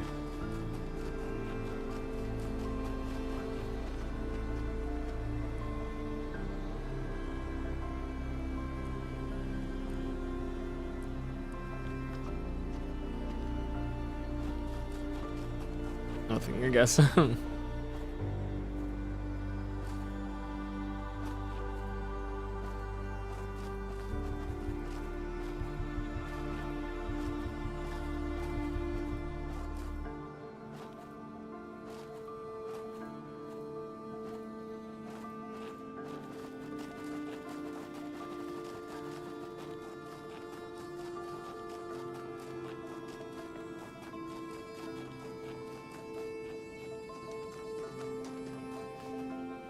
Okay.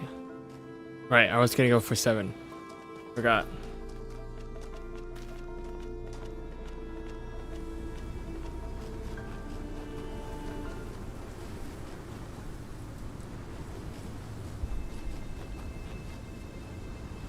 Ah, it's the other puzzle.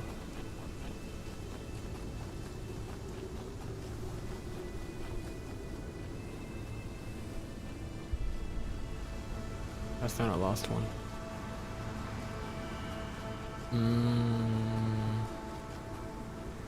Yep, there you go.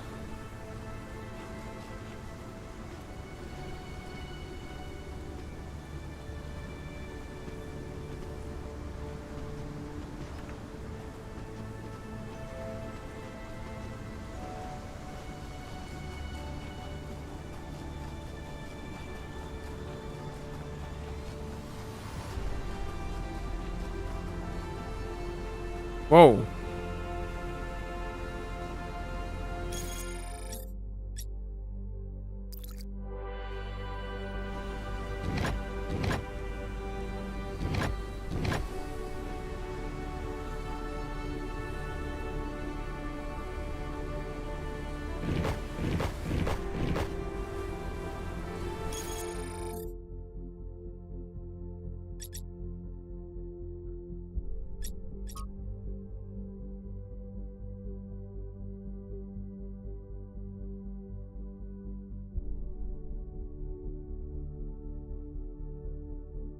The hell?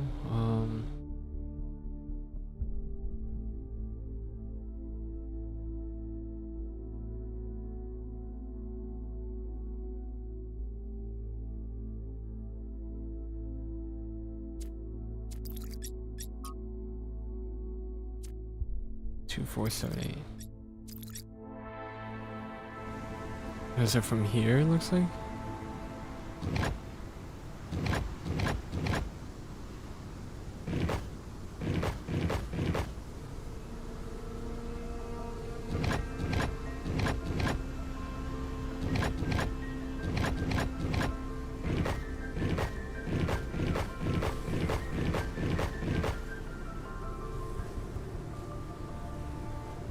Yeah, I'll have to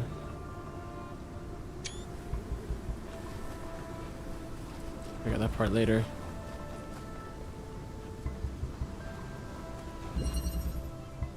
Red shift.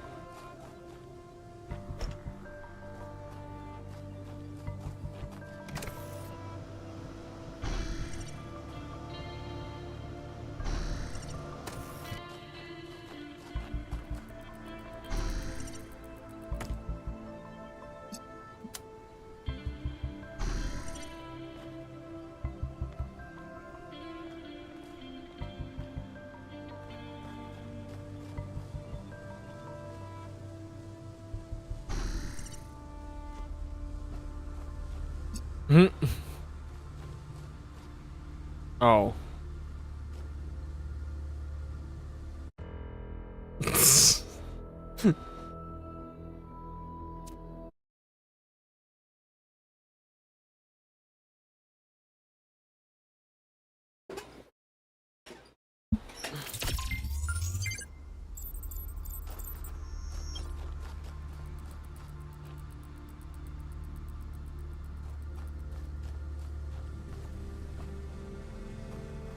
Oh, because this is blue, that's why. Okay.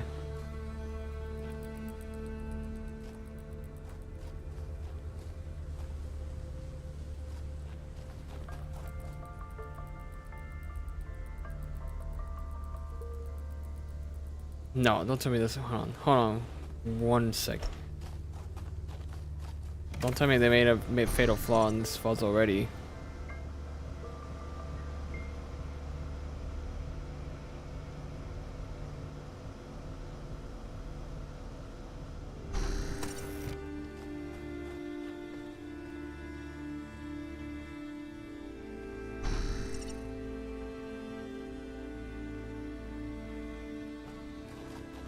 No, okay.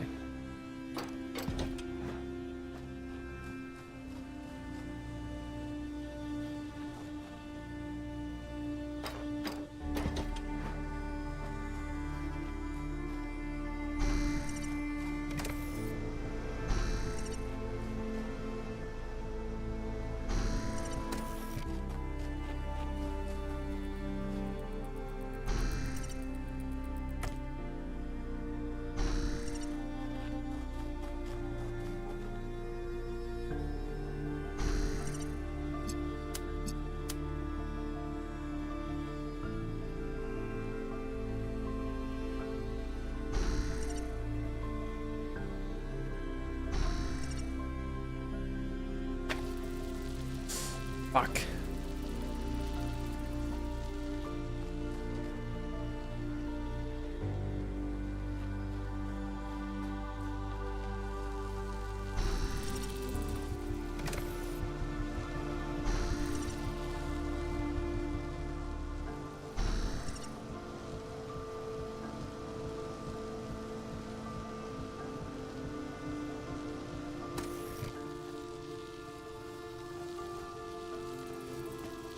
Oops.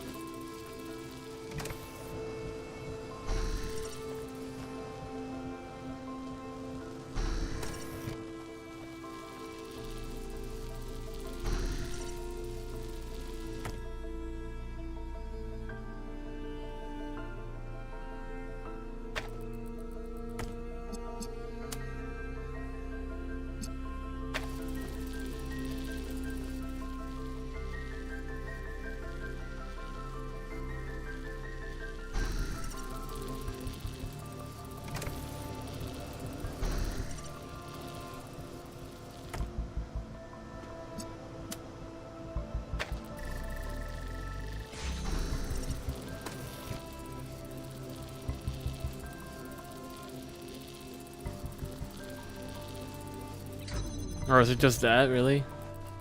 Wow, it's such a simple puzzle.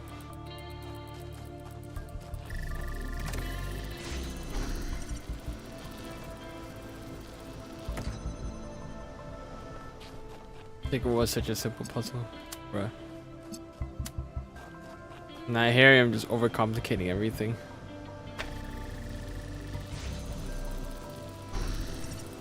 Actually, get in.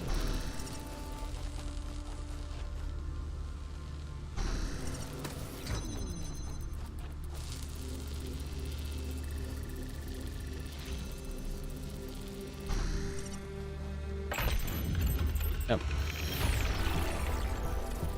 Congratulations, 1K. That was a hard one. That really wasn't. This is kind of I was dumb. That's all.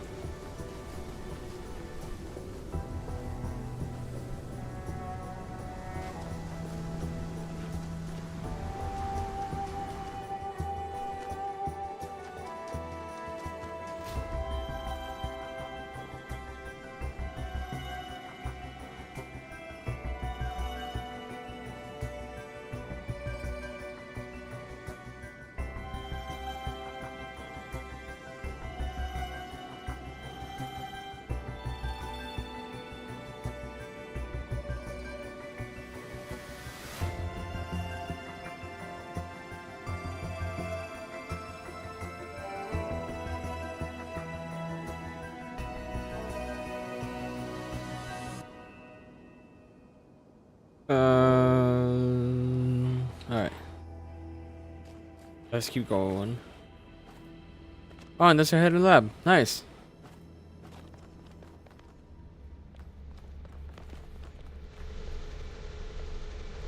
Ah, shit. Okay.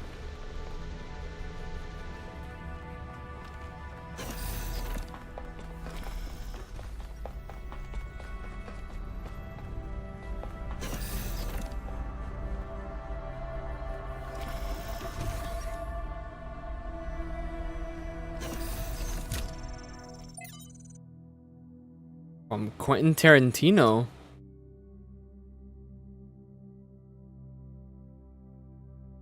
Oh, Quentin A52. Okay. Alright.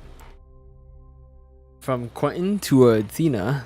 Dear founder, I never got to know you. People tell all these stories about you, and I don't know what to believe. Some people say to ask Cornelius, others say Cornelius is too blinded by grief. Some say Byron stands for the truth. Others say he's a fanatic and a radical, and we should listen to the mayor. There doesn't seem to be a way of getting a straight answer. And then another hexadecimal. Starting with I, by the way. Why did you abandon us to this chaos? Why can't you just come back and sort it out? If you're reading these messages, don't you care? Well, I'm not Athena. I mean, I'm reading these messages. All right, you know what that means? More. More of these. I can figure it out. All right. So that's not it. It is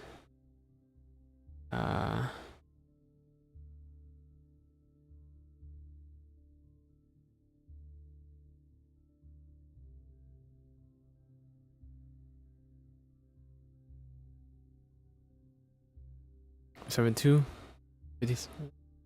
6-5-7. Okay, so try 7-2.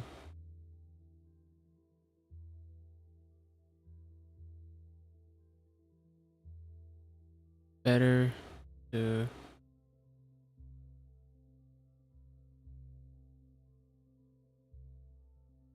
trade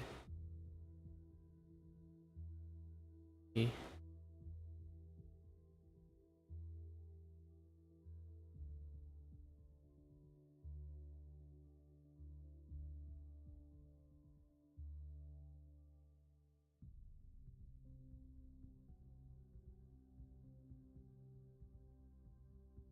let's see, 3.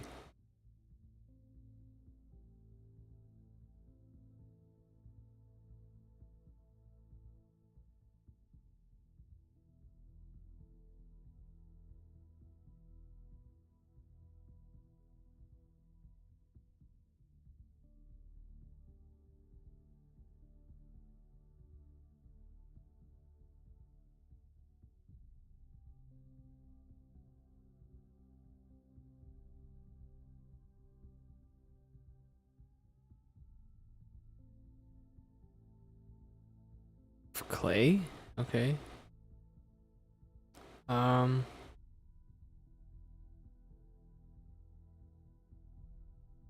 Then 2.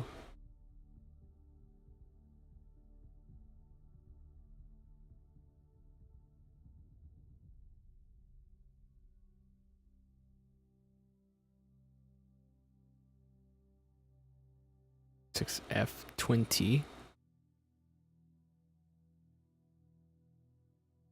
60. Let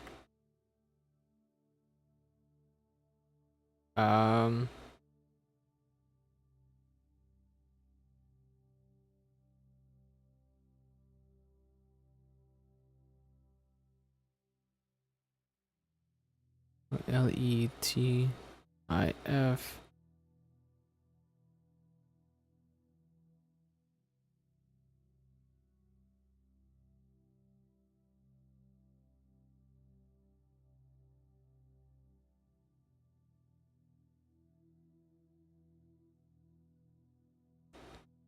What? So wait.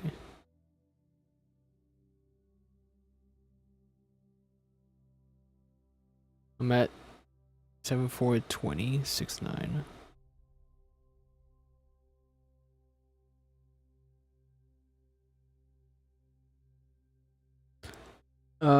Let's see. So 60, 75, 7420. C 6574 20 69 66. Is really 66?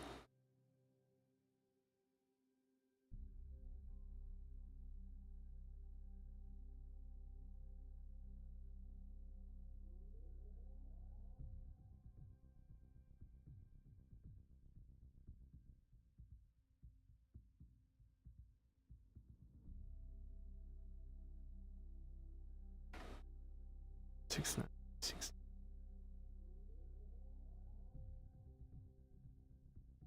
2 E. This is 79.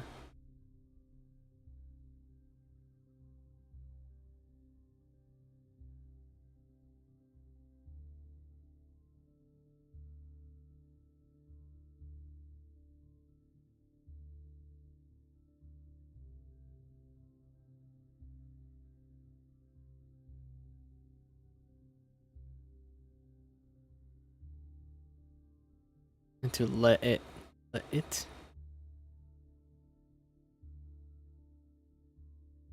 didn't then to let it fall into wrong. Honestly. So it's better to hide the truth, creature of clay, than to let it creature of clay? Is that what it is? Creature of clay? Paste. No way it's creature of clay.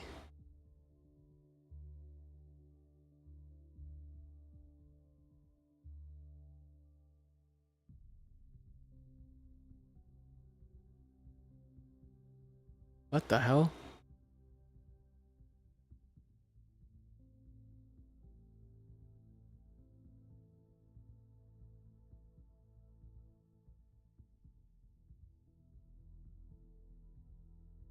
Let me write that again. Alright.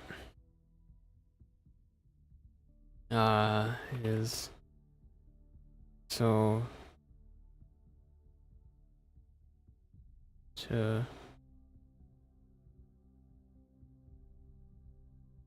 THE TRUTH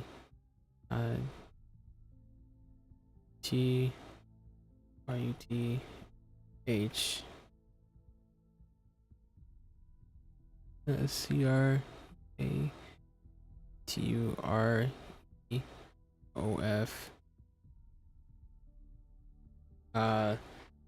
CLA. Oh, it's 63 LY.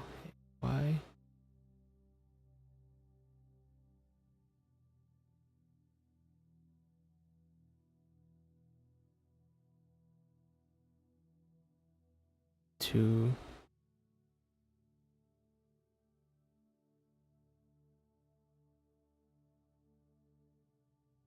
Why is this one like that? 69, 66.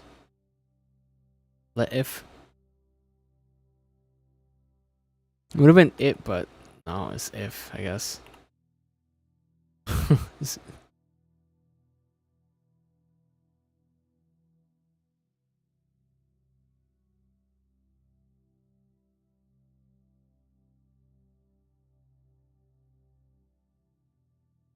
E.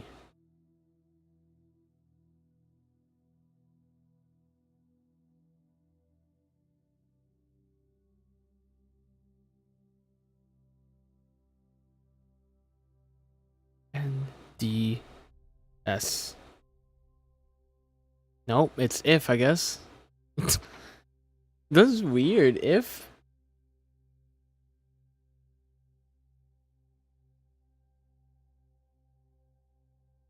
No, I don't need you. I don't need you. No, I don't need that spoiler. Hell no.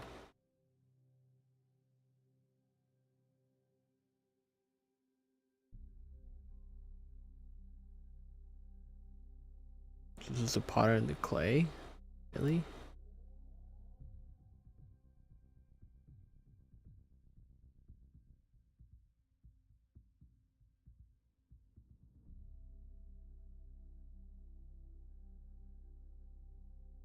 Taken as a question, the words bring out the character of the perversity, the upside downness of which the prophet speaks. The man whom he condemns for inverting the relations of the creator and the creature. The potter and the clay, acting practically as atheists, denying that there was a divine order. I don't even know what it is though. Surely you're turning of things upside down.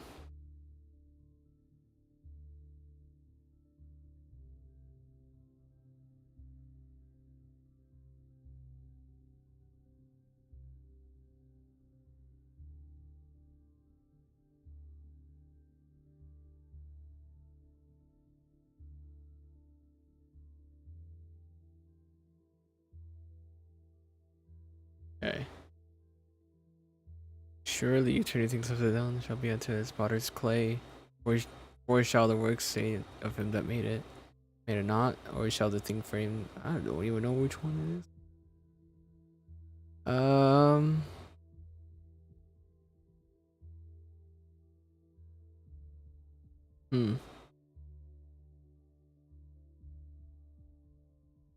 Okay. Better to hide the truth, creature of clay, and to let it fall into the wrong hands. That's what it says.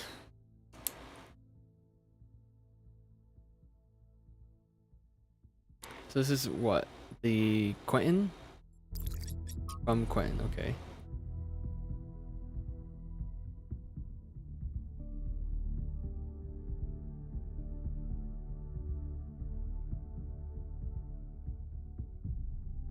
Okay.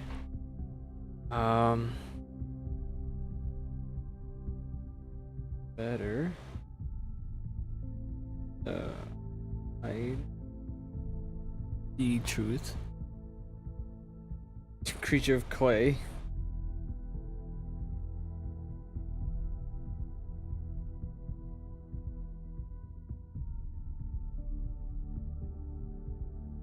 and to let it fall. Let if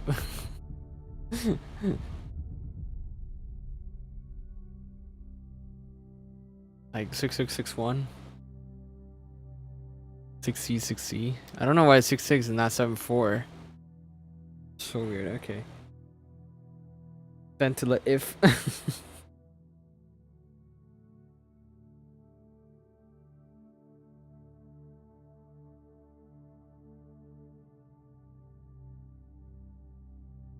pretty sure it should be 74. I don't know how they mistyped that.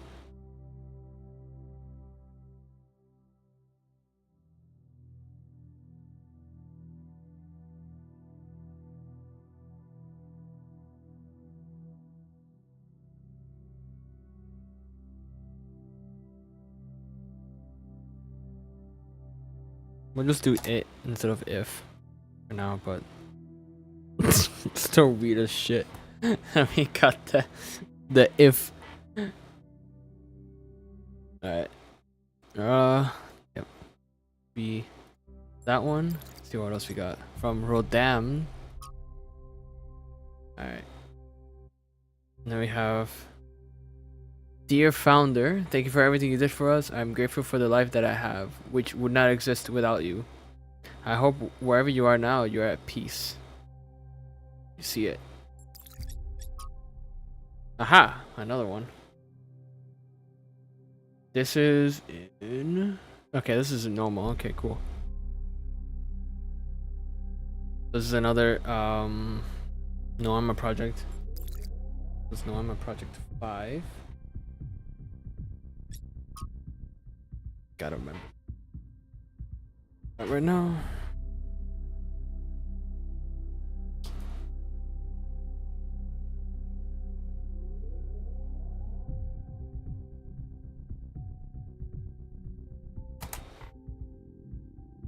Alright. Let's see. Trials number 938 to 1000. Version 0.0.12 successfully developed. Deployed, my bad. New labs established to avoid interference for successful duplication of advanced machinery. Trials 1001 to 1308. With that hexadecimal, data collection and analysis, translation, groping in the dark. Groping in the dark, okay. Trial 1309. But QFT fails to account for this. Must rerun trials. Maybe God was trying to make an apple pie from scratch.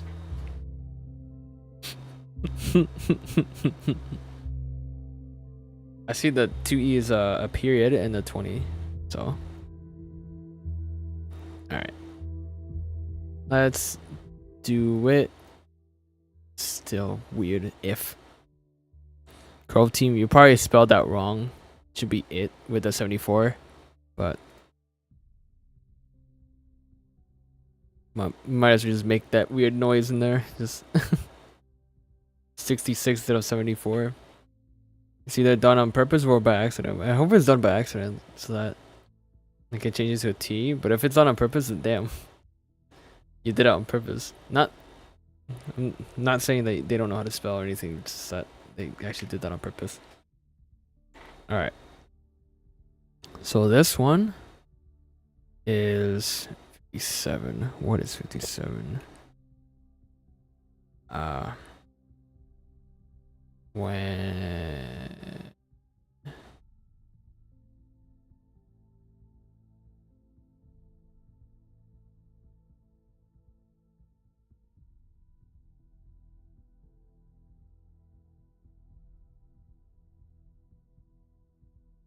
man is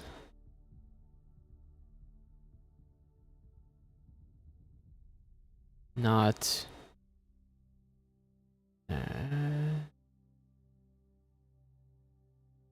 when a man is not nature? Whoa. Man is not nature.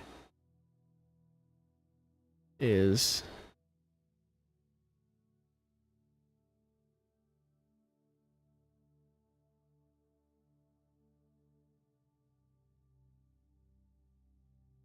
barren. Oh. Okay, barren.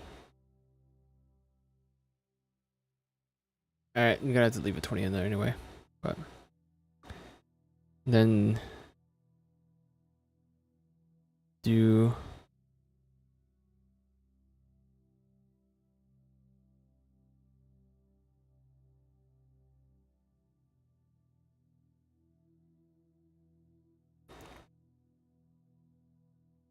a live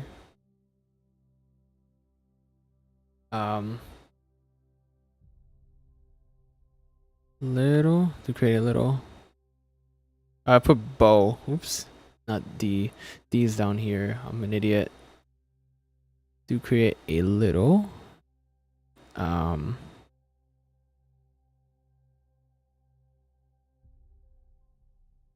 flow.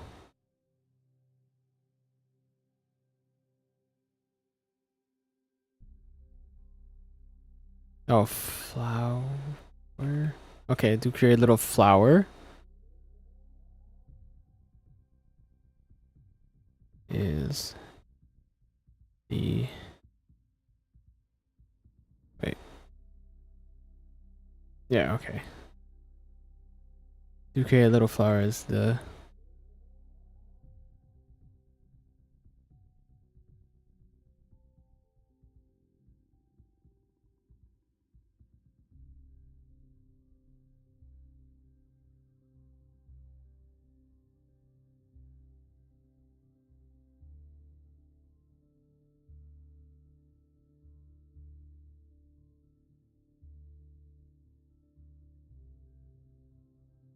wait, what?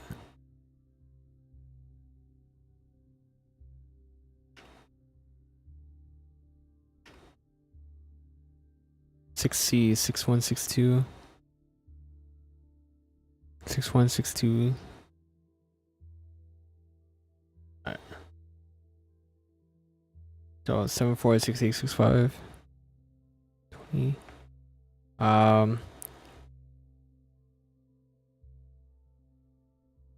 You are okay. Labor. I'm gonna put Lepor.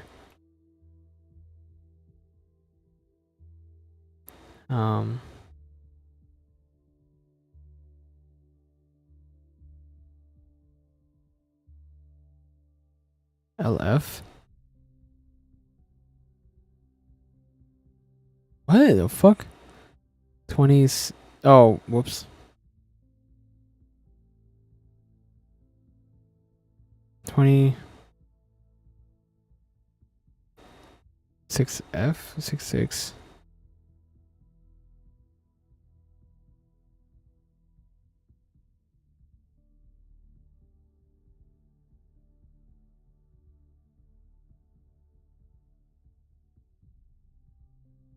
Oh, I put 6C. Labor of age. Yes. My bad. That was my bad actually. I was like, no, that's 6C. And it's a 6-7. I keep putting L and that's 6C. That was my bad. So where man is not, nature is barren. To create a little flower is labor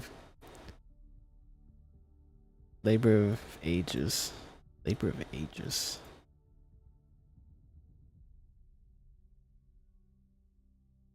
Of course, is this one. Of course it's William Blake. What do you expect? Do to create little flowers to labor. I'll put do, right? Oops.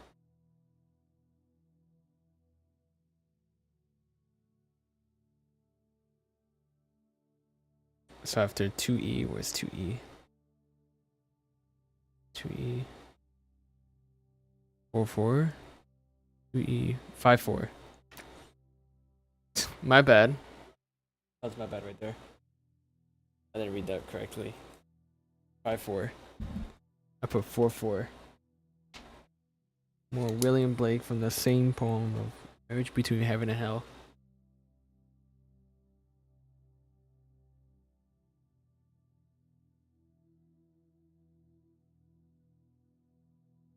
Where man is not nature.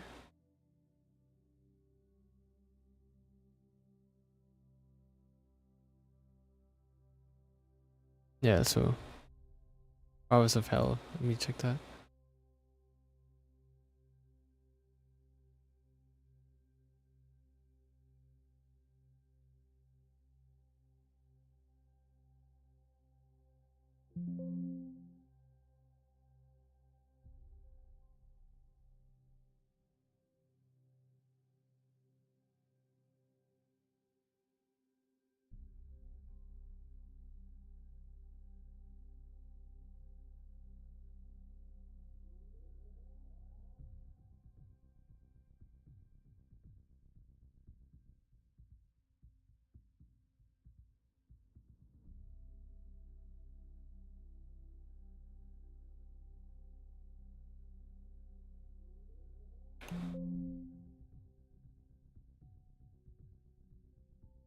Um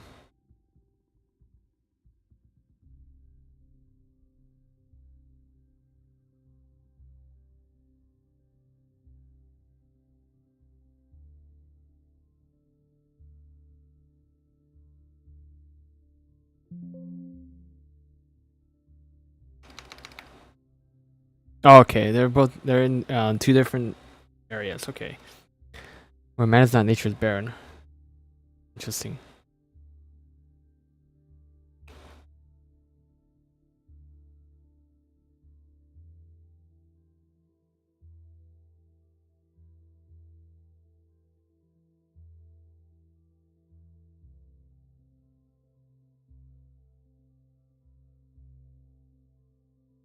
To create a little flower is the labor of ages.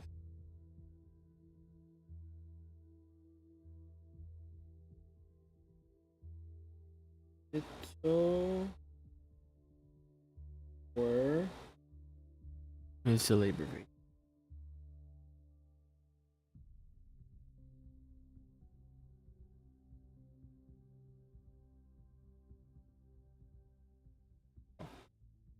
Another William Blake right there. Between hell again. Should I put the province of hell? I should probably.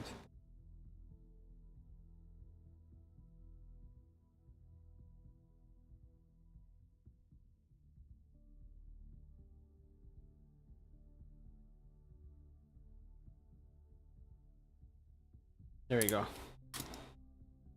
Beautiful, beautiful, beautiful. All right.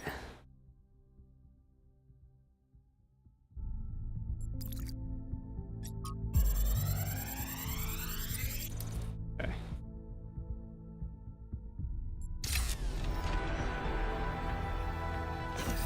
This looks like it has something to do with energy generation.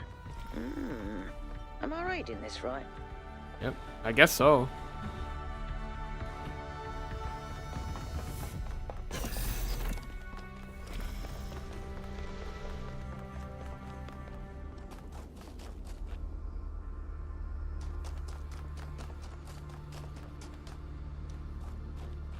Okay, let's go to number 8.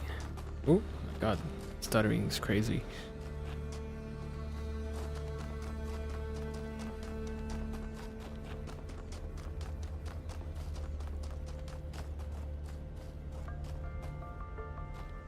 Here it is, number 8.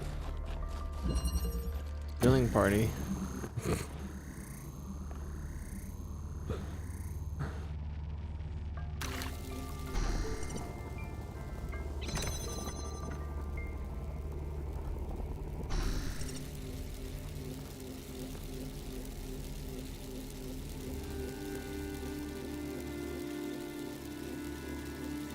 Oh.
I know it's not gonna work anyway. Okay.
I think since I'm there, I'll use this guy.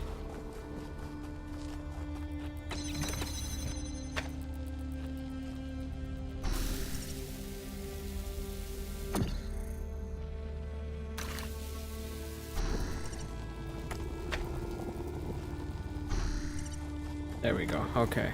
Yeah, okay. That's how you do it. Nice!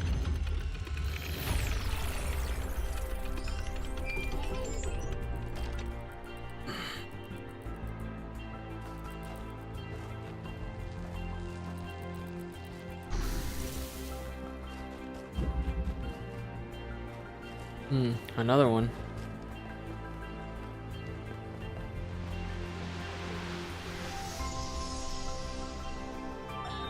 I wonder what it was like when the ancients were still here.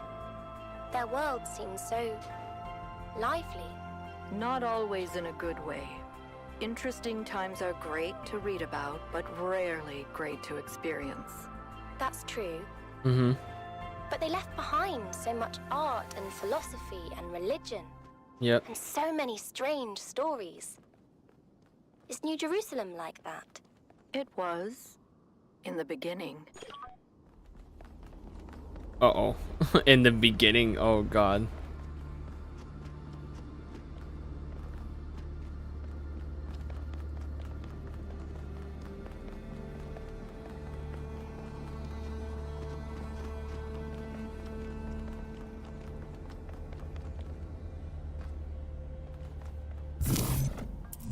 Very specific.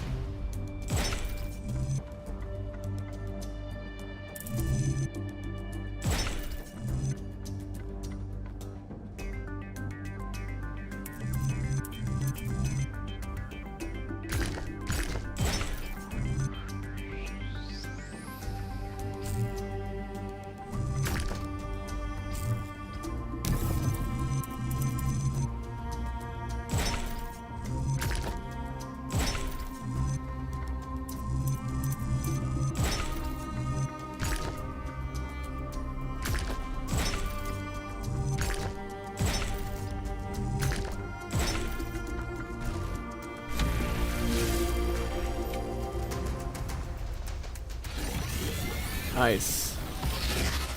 Alright, who do we have? It's the Sphinx again. What the fuck? For tricking the gods to help humankind, Prometheus was punished by being bound to a rock, there to be eternally tormented. Damn. The chains that held him were forged by Hephaestus, blacksmith to the gods. Was Hephaestus right to allow his art to be used in this fashion?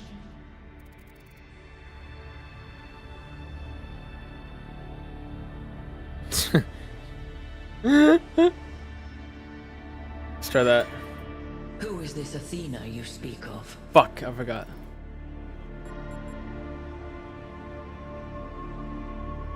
No. Ringing any bells? No, not Is really. it Athena you seek, or yourself? Do you speak crudely because you are wise, or because you are a child? Oh god. Maybe I should have spoken about Athena.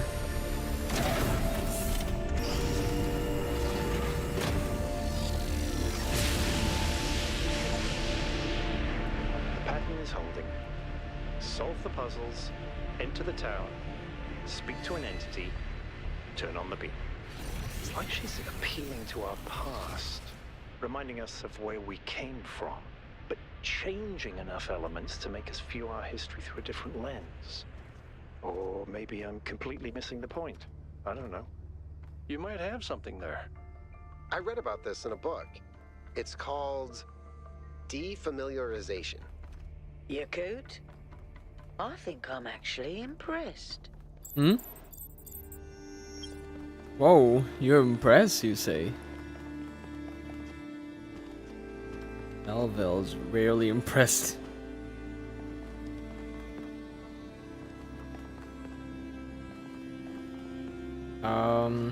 I need to find another lost puzzle.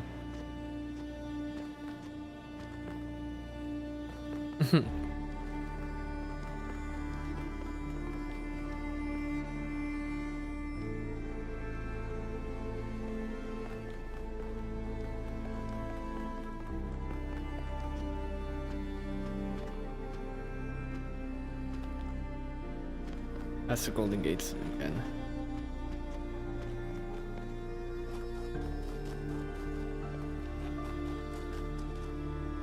Yes? Of course I did. Hey. She and Cornelius were both there when I was born. Neath was just starting to take over back then, and they were still showing her the ropes. Damn. Busy. There was always another problem to solve. Mm-hmm. Did you know that she never upgraded her body? Always prioritized everyone else. That's the kind of work ethic I wish more people had. That's fair.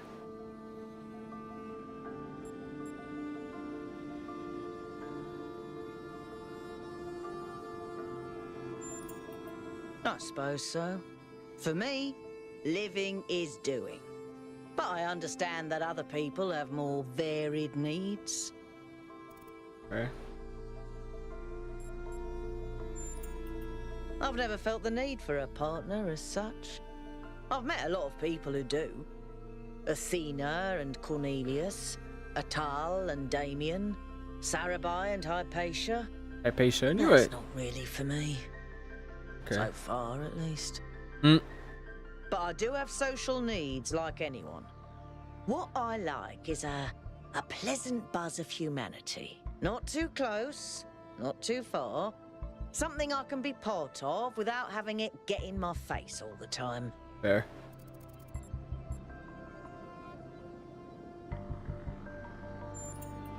The data stream overloads. Yes, they could. There are safeguards to prevent that from happening, but these aren't exactly carefully controlled circumstances. It's hard to predict. Our brains are absurdly complicated, which is why it's so hard to make more of us. Maybe she just got sick of things breaking all the time. Okay, that was pretty short. As far as I can tell, anything, which is insane. Just anything. Particle clouds can just do anything? Damn. I used to think it was the only safe way forward. Keep things simple and under control. Now I'm not so sure that ever made sense. Uh-oh. What do you think of Marama? She's Marama? so innocent and full of wonder, it should make me want to retch, metaphorically speaking. But I'll admit, she's sort of charming. Oh. Alright.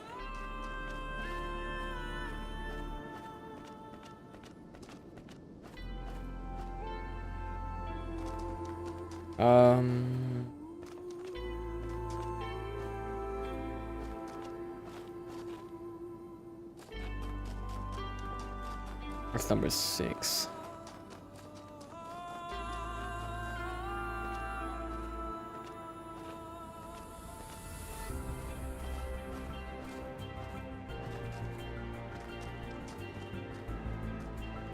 I already went through here. The hell? Where's that? Oh no, that's after, that's behind here. That's where I did. That's where I got the star.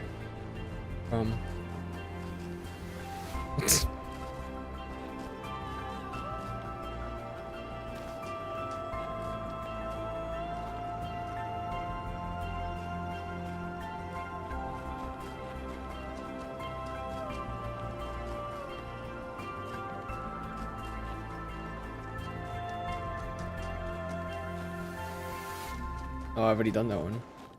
Oh, that's 5. Okay, no wonder. No wonder why I done that.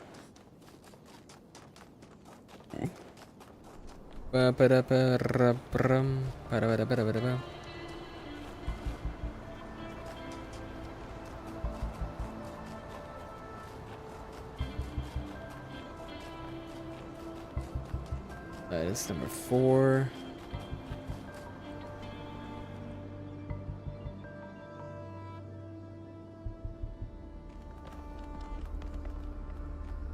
That's number 5 down there.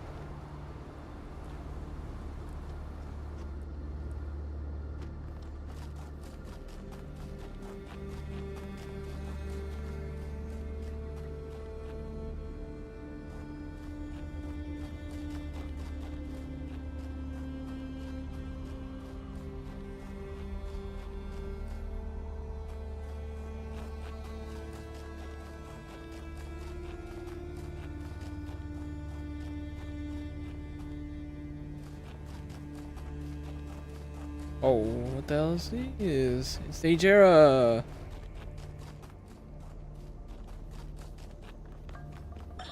To us who have only just begun this journey of philosophy, the world may seem like a mystery that can never be solved. A great deal has been written since the days of the 7 sages, but how much of it is truth and how much of it is idle speculation? I've offended many by saying that most philosophy will, as the centuries pass, be discarded as foolishness and superstition. But it is a truth only philosophers fail to see. And yet we cannot abandon reason and conclude that we cannot know anything. Rather, we must accept that the journey towards understanding will be long. And our task is to build a foundation for those who will one day arrive at its destination. As you're going down here and then dying. I wouldn't be surprised. I'm just floating, you know?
Um,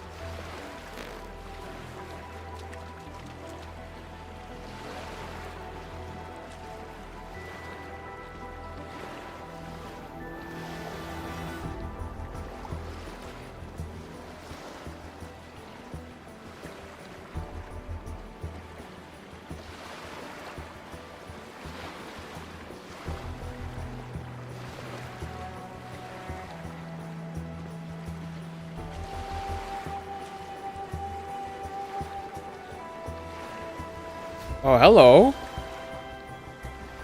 Ooh, bench.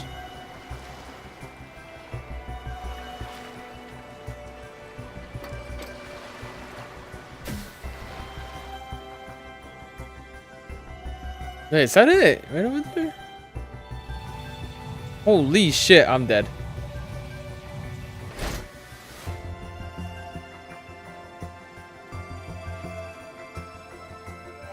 I'm back where I'm at. Alright. I think I already went there. Yeah, I already went there.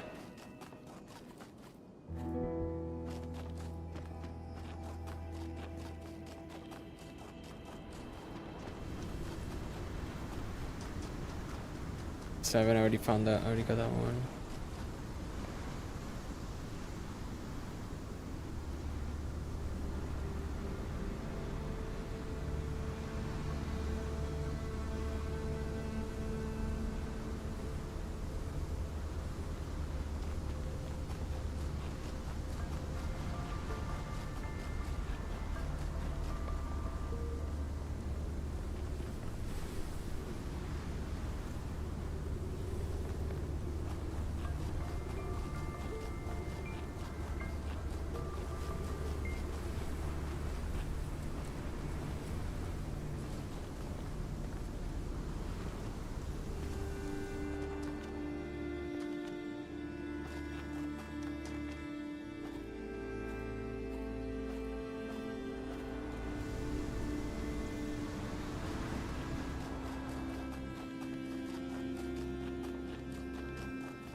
Follow the trail.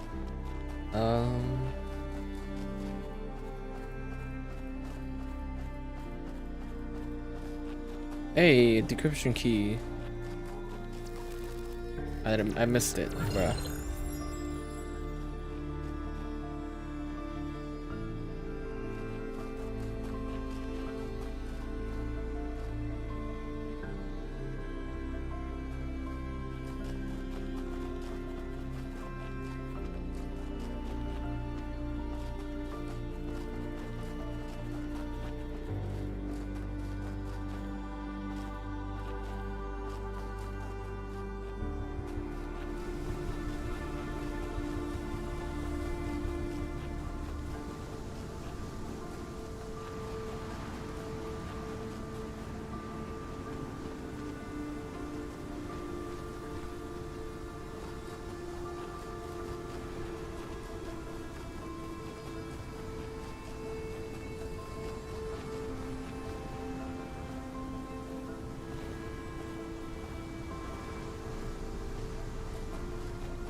Nope, already seen that one.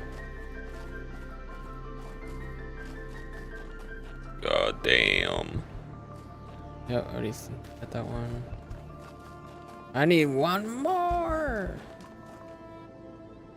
That's lost, I know.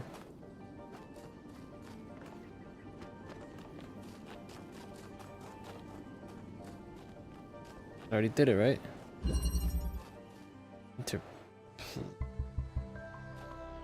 No, I didn't. Wait, what? No, I didn't.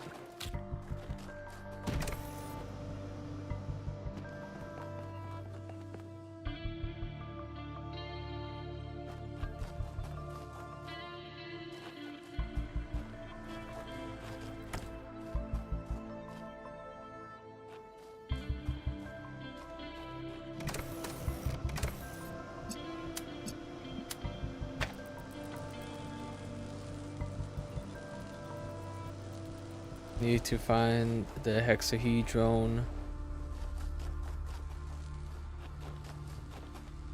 Alright, I know where it's at. It's right here.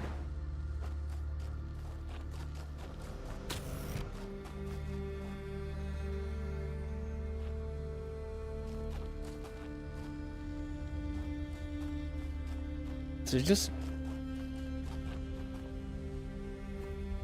me? Ooh, can I? Come on.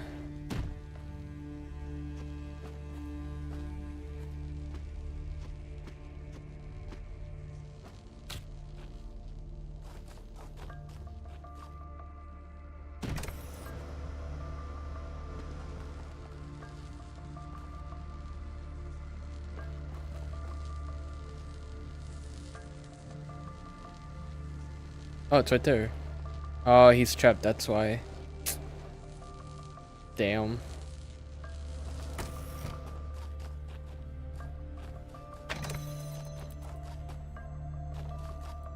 Okay, okay, okay.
Okay.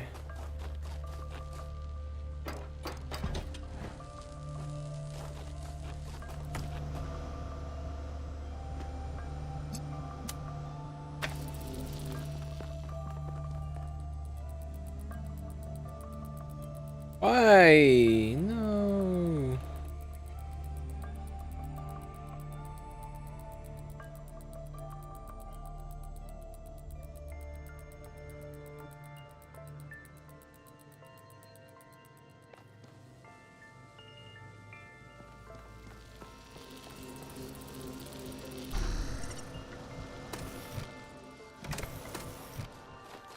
Oh, because I could just...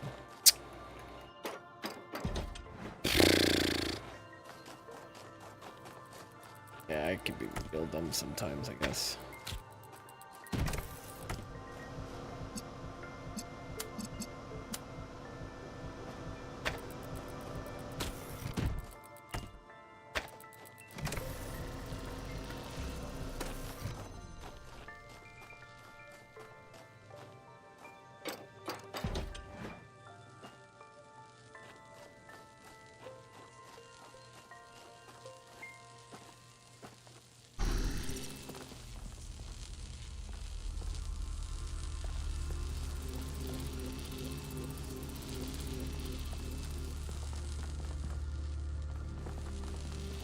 Yeah, okay.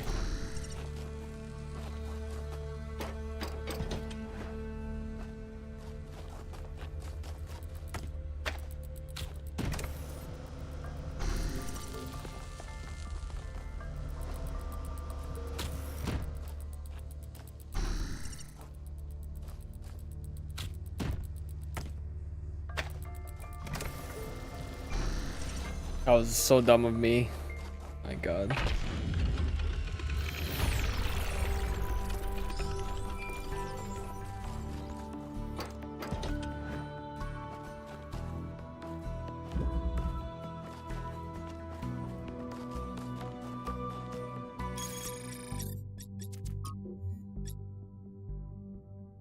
So far, wow.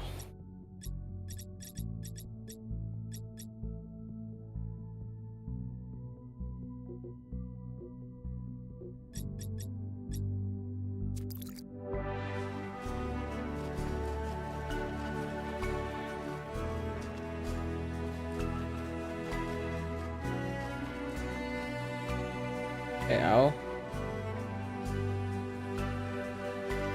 Hello, 1K. Hey, Al. I sure did. Not as well as Byron, but she was still around when I was born. I remember she came and talked to me after New Alexandria, told me how sorry she was. I never blamed her for that. It wasn't her responsibility. Oh. A lot busier than it is now. My most defining memory is that it was extremely noisy, because something was always being built. Got annoying after a while. That's fair.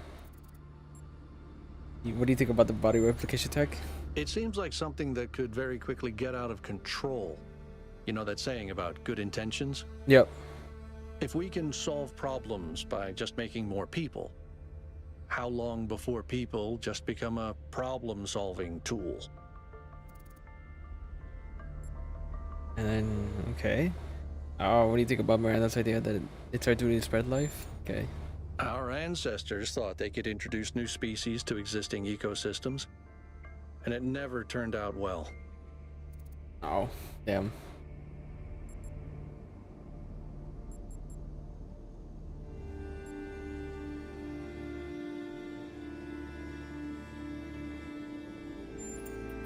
Like a lot of things Miranda says, it sounds pretty. But once you think about it, you start seeing the problems. That's not fair. For some reason, we'd convinced ourselves that New Jerusalem wasn't enough, that we needed another city. We thought it would be easier the second time around.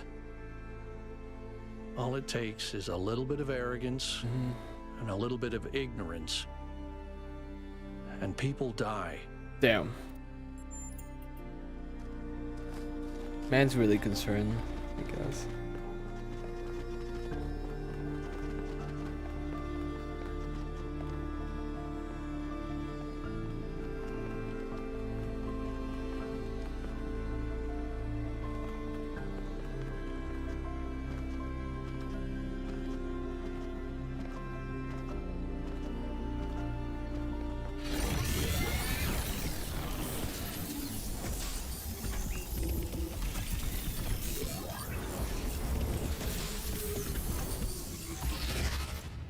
Alright, next up.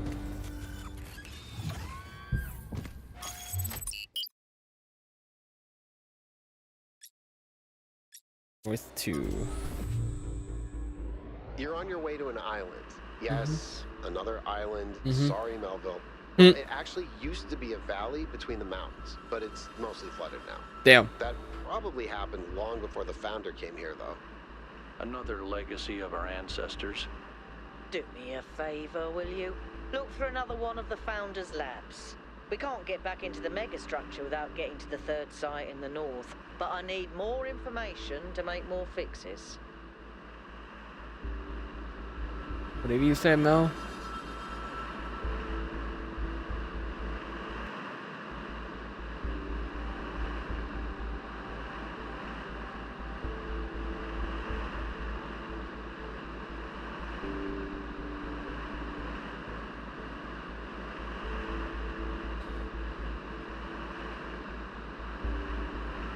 Ba-bum-ba-da-bum.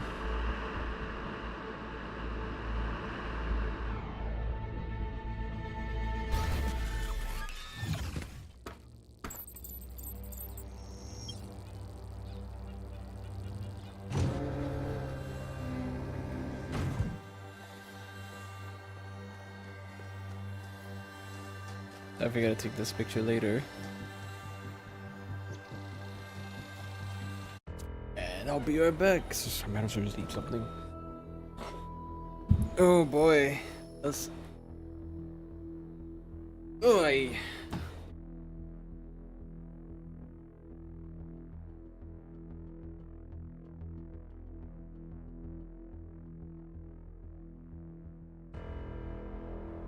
Other 1 a.m.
Damn right. It is. Okay. It just turned back. Time. God damn.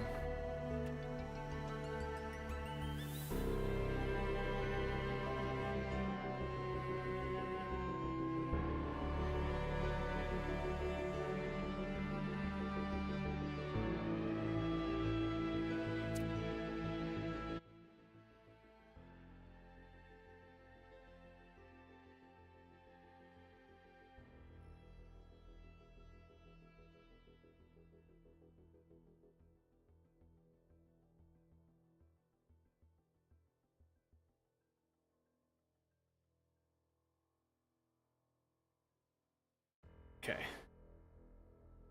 Let's keep going because I'm.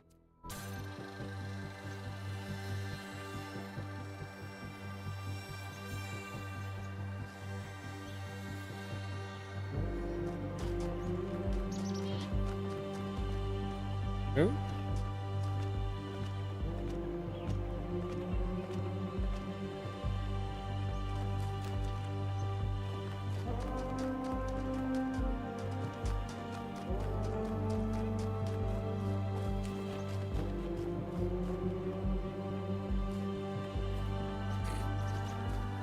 Be funny.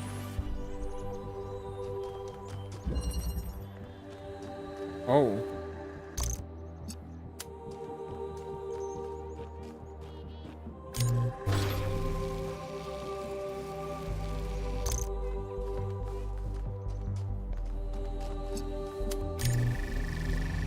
Oh shit, that's cool.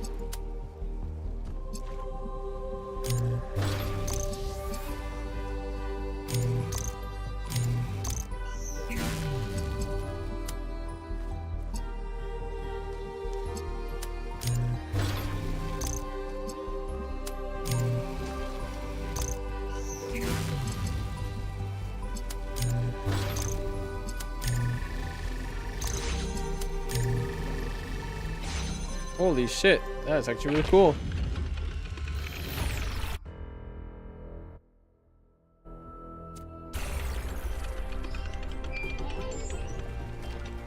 Wow.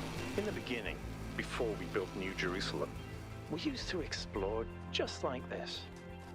Small groups setting out for the horizon, looking for resources, trying to make sense of the world we'd been thrust into, trying to find a way forward. It was a hard time, but I can't deny that it was also exciting. I think it's part of our nature to be wanderers. Our ancestors crossed entire oceans on flimsy wooden boats, just to see what else there was. Is it weird to feel nostalgic for a time I never experienced? I just think I could have contributed so much more back then. It's not weird, but it wasn't all sunshine. People died. Yemo, Calvin, Isaac. I know, Al. They were family to me. Sorry. Didn't mean to reopen old wounds. It's a legitimate point, but I don't think it invalidates the sense of wonder we felt. That's what kept us going.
Oops, this one.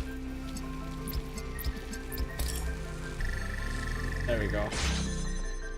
I have to make that one green.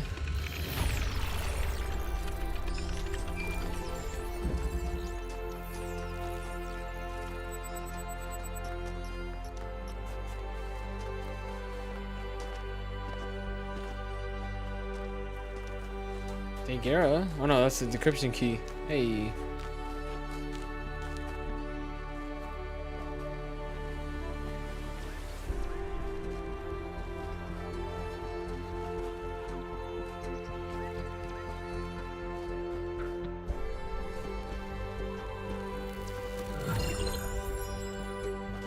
Nice.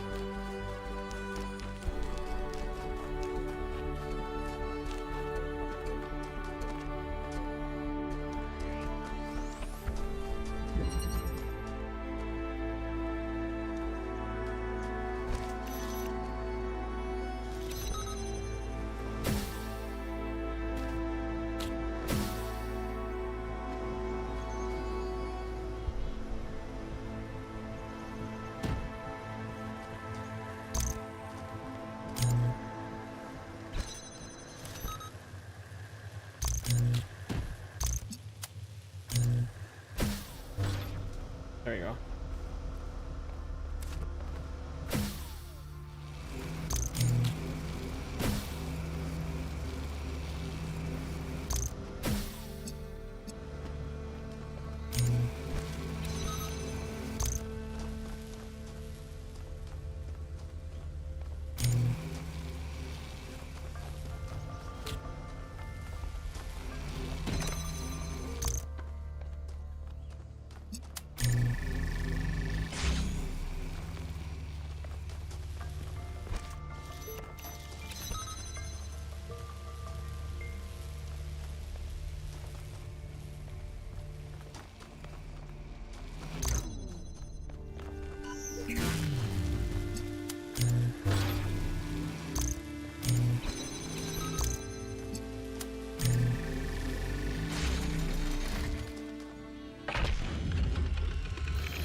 There's so much history here that we can't see.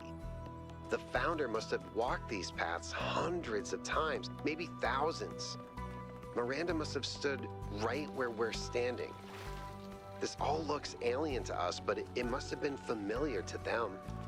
If this was their home, where are they now? Where are they now? Inside the megastructure, waiting for us to pass the test. It's the only thing that makes sense. Okay.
Okay, then one.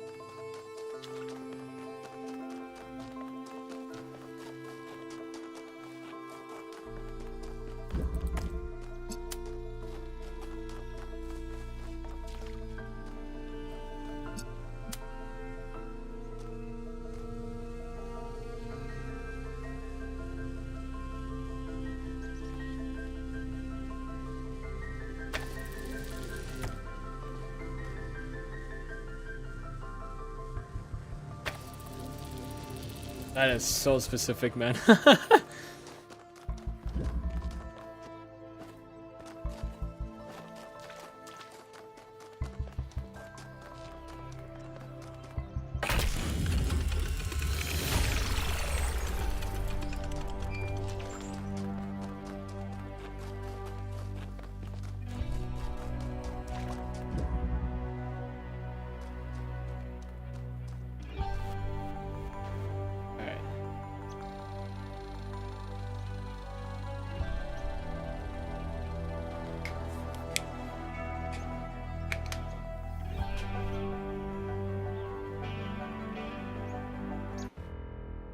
We are back.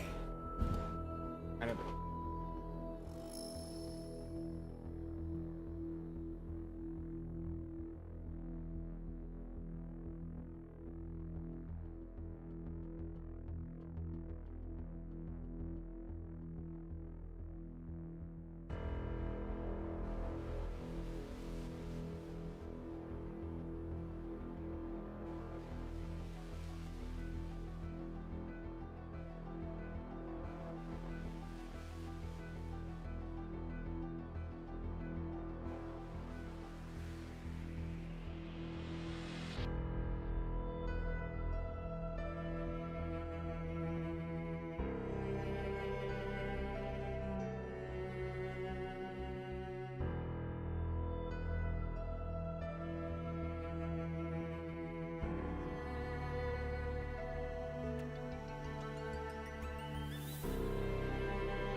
Food.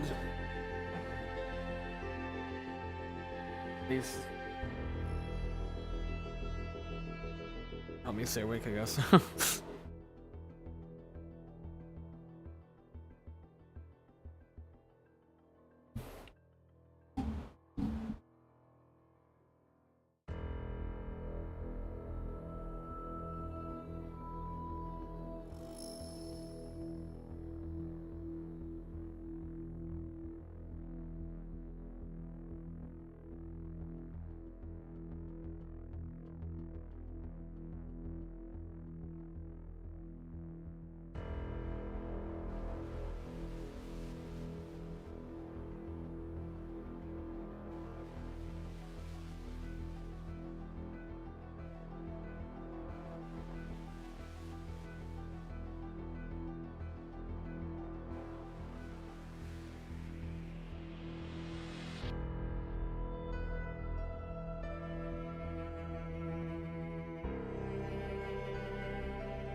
By the way, thanks for the follow, Charlotte Joshua. Stream Elements didn't even didn't even put that out there.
Okay.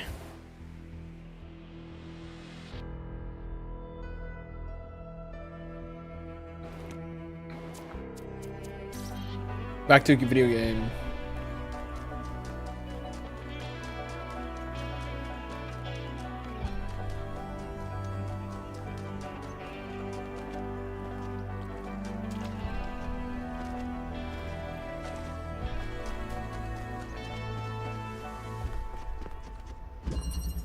Okay.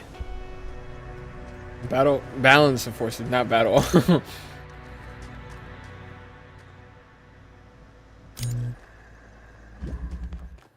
here? Oh, so I gotta get that.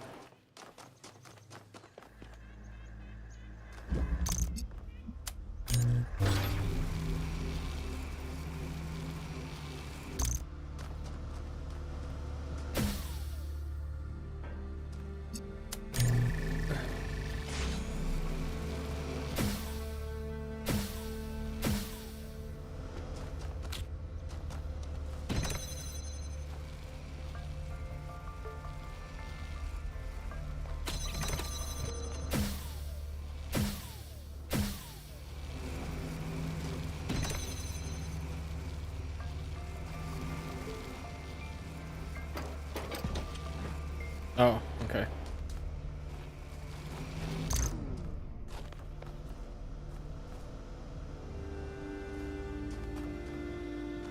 Wait.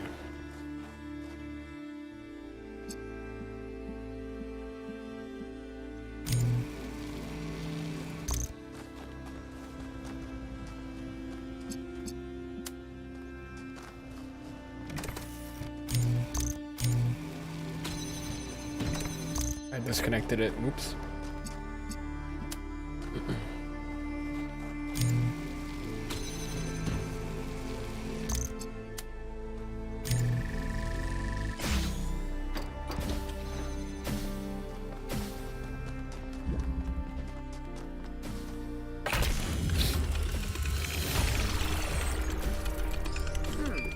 Every one of these clouds seems to contain exactly the same amount of energy. Huh. Interesting.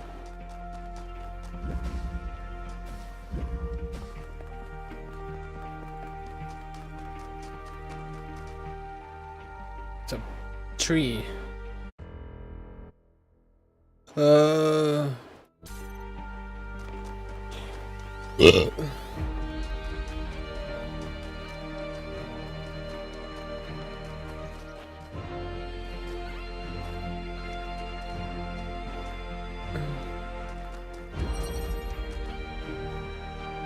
Reconnaissance.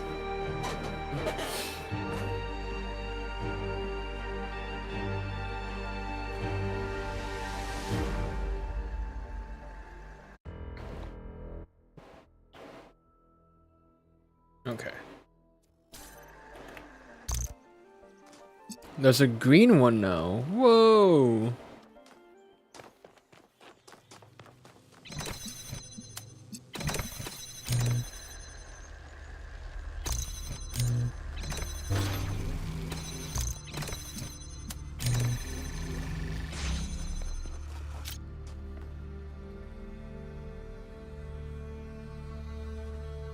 Is there red? No, it's a green though.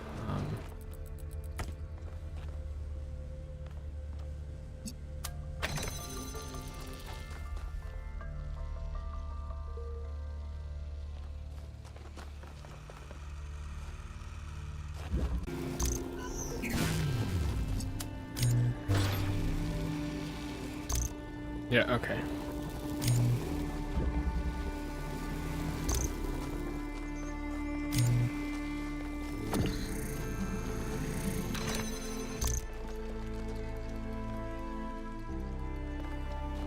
It's alright.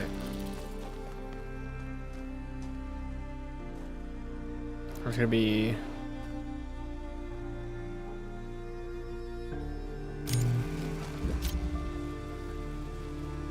Oh, I guess it's not. Okay.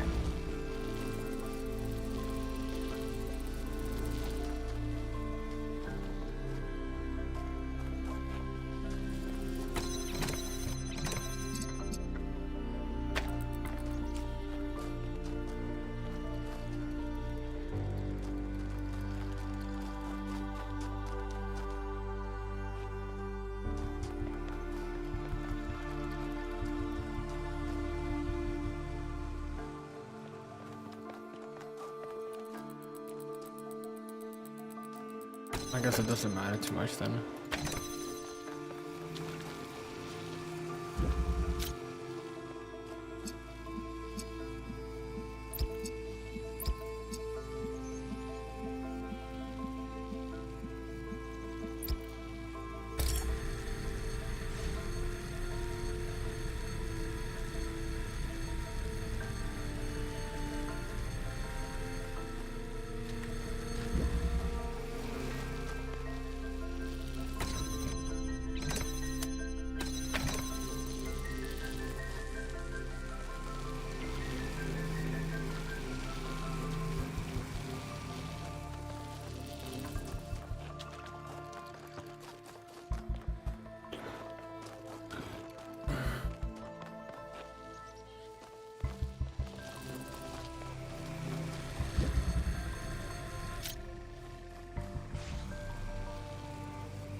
Um.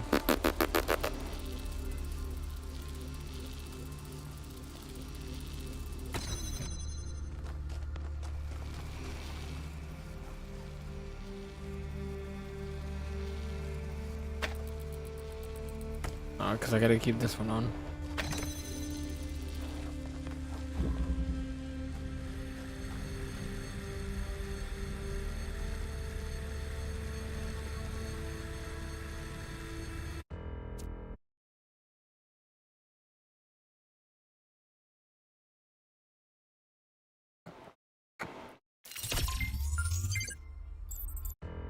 What? Okay.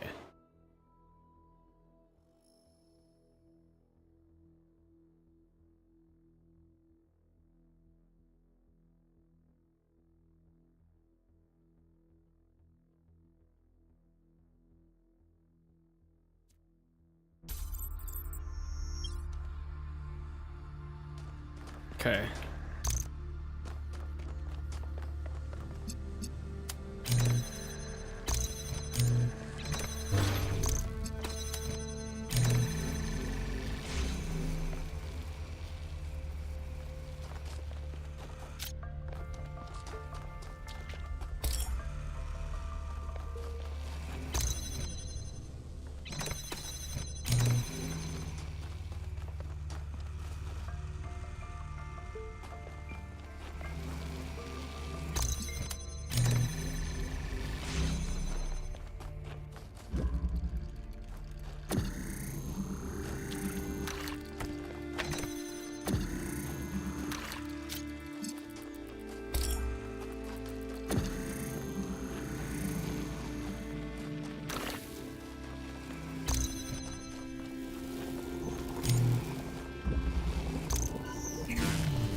Don't know why I did that.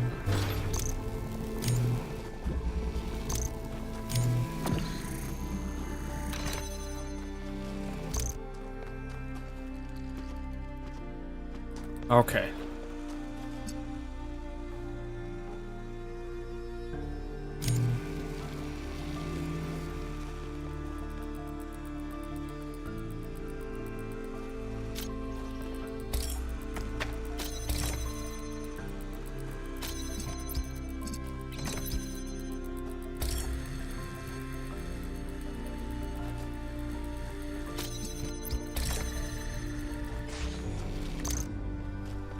Gotta get it really close though. Then I can just do this. That's it.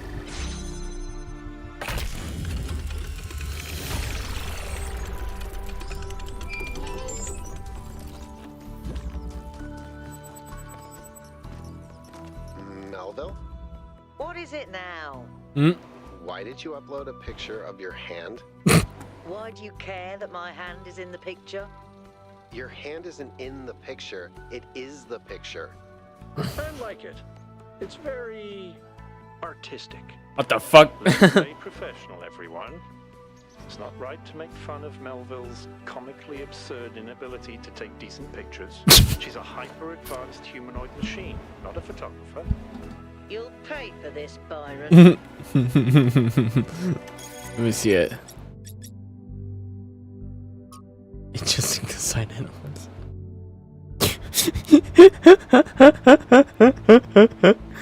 Bruh.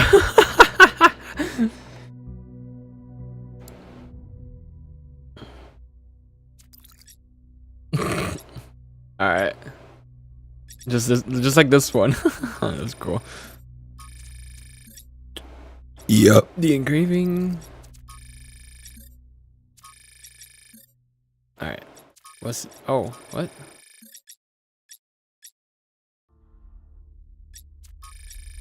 Oh right, the slide. Looks like an elephant though. Oh, there it is, elephant.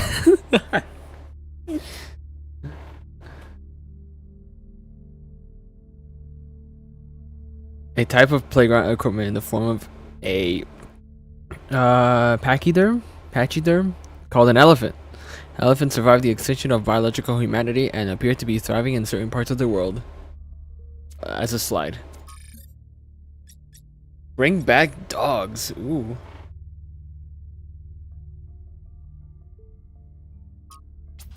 Alright. Thread title says it all. We should domesticate dogs. Our ancestors loved dogs so much.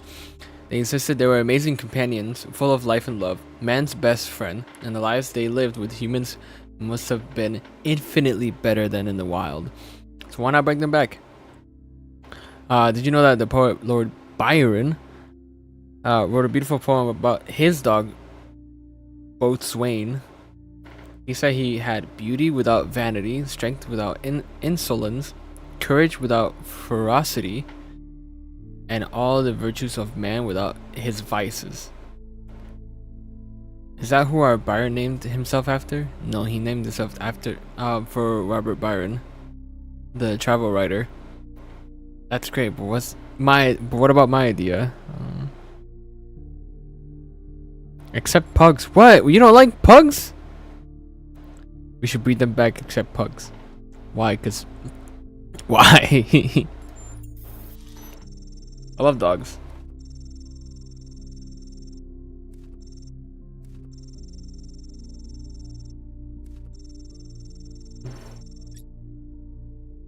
Aw. The resources we waste on our cats are bad enough. And you know what cats do to local bird populations? Do we really want to add dogs to that? Yeah, because I feel like, in my opinion, I like dogs more than cats, man. That's my opinion. I like dogs more than cats. There are some cats that I actually love, though. And to be fair, I don't have any cats. And to be fair, I don't have any dogs as of right now. I used to, though. Yes, we do.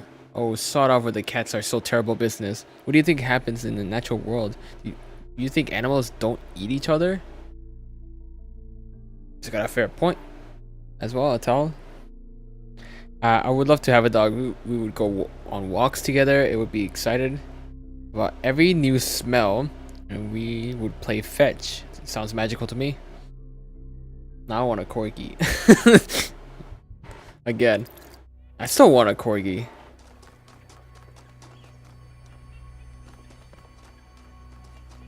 And a hidden lab. Hell yeah.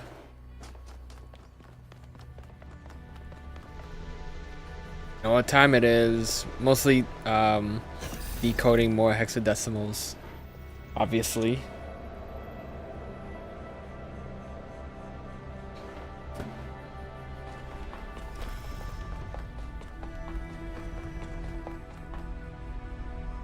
Oh damn. The hell? What's in here? It's just empty. What the, it's just like a, I don't, it's probably like a generator or something. Okay, I'll stop. What the fuck? Oh, it's Byron. This is where they must have lived. Athena and Miranda. You know, for a moment, I almost expected to find them here. But the only thing that's still functional is the megastructure.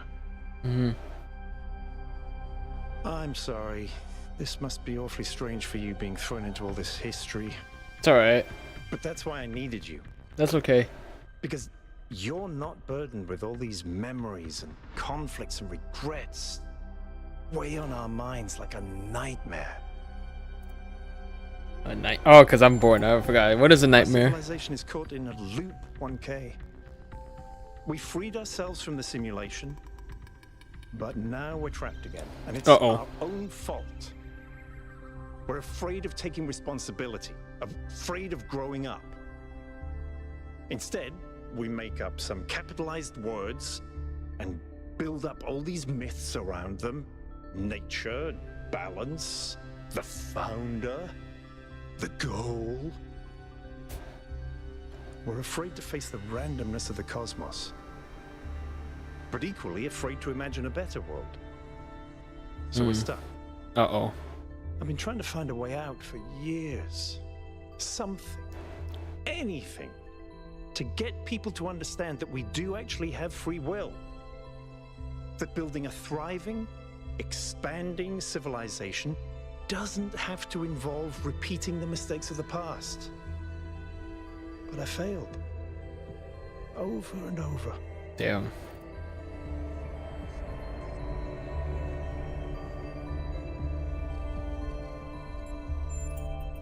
Yes. Because this is something unexpected. An anomaly. Everything we found on this island challenges who we have become. Mm-hmm. It shows us that different answers are possible. Yeah. And maybe that can break people out of the loop. All we need is a spark. Maybe that's why she made all this. The puzzles, the towers. A way of jolting us out of our complacency. I see. Thank I you, hope so. 1K. I hope so too. We might be wrong, but let's be optimistic. That's fair. Now, let's see what else we can find here. Yours is there. It's chess.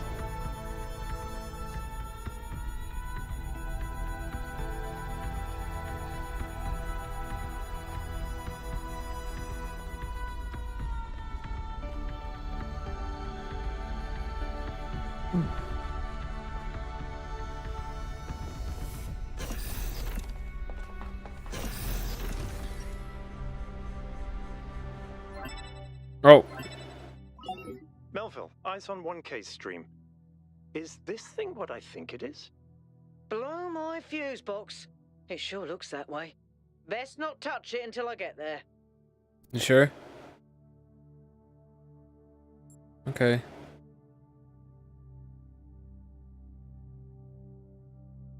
I think it's a somnodrome.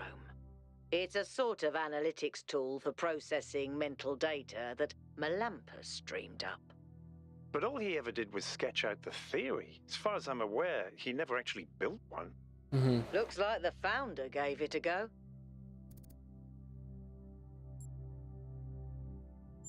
Well, what we know is that our deeper algorithms are hard to pass. Damn. Melampus stipulated that the computational power to interpret them in real time would always be beyond us.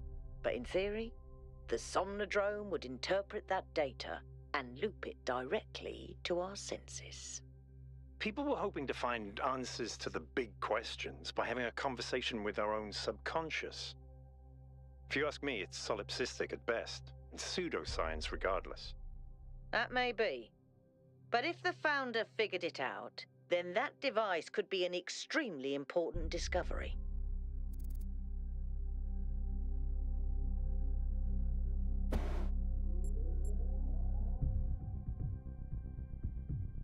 Should we try or should we study it? Because I'm not going to disable it. Hell no.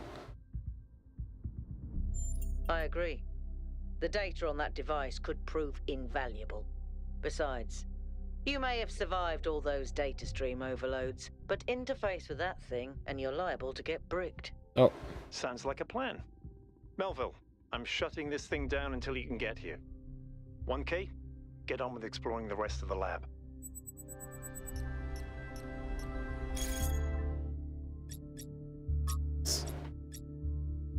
Ooh, Melampus. Okay. To all of you in this expedition, I'm sure you have questions about the somnodrome, but I'm afraid I can't answer them. It was a dream I had a long time ago when I was a different person, and it has long since faded. I did build a prototype of sorts, at least of one part of its systems, but none of it ever functioned the way I wanted it to. Whatever Athena may have done with my invention, the truth is that I'm simply not interested in the affairs of New Jerusalem anymore. I care as little for Byron's utopianism as I do for Herman's religious pessimism.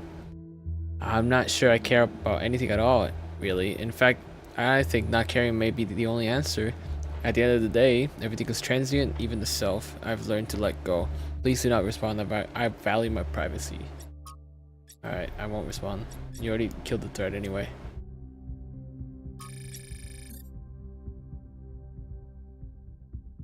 Oh, you're already there.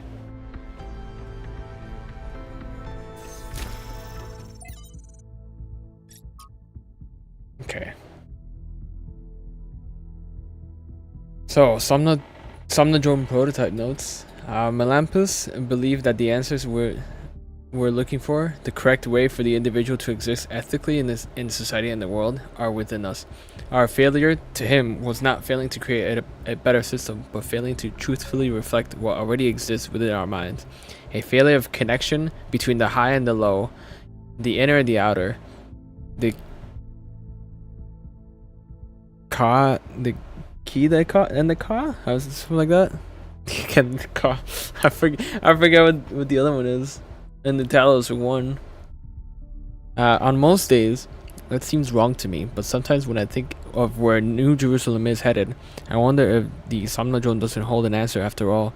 I took some time to build a prototype according to the original blueprints, but there's a lot Melampus didn't account for. Still, I'm almost certain I could apply some of my own knowledge and make it work. The question is, should I? Should you? You probably should. Oh, I won't try that one yet. Oh, the teleport. Hey.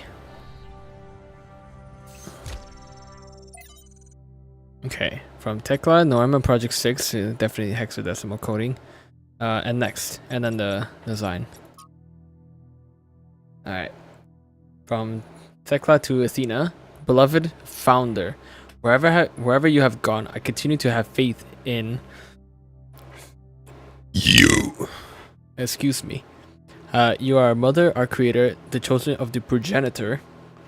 I'm certain that this is a test, a trial like the ones you faced in the simulation, and we will learn from your example and keep the faith. Praise your name, Thekla, who's number 862.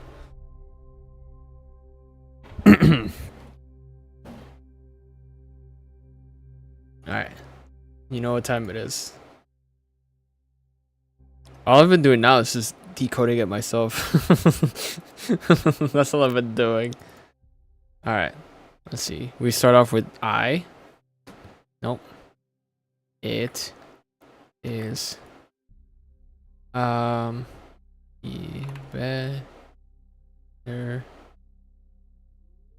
to be, oh my god. So it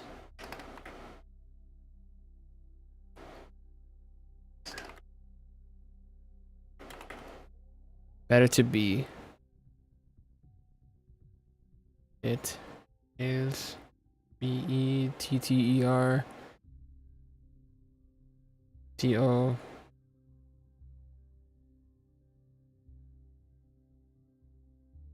to be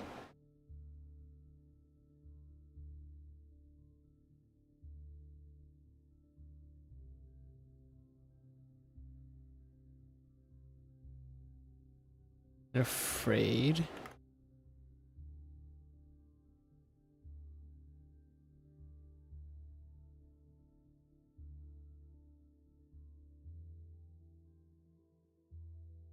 creature CREATURE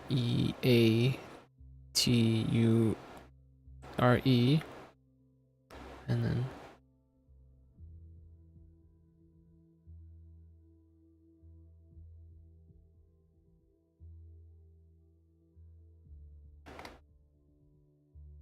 so O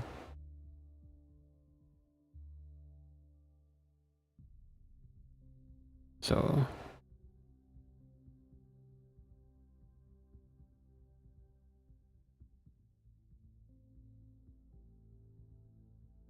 so to be afraid, that's to see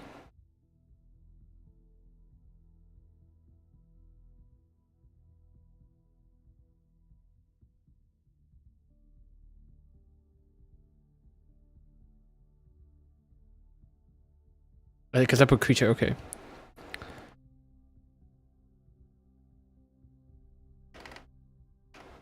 Better to be afraid to see. So CREATURE.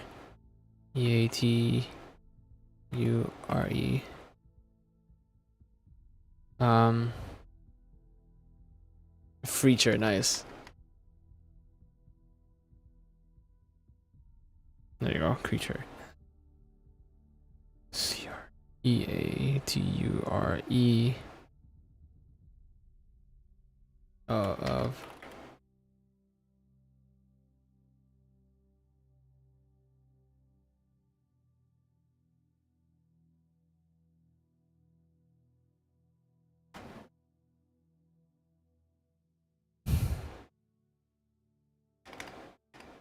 let's see.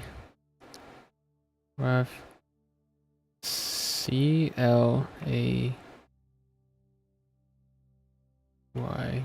Oh, creature of clay again? Okay.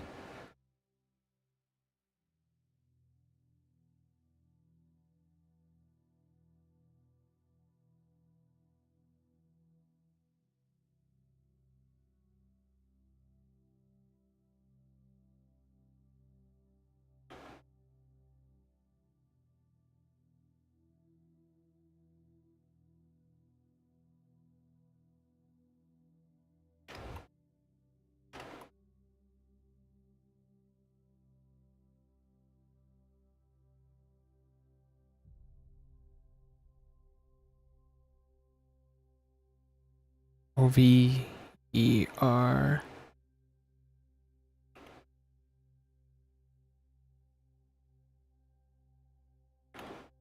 Overly.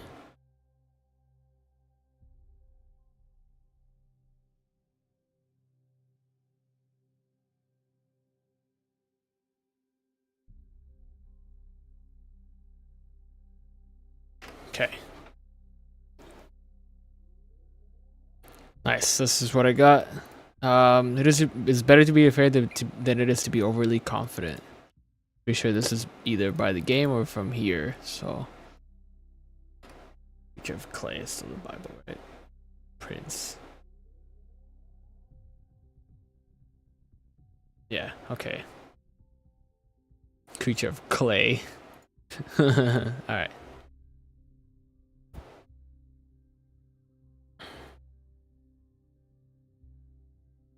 TP part 5. V2 logs part 5.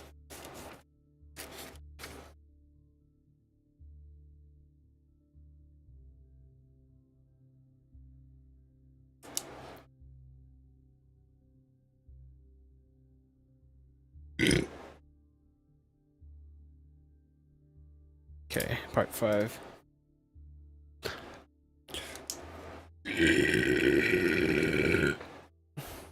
Excuse me. Now, what's it called? From Decla. Oh, that's what it says.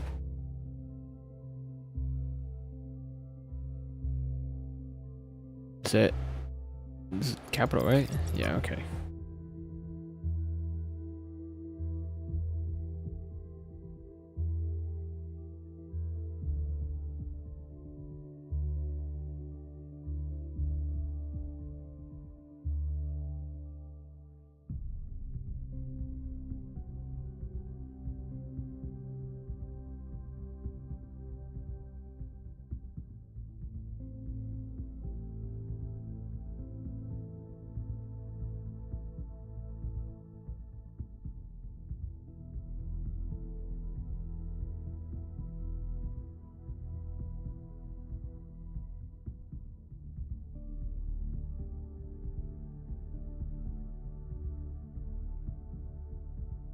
Okay. Oh, I forgot the period.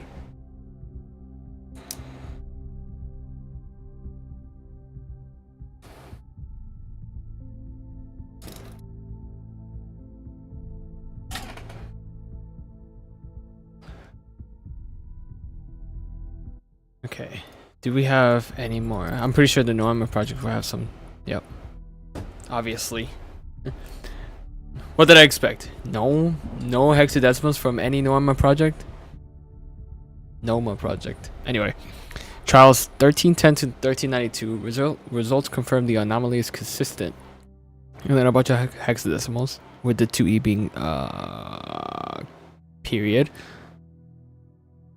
There was no error in trial 108 from trials 1393 to 1551. There's the errors in our understanding. Trials 1552 to 1701.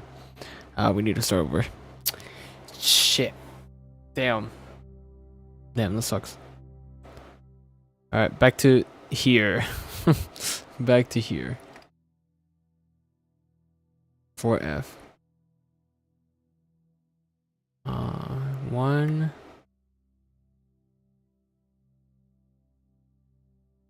Let's see.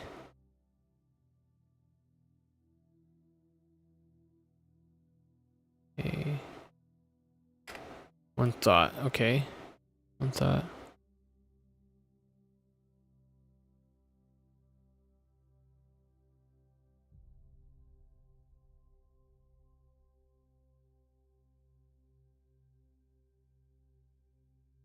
Is it really 2E? It is 2E. Why not like 2D or something like that? Or 2C? Yeah, it really was. It's just 2E. One thought. Okay.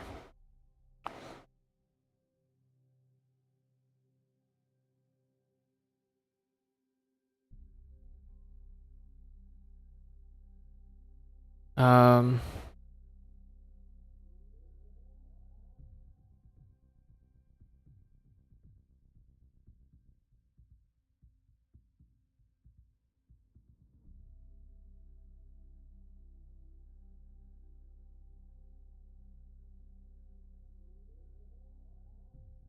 Immensity? What? Really? Hold on. Fills. IMM.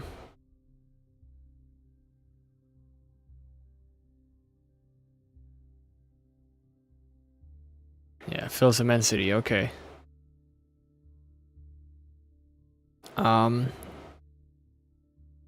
That's not D. This is D. Do.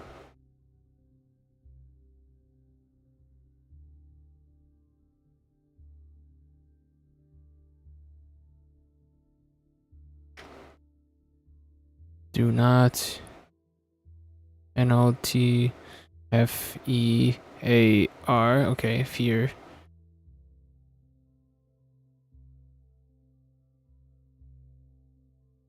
D. 4-6 is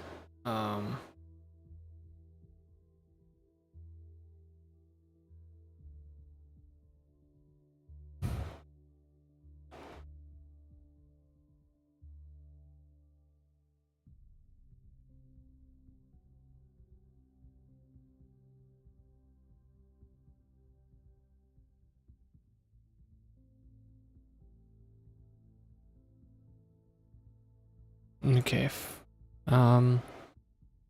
So FLAM.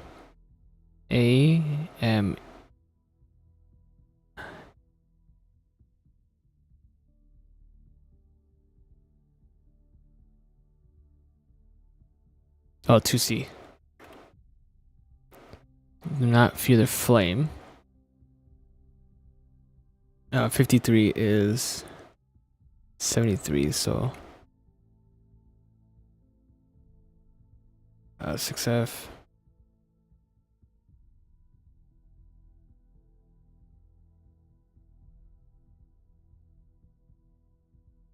Or D.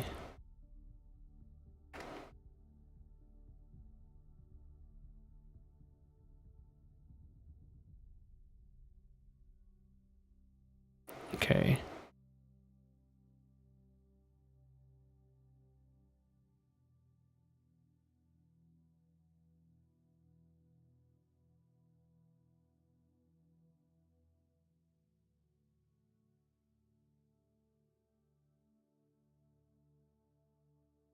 What is 70?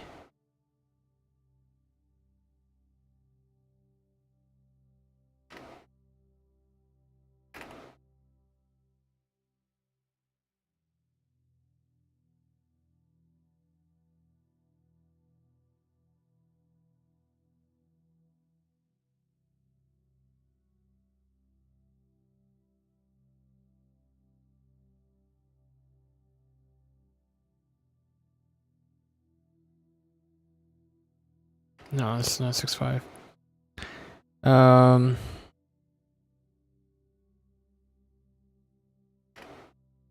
Oh, the dark. Okay, I prefer the dark. God damn it! There we go. Fear those who prefer the dark. Why? I don't mind the dark, honestly. If it is like the dark side or something like that. I know this is part from the Bible somewhere. Nope. It's William Blake again.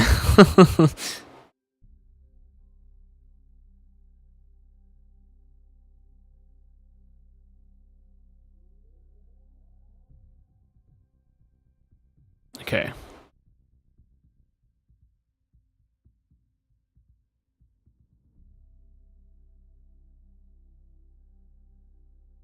Or does it have two different? Oops, I didn't mean to do that.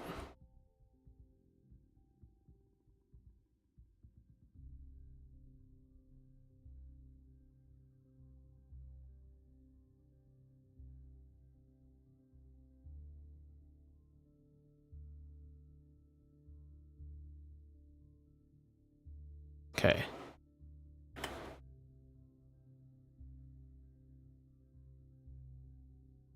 So it just says one thought fills immensity.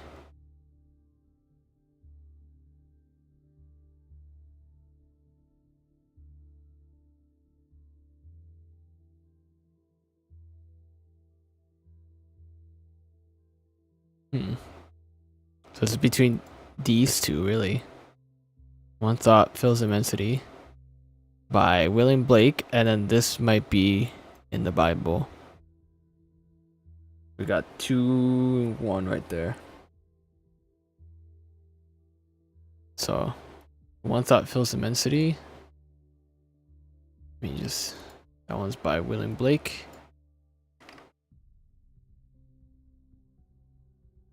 Okay.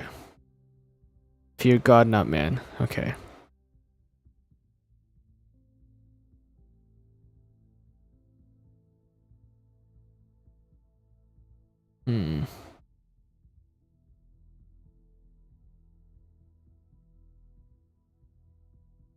I don't even know.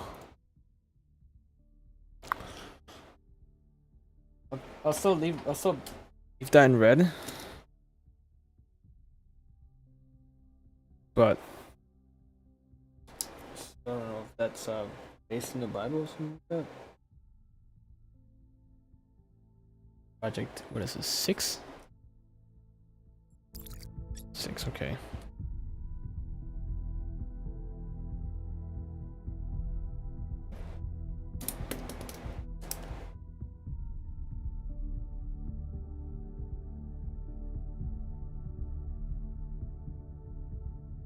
Feels immense.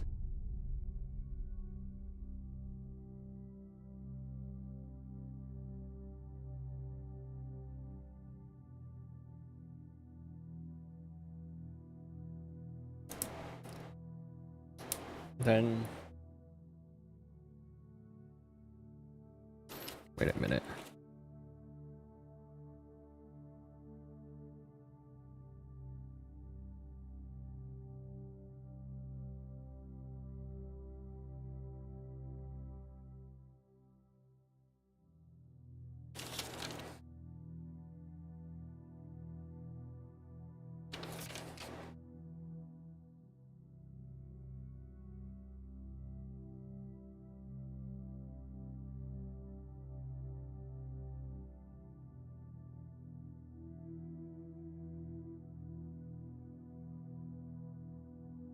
I'll still leave it in red. I don't know.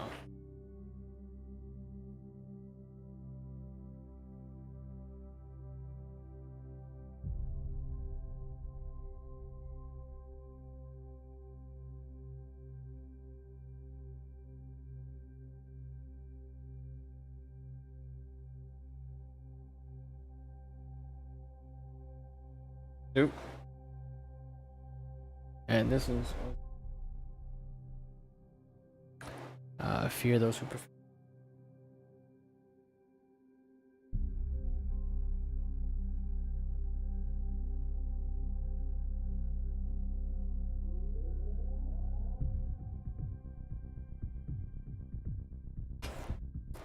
Okay. Next. Okay. This is another. This was just normal. That should be fine.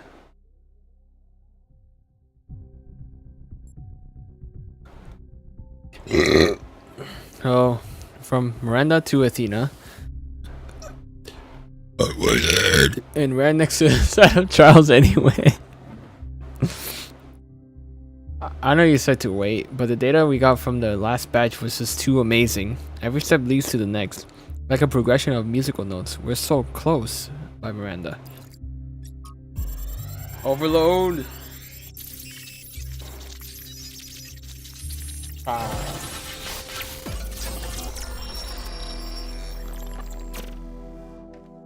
The singularity sustained itself longer this time. Did we get the data? We did. I think we just obsoleted quantum physics. Maybe. Let's not get ahead of ourselves. We need to be able to replicate these results. You know, I've been wondering. So You Gehenna. told me that in the simulation, one thing that kept you motivated was looking for answers. Do you think This is that with the fucking work we're Gehenna? doing, Area 1? we'll ever run out of questions to ask? I don't think so. Trying to understand the universe means asking the same question over and over. How? How do you make fire? How do earthquakes happen? How does gravity work? How do particles behave? You keep digging deeper, finding another set of mechanisms, another set of hows. Step by step, you demystify reality. But then, if you keep doing it long enough, one day, you run out. You've answered all the hows. You know how the universe works. So, now what? Now you ask why? Isn't that the next step? It's not quite that easy. The question of why cannot be answered. Even if it could, it would only be followed by another why. That's true. At some point, you have to accept that it all just exists. But there is another set of questions. What's next? You've stripped away the layers of mystery, you've laid bare the machinery. Now you have to start building, to add your own layers of meaning.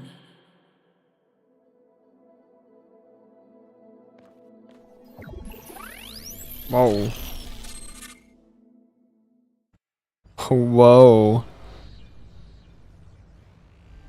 Oh, fuck. Are you okay? You overloaded again. Yep, yes I did. Yes, I saw. It came through on your stream. Strange to hear her voice again. But that was her. The way I remember her. The real Athena.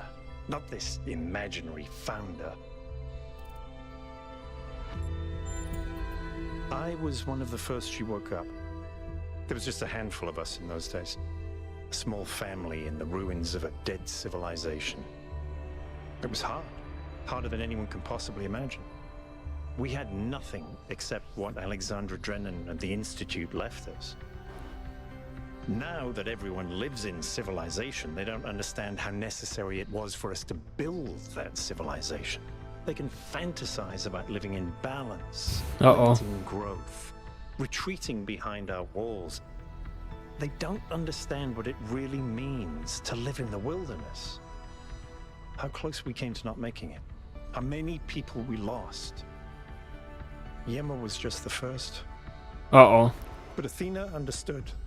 She believed in humanity. She believed in us. In the inherent value of consciousness. Her dreams were so much bigger.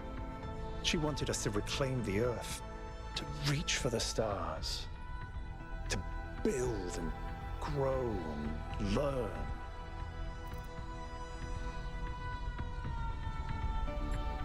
But why did she leave and why isn't she remembered that way? Oh, let's see that one. The city was already changing before she left, turning inwards, forgetting the future. Once she was gone, other people shaped her memory, turned her into the symbol they needed.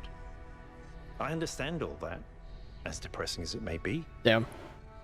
What I don't understand is why she didn't tell me. If she came here to do all this, why didn't she bring me along? Aww.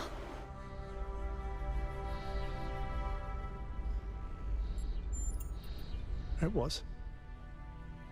But maybe I was wrong. And she isn't as lost as I thought she was. If this is all a test, maybe the answer is waiting for us in the megastructure. Maybe. Speaking of which, let's get back to exploring. Melville should have reconnected the next station by now. Maybe.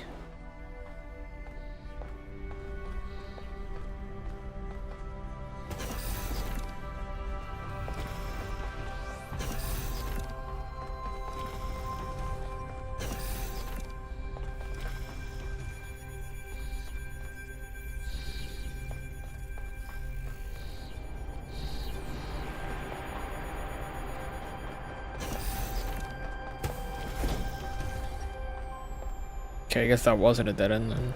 Alright.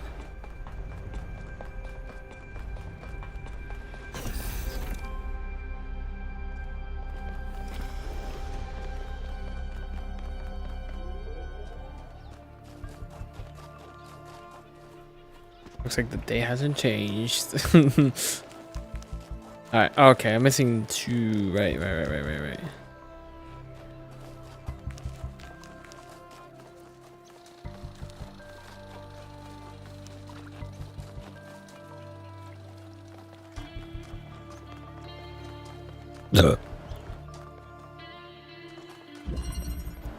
Remember.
Okay.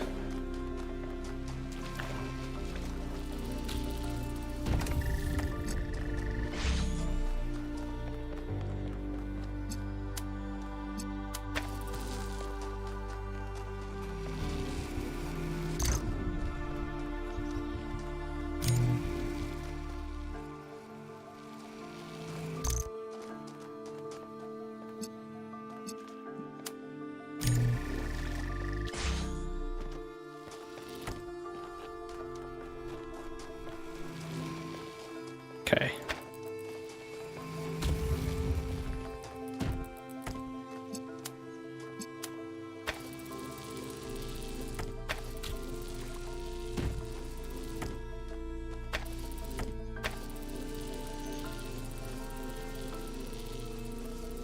Do I have to get close then? Really close?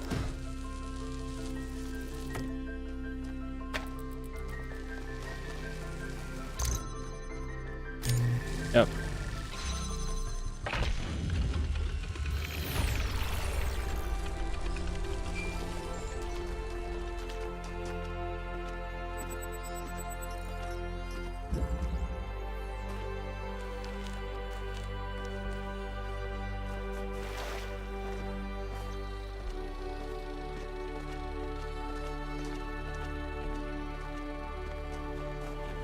What's it mean? Yeah, that's number 7.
Okay.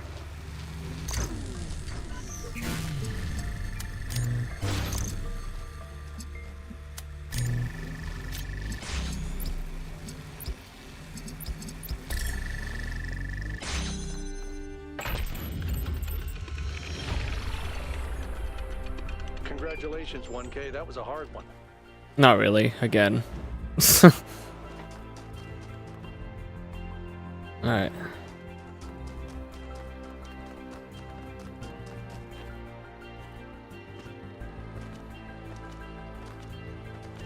So north 2, okay. My farming obsession, that's not new anyway. But okay. So I've been playing a ton of this old Gehenna game called Ancient Human Farmer. The title says it all. It's a sort of simple farming simulator. Maybe not the most sophisticated game. But I'm getting really obsessed with it. And I'm having some sort of emotional response to it that I can't exactly explain. Like, it makes me happy, but also sad. Does anyone have any idea why this is happening to me? The game appeals to you because of the human need to commune with nature, to live a lifestyle that's not about dominating the world, but coexisting in it. You're sad because we can't ever return to being who we used to be thousands of years ago, but happy because it reminds you that at least something similar is possible for us. It's still possible for us.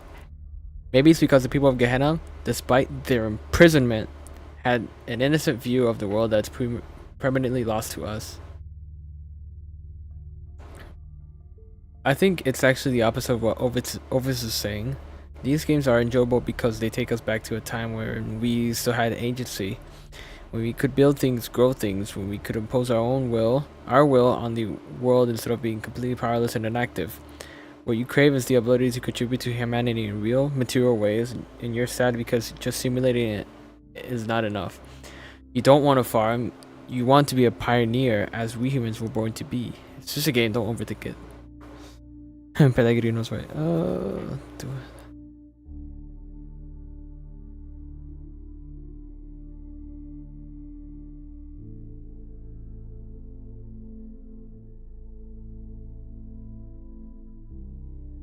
I like Damien better.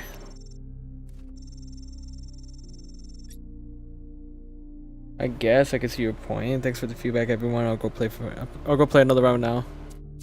Okay. Yeah, prototype device 1K found. Melampus, one of the Lupier first companions, dreamt of the Somnodrome back in the day. It was supposed to help us visualize the black box that has our own internal algorithms and so provide some kind of moral or spiritual insight. It never properly worked, of course. Apparently the founder took an interest and experimented further with the technology, correcting some of the mistakes Melampus made. Still a load of tosh if you ask me, but maybe she made it work. Maybe she did.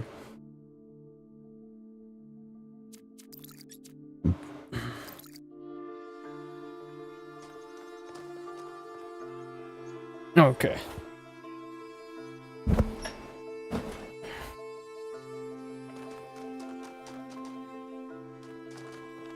Melville. I already did this one, right? No.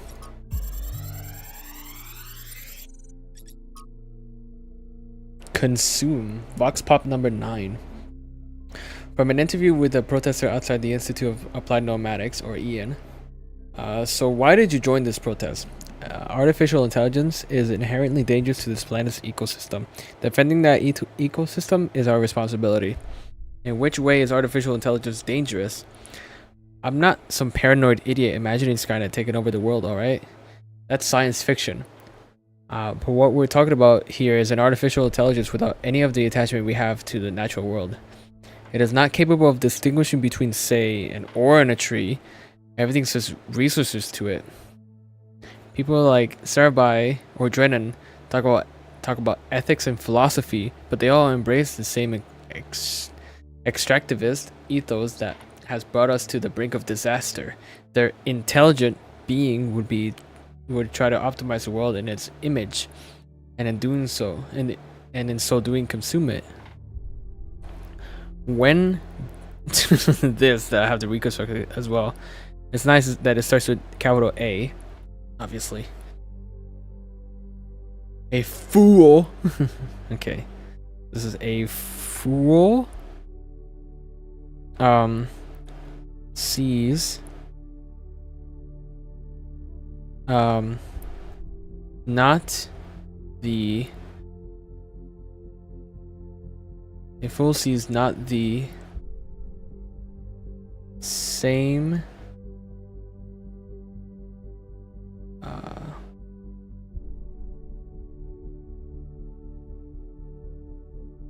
tree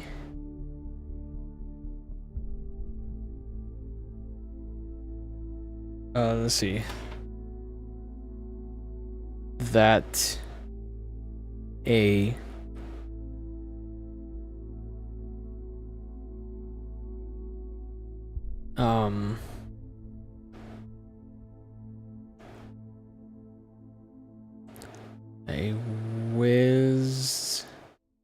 that a wise man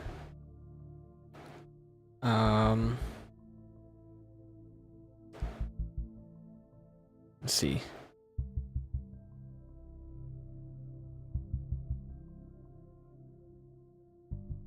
wise man, SEF, no wait 7365 6573. Okay, sees. Okay. Sees, okay. So it is a fool sees not. Actually, let me go ahead and write it because I don't want to keep rereading it. So, what is so a fool? Oh, fool. Sees not. A fool sees not the same tree that a wise man sees. Why is for fuck's sake?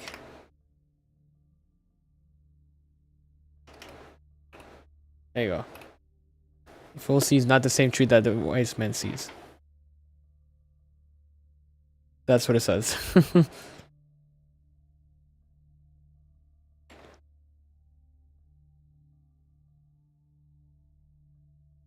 William Blake again. Of course, William Blake. What a fool.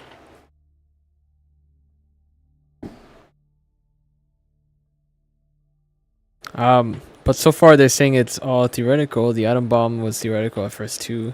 Once something is there, someone's going to use it.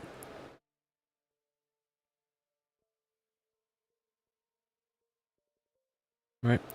Why couldn't they imagine that we might care about this world? I don't know. Maybe because they were too used to no one else caring. Damn, that sucks. So this title is Consume. Yeah, that's what it says. Where's my purple? There is my purple.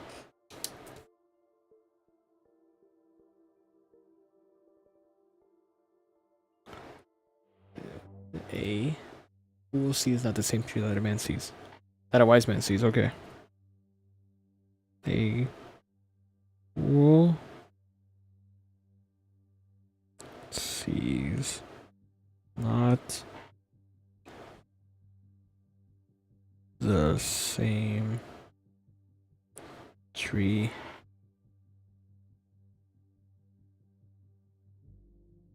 that a wise man sees.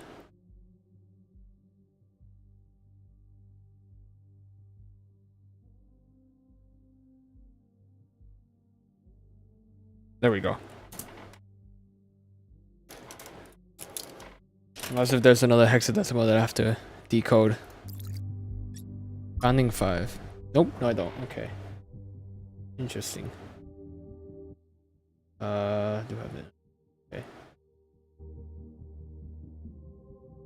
Okay. From Hephaestus Journals, Volume 1, The Founding of New Jerusalem, Day 200. Construction on our new home is coming along nicely. We finished 2 new buildings last week, and this week we started on our new lodgings. Athena and Cornelius have plans to erect a tower in the middle of this settlement, which will serve as our administrative center and main heliport. But right now, that's still a long way off, decades at the least. It's hard to imagine that one day we'll be able to erect structures like that there will be enough of us to need that much space. But then I look at the dam and I remind myself, our ancestors built that with their short lifespans and soft flesh and bone bodies. And then I think there's really no limit to what we can achieve. Give it enough time, patience, and the capacity to dream. I'm taking that. Thank you. Strap in. This is a long one. You may have heard the story of the carpenter who died to redeem humanity's sins. It's a powerful story, bittersweet, very human, and I just want to tell you that it's true. He was a real person, and his name was John. John Carpenter. He was born in the year 1948, and he was the coolest filmmaker to ever walk the earth. From Halloween to The Thing to They Live, the totally underrated In the Mouth of Madness, mind you, he just made classic after classic. All of his movies, really fun, really atmospheric, but also really smart. Even when they were goofy, most directors would kill to have made just one of those movies. And what did he get for it? A big, fat truckload of nothing. Well, less than nothing. Uh-oh. The studios, the critics, even the fans, they hated him. The Thing, okay, for example, which is about as perfect a movie as you can make, completely torn to shreds. And his career never really recovered. Every movie after that was a struggle, and after a while, he just got tired of it and quit. He only really came back to movies in his 70s. How many works of genius did we never get because of that? Look, I have a point here. People like Carpenter, people like Alex, they're not always appreciated in their own time. If you just do what's popular, you might never create anything important. That's fair. Of course, we admire people who did the right thing, who didn't conform, but we only ever admire them after the fact. What matters is to support people when it's difficult. God damn.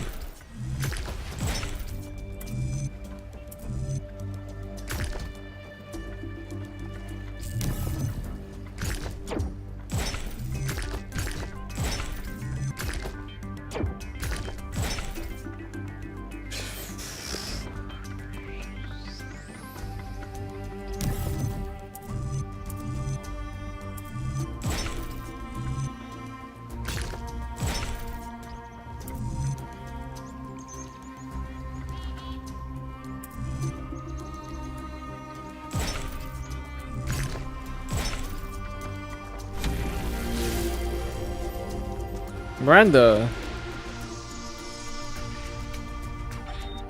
Sometimes it seems Oh. the only choices we have are renouncing civilization or mindless expansion. But that's not the only path forward. Embracing deliberate control over nature doesn't have to mean destruction. We are a species of artists and artisans, blessed with the ability to transform the raw material of the cosmos into new and better shapes. Shapes that have meaning. With our technology, we can take this chaotic world, so full of suffering, and turn it into a work of art. God damn.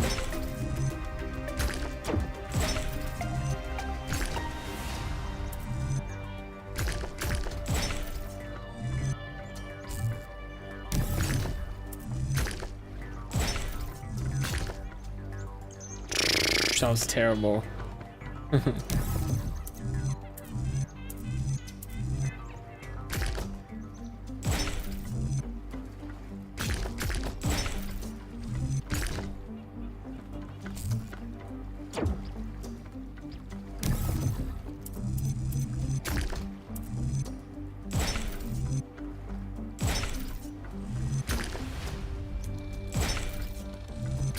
did the same thing, bruh.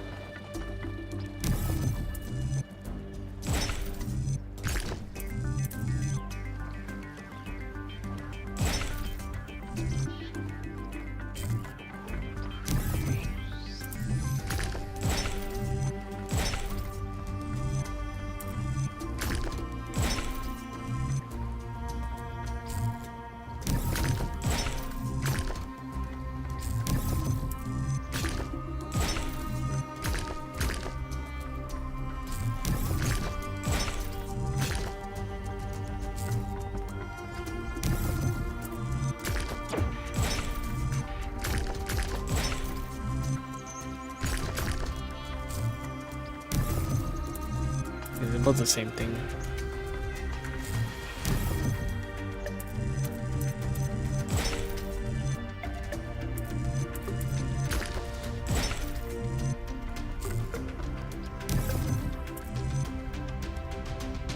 Oh, that's where it ends.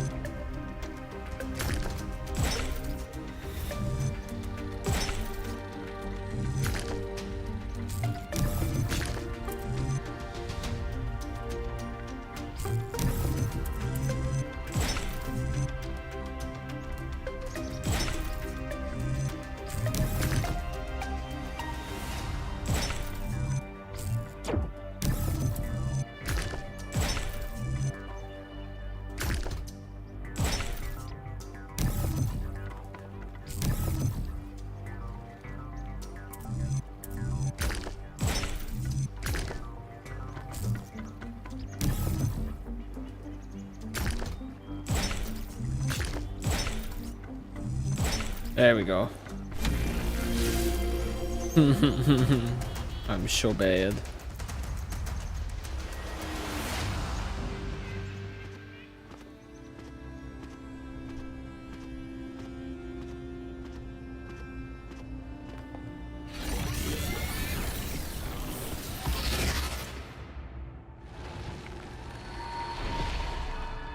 Halt, creature of clay. What? You have taken another step towards the flame. Before you continue, ask yourself, have the gifts of Prometheus ever truly benefited your people? Or have they brought nothing but strife?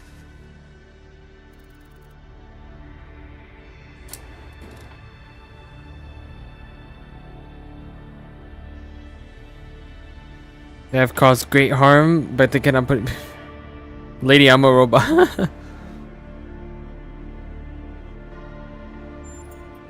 And you repeat your mistakes until they destroy you. Fuck. So that's when they mention creature of clay. Not based on anything, it's based on this game.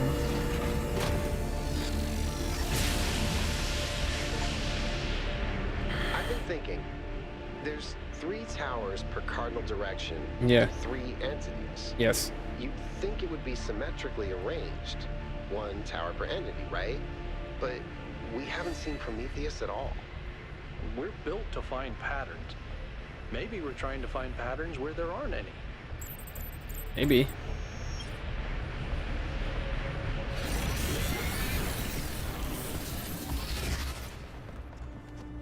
Or I'm missing 2 of them, right? Because I was doing the normal way. Yeah, I was doing the normal way, so I need these 2.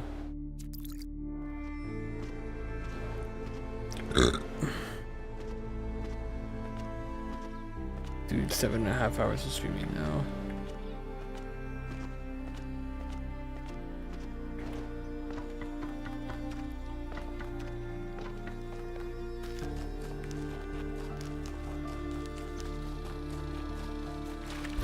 Oh god. I just went straight to the water.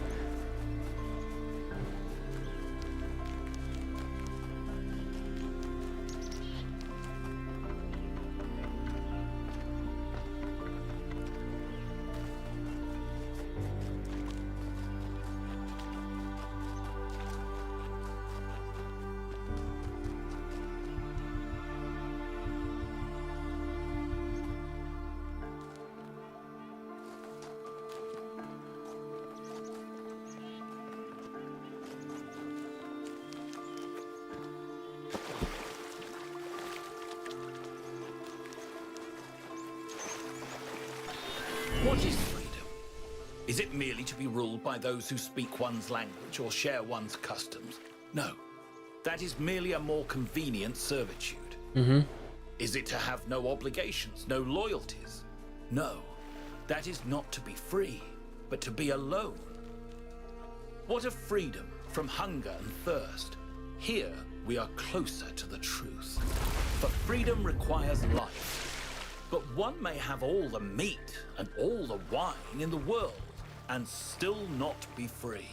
Yeah. The most important freedom of all is the freedom to speak one's mind, to make one's thoughts public without fear, and so participate openly and boldly in democracy. It is the freedom of the dissenter and the gadfly, the rebel and the fool, that is the true measure of whether a city is free. Damn. Hey, oh, okay, that's Byron. Hey there, 1K. Hi. You think the answer we seek exists within ourselves? Look, self-reflection is important, but only thinking about yourself, your inner identity, becomes narcissistic. You exist, whether you like it or not, in a dialectical relationship with the world. Identity has no meaning without society, and society has no meaning without the individual. It's in that tension that we really come into being. Damn. Thanks for that.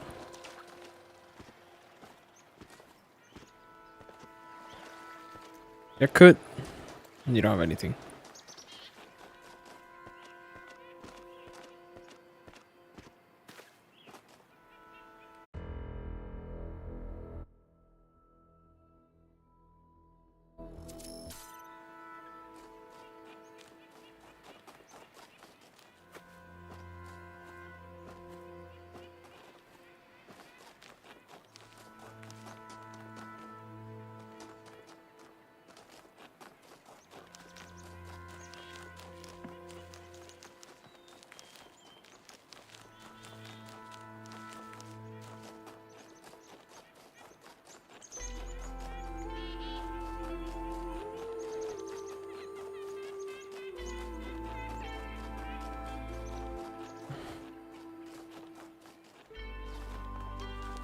Damn.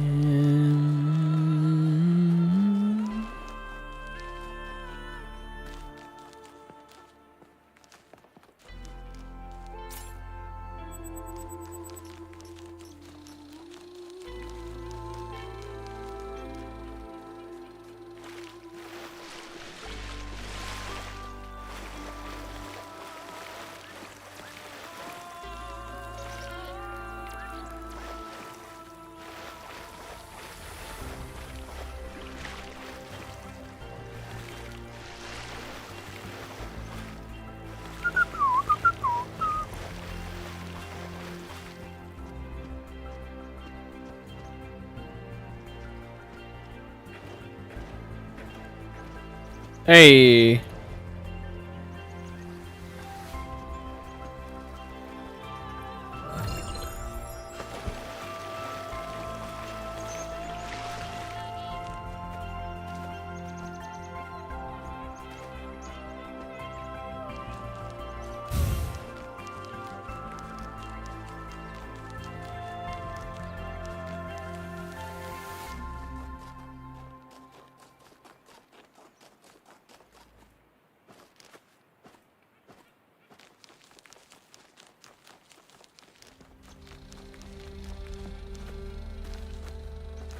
Ooh, another recording. I think this time it's Miranda.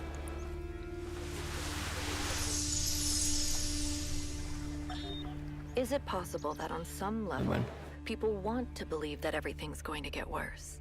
Oh. That it's comforting to think that humanity is bad and every solution will just go wrong. Because that way you're never responsible. Uh-oh. You never have to take on responsibility for anything outside yourself. Never have to grow up. Uh-oh. Ho ho ho.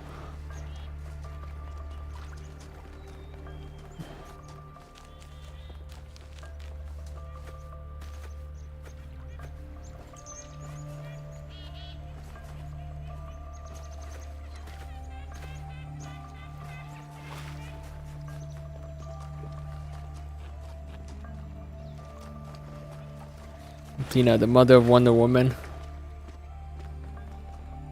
Nice.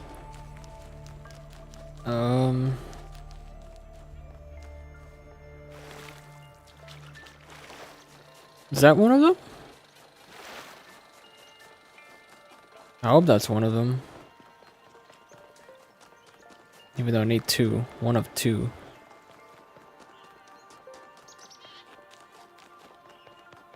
No, I lied. This is actually one of the ones that I already did. Nice.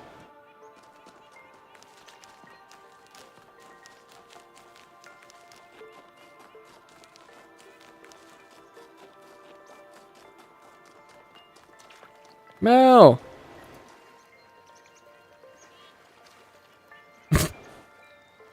I've been wondering, what made our ancestors settle in these god-forsaken places? It can't have been easy with those frail, squishy bodies of theirs. What makes a caveman go, yes, this frozen hellscape is where I want to live out my days?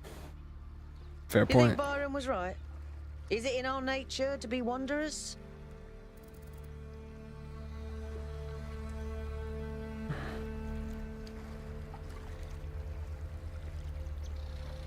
Probably. New society, looking for beauty, overcome challenges.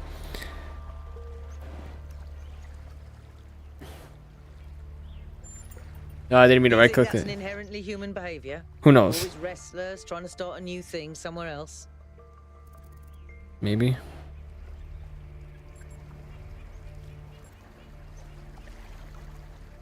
When our societies, yes, when our societies grow too big, they don't cohere.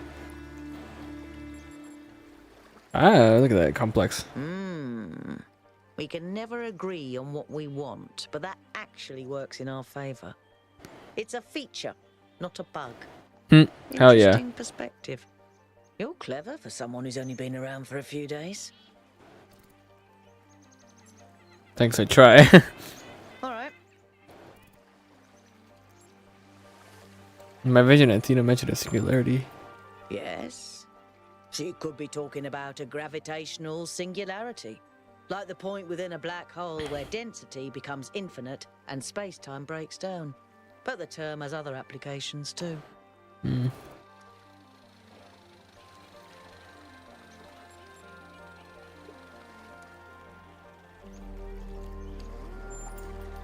You're right. It is fascinating. You know, our ancestors went to incredible lengths to try and understand reality. They built super colliders and sent telescopes into space to find traces of the Big Bang. I guess the founder was walking in their footsteps. Alright.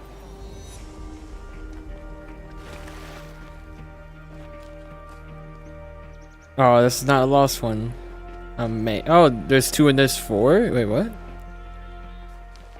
No, it's just 2. I thought this was 4. The hell's that over there?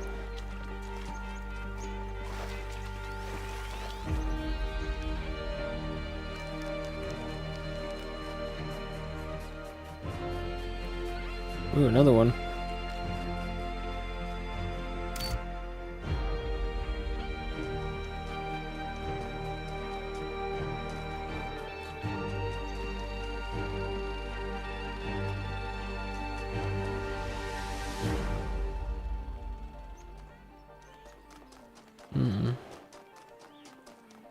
Wanna know what that did?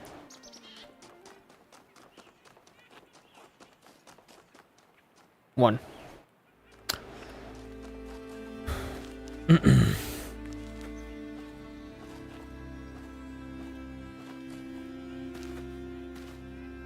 Oh.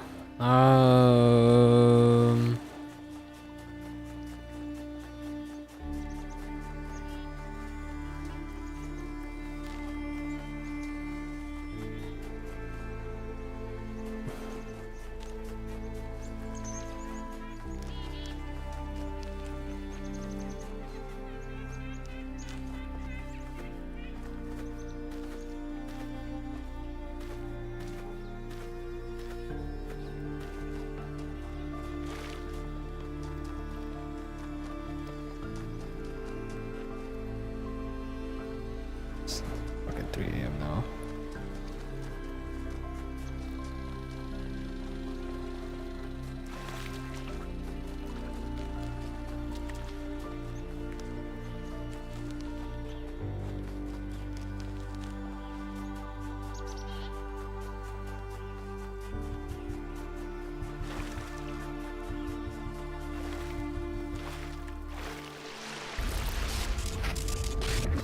No! I wanted to go on the other side. Fuck! God damn it. Why am I back here?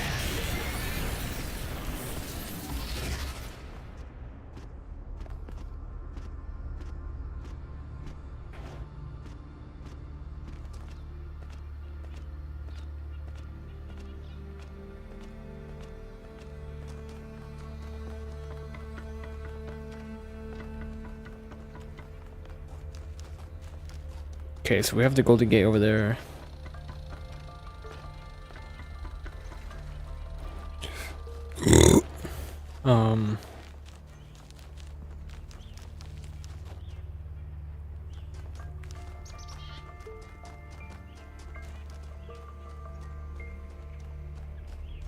That's the entrance.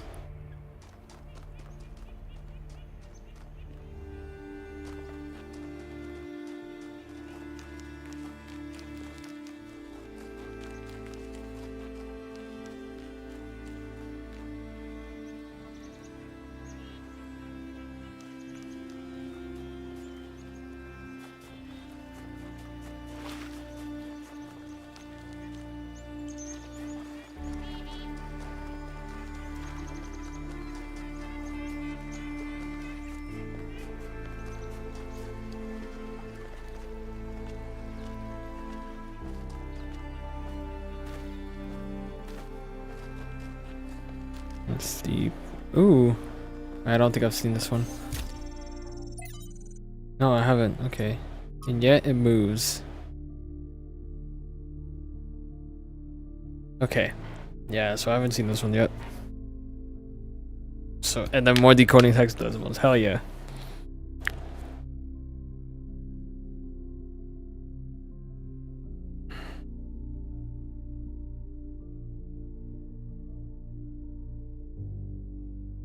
Always F. Okay, anyway. I have And Yet It Moves by Miku. A fascinating story discovered in the archive concerns a great scientist by the name of Galileo.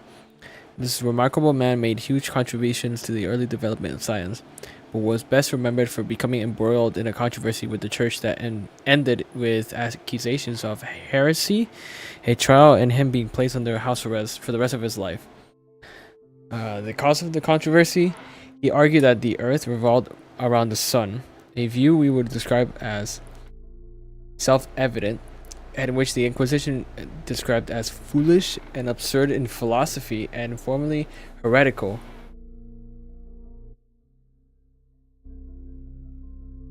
Damn. Story became emblematic for how society often punishes those who try to push our understanding of the world forward in the modern day. There's a legend that the end of his trial, he muttered, "And yet it moves." A beautiful idea, but untrue. Because defying society is hard. It comes at a high cost, and not everyone is capable of bearing it. What could you have done in his place? What would I? I think I would have tried to stand up for the truth. I actually probably would too. It's harder than it sounds. Fighting an authority like Elohim is one thing. But when even your friends and allies may renounce you for holding an unacceptable opinion, it takes enormous willpower to continue. But if nobody does it, society gets stuck. You're right. You're right, Miranda. It's just a two-parent. It's just the kid and the parent, you know? The kid and the mom talking. All right, more of these hexadecimals decoding.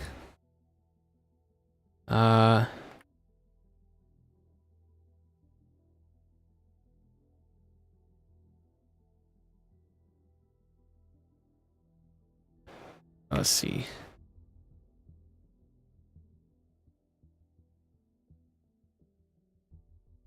Always.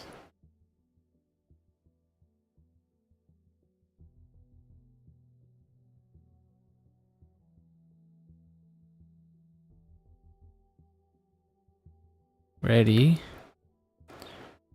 to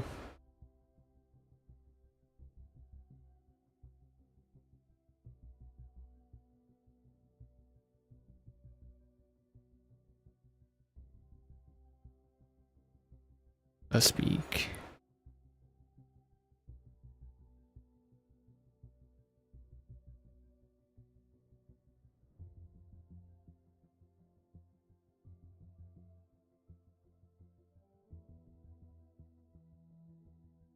Mind to see.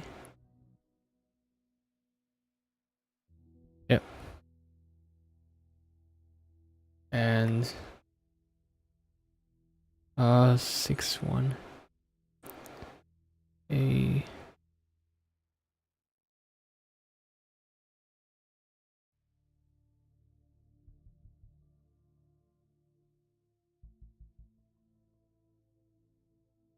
6-5-20 and 6-5-20 60 C 20.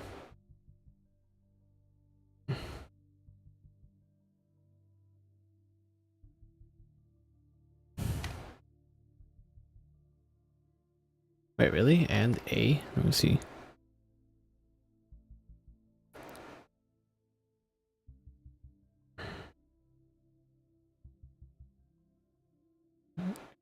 And A. B-A-S. B-A-S-E.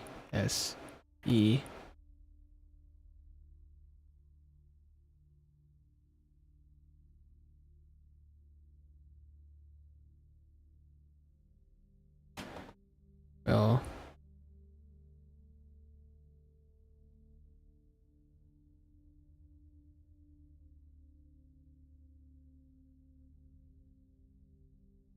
Void.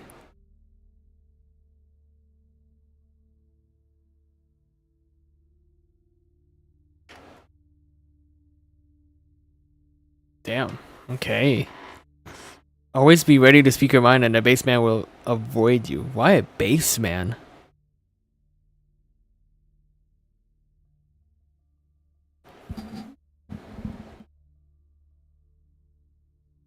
Literally. 62617365.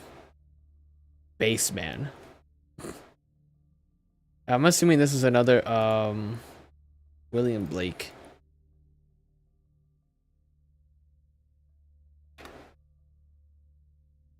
Yep, obviously. Oh, of course it's William Blake.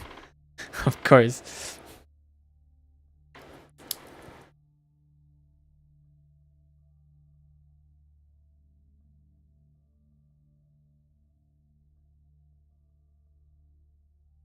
Okay.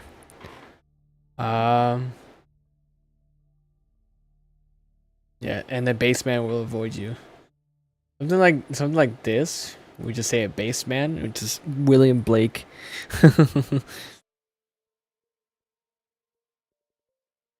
Always be ready to speak.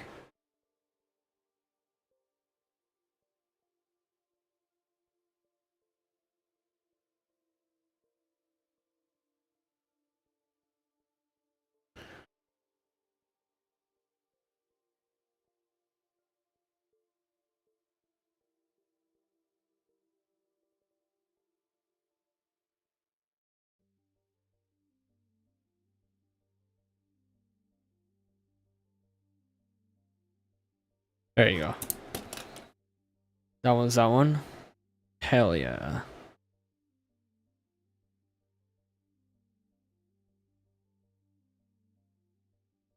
Okay. Puzzled. Okay, it's an archive post by Guo, who's the 20th born. The role of puzzles in the simulation was so important to the creation of our civilization that it has left an indelible imprint, but sometimes I worry that this is an issue. Alexandria Drennan thought of human beings as problem solvers, but the real world isn't anything like the simulation. Yes, there are problems to solve, but there isn't a Tetramino waiting to reward you. There's just another problem, and another, and another, and another. Our veneration of the puzzle may be blinding us to the fact that sometimes there isn't a neat solution.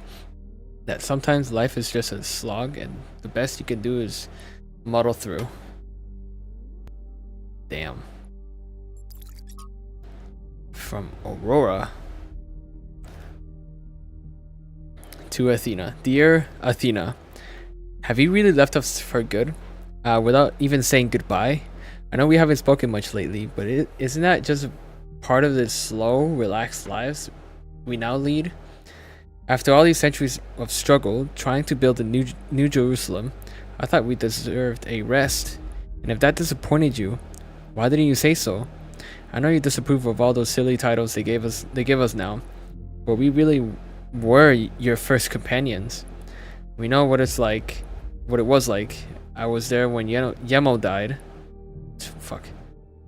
I remember the horror of realizing there was no way of bringing him back, the impossible finality of it, and then the determination to make it make sense, to have it be part of a story that leads to a better world. I never abandoned that, Athena. I just thought that maybe I could spend some time on the things that make life worth living too. Maybe I lost track. Maybe I failed you. I don't know, because you didn't tell me. Aurora. God damn.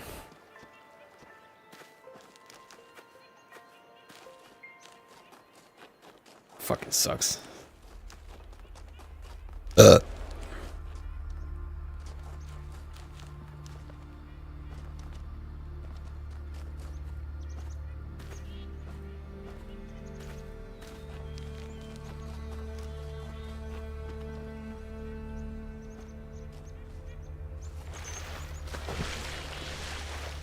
Hey, I made it through.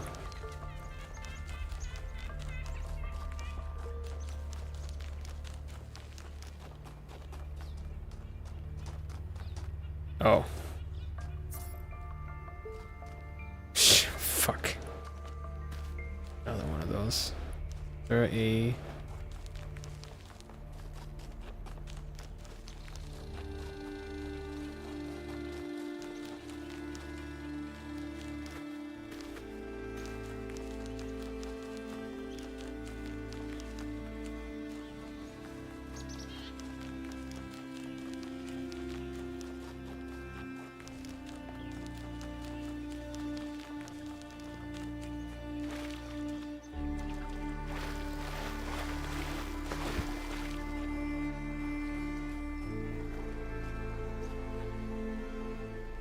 Look at that.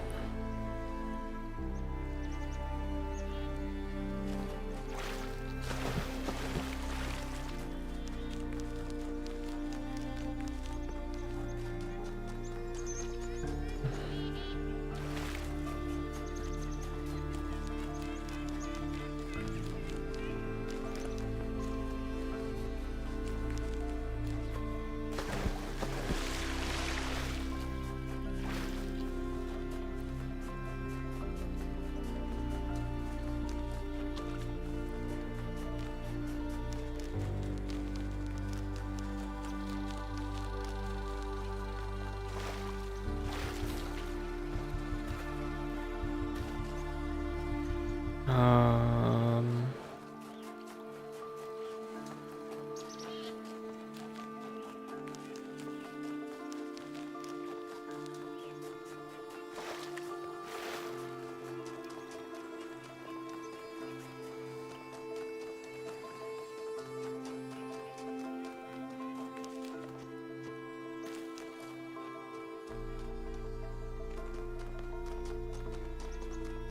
Nope, that's still a normal puzzle.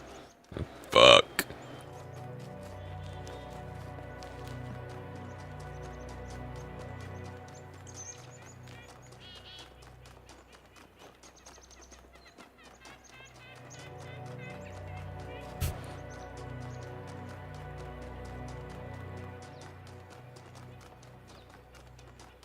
Oh, hello.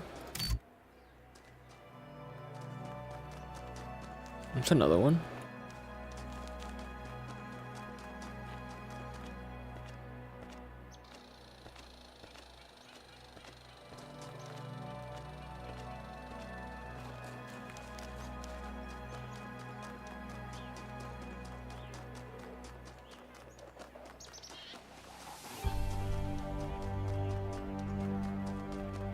We finally made it to the first lost puzzle.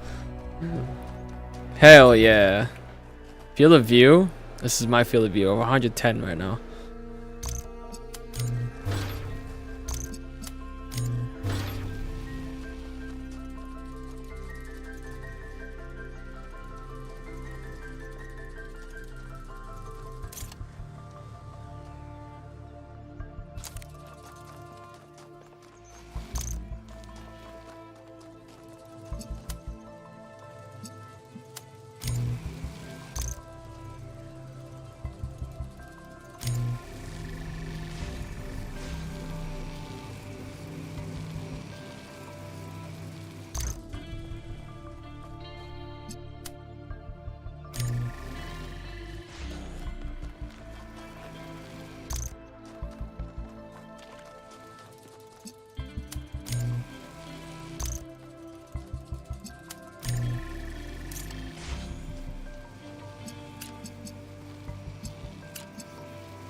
You think I should...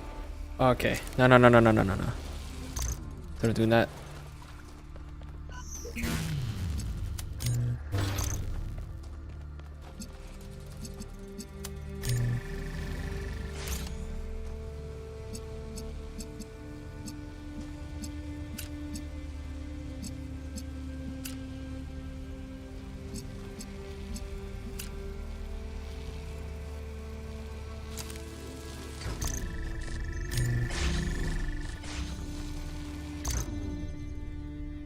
Oh, but I need that.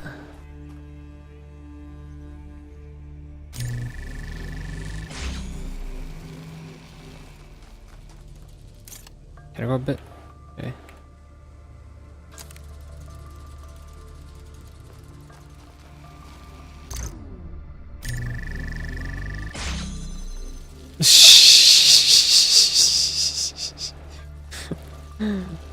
That's the field of view.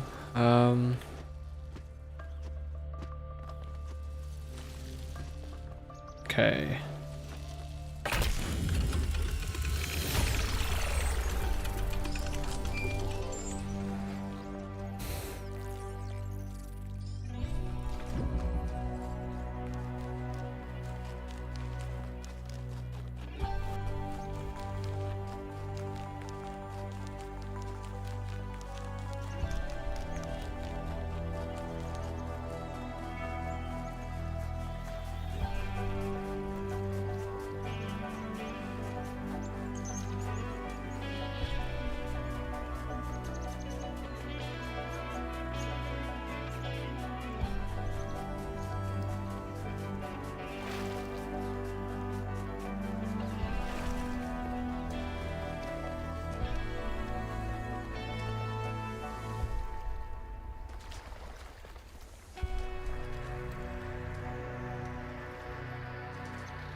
Okay, one more.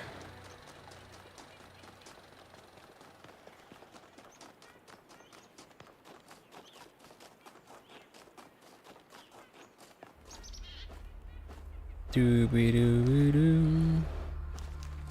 Bada bada bum.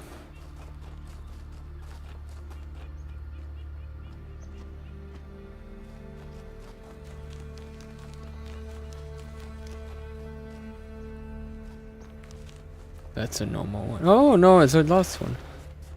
Hey, that was quick. Okay, lateral inhibition. Okay.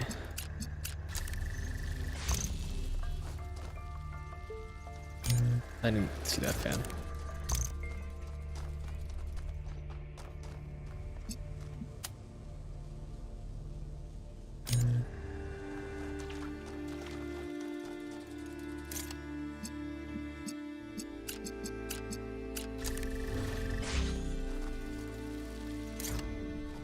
Okay.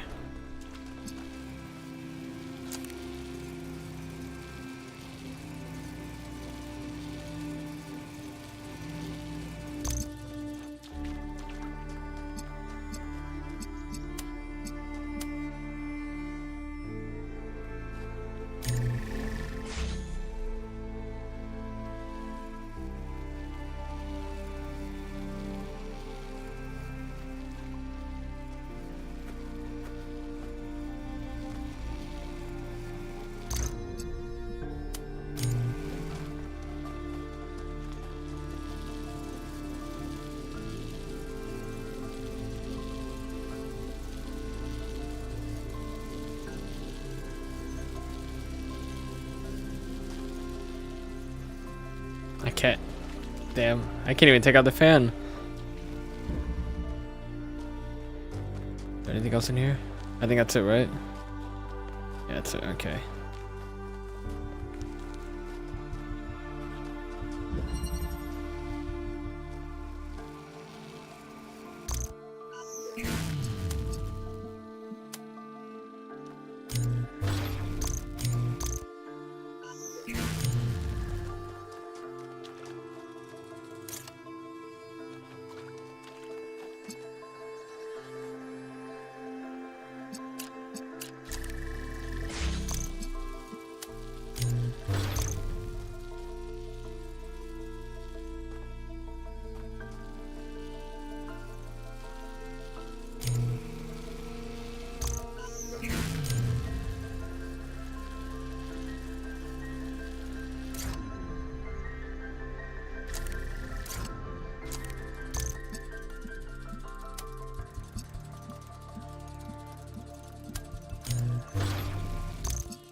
Wait,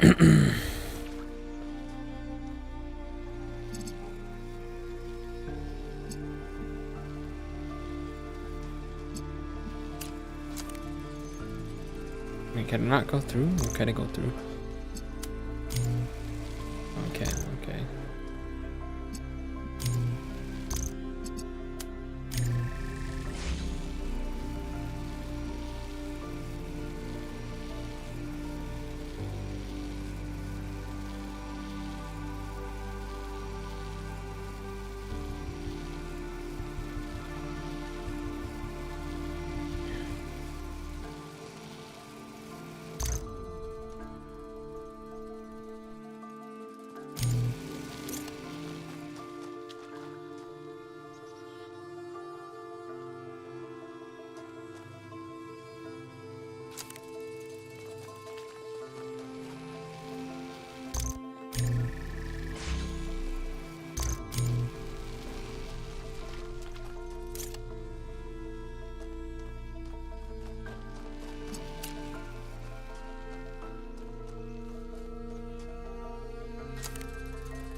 Okay.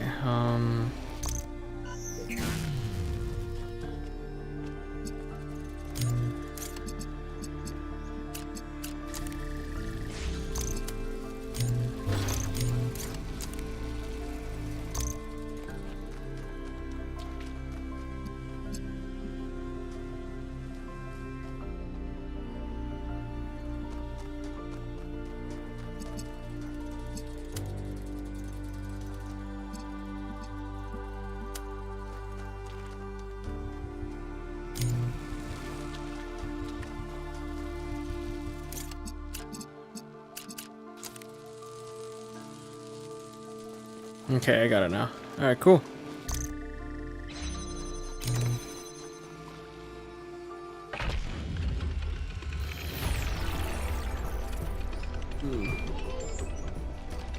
Okay.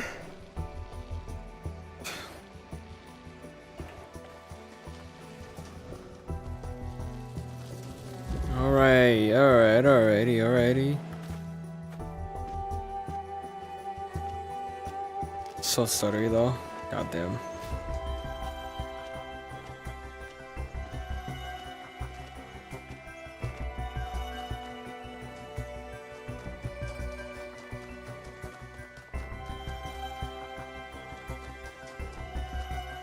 So I gotta get back to the VTOL, not the VTOL.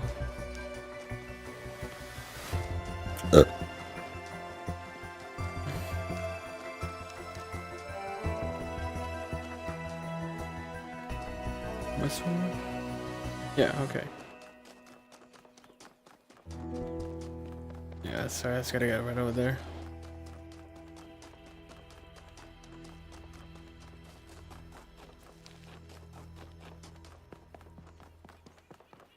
Ooh.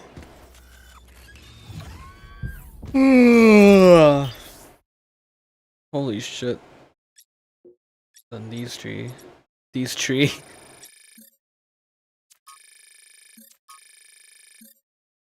Okay, it is a satellite dish. A shattered section of a device used by the ancients to communicate over vast distances. At the height of ancient human civilization, most of the human species was part of a single network. Damn. Oh, I didn't mean to get out. Oops.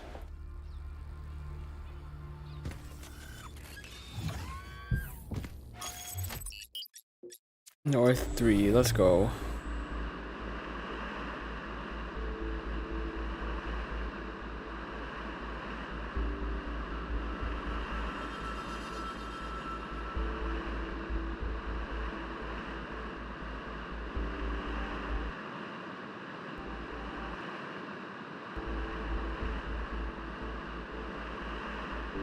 This area looks flooded as well. Uh-oh. Our ancestors melted a whole lot of ice. After they died, most coastal settlements were claimed by the sea. South of New Jerusalem, there's a whole city under the water. We went there once with Garrus, when I was an apprentice. It was eerie. That's exactly why the founder created the goal. When you go past the limits, this is what happens. Mother Nature always gets her revenge in the end. This isn't revenge, Al. It's just failure. People, cities, mountains. As far as the sea is concerned, it's all the same. Their mistake was forgetting that, telling themselves nothing would change. It always does. Damn. It always changes. Oh. Nice. Fuck. How many hexadecimals did I uncover? I don't even fucking know.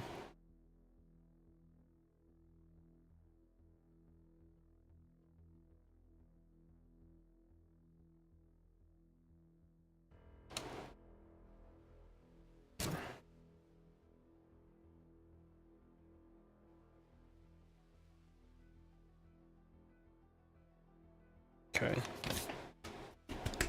Well, there you go. I streamed for too long. Streamed for too long because oh, Saturday. It was Saturday, not Sunday. Sunday 3 in the morning. and time fell back an hour, and I didn't get that extra hour. That's okay. You know what? That's all right. Who cares? I don't need that much sleep anyway, but oh my, what is that? Let's see that here. Oh shit.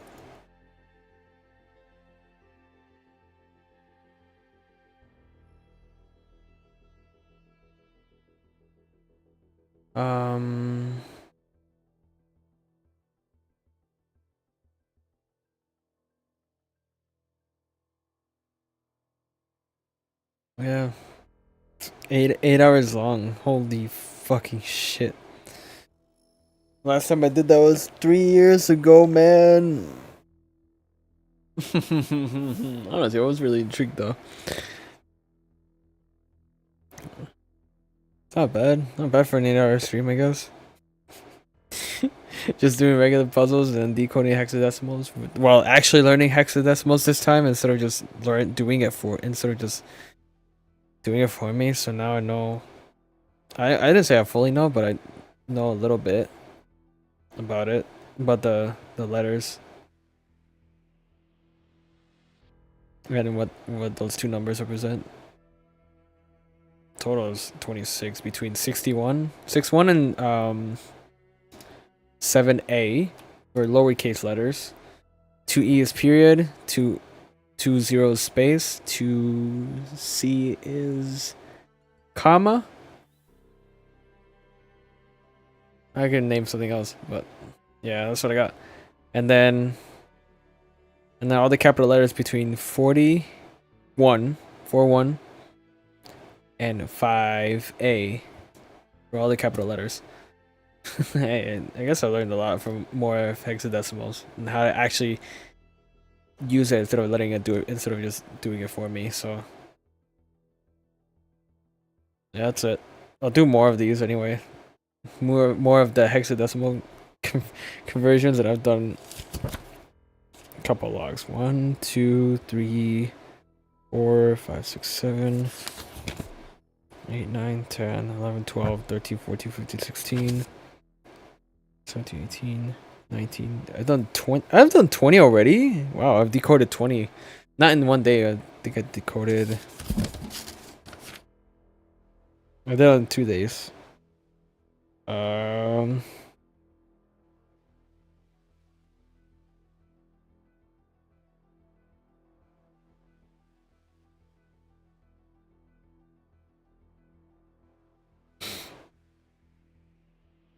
Think it may have been since the end draft or Neve. So 1, 2, 3, 4, 5, 6, 7, 8, 9. Yeah, I've done 13 today. Holy fuck. Might do even less than that. But hey, I guess I'll see you tomorrow. Yeah, it's been really nice though. But I hope you. I don't know. I just stream just because I want to stream, like at least consistently, so I can keep myself a little bit busy at this point, instead of just sitting there doing absolutely nothing, watching YouTube all day and shit like that. At least it's a better use of my time. I'll give myself that.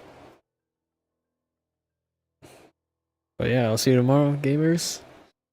Bye. I don't even know what to say for my outro, but I guess just see ya.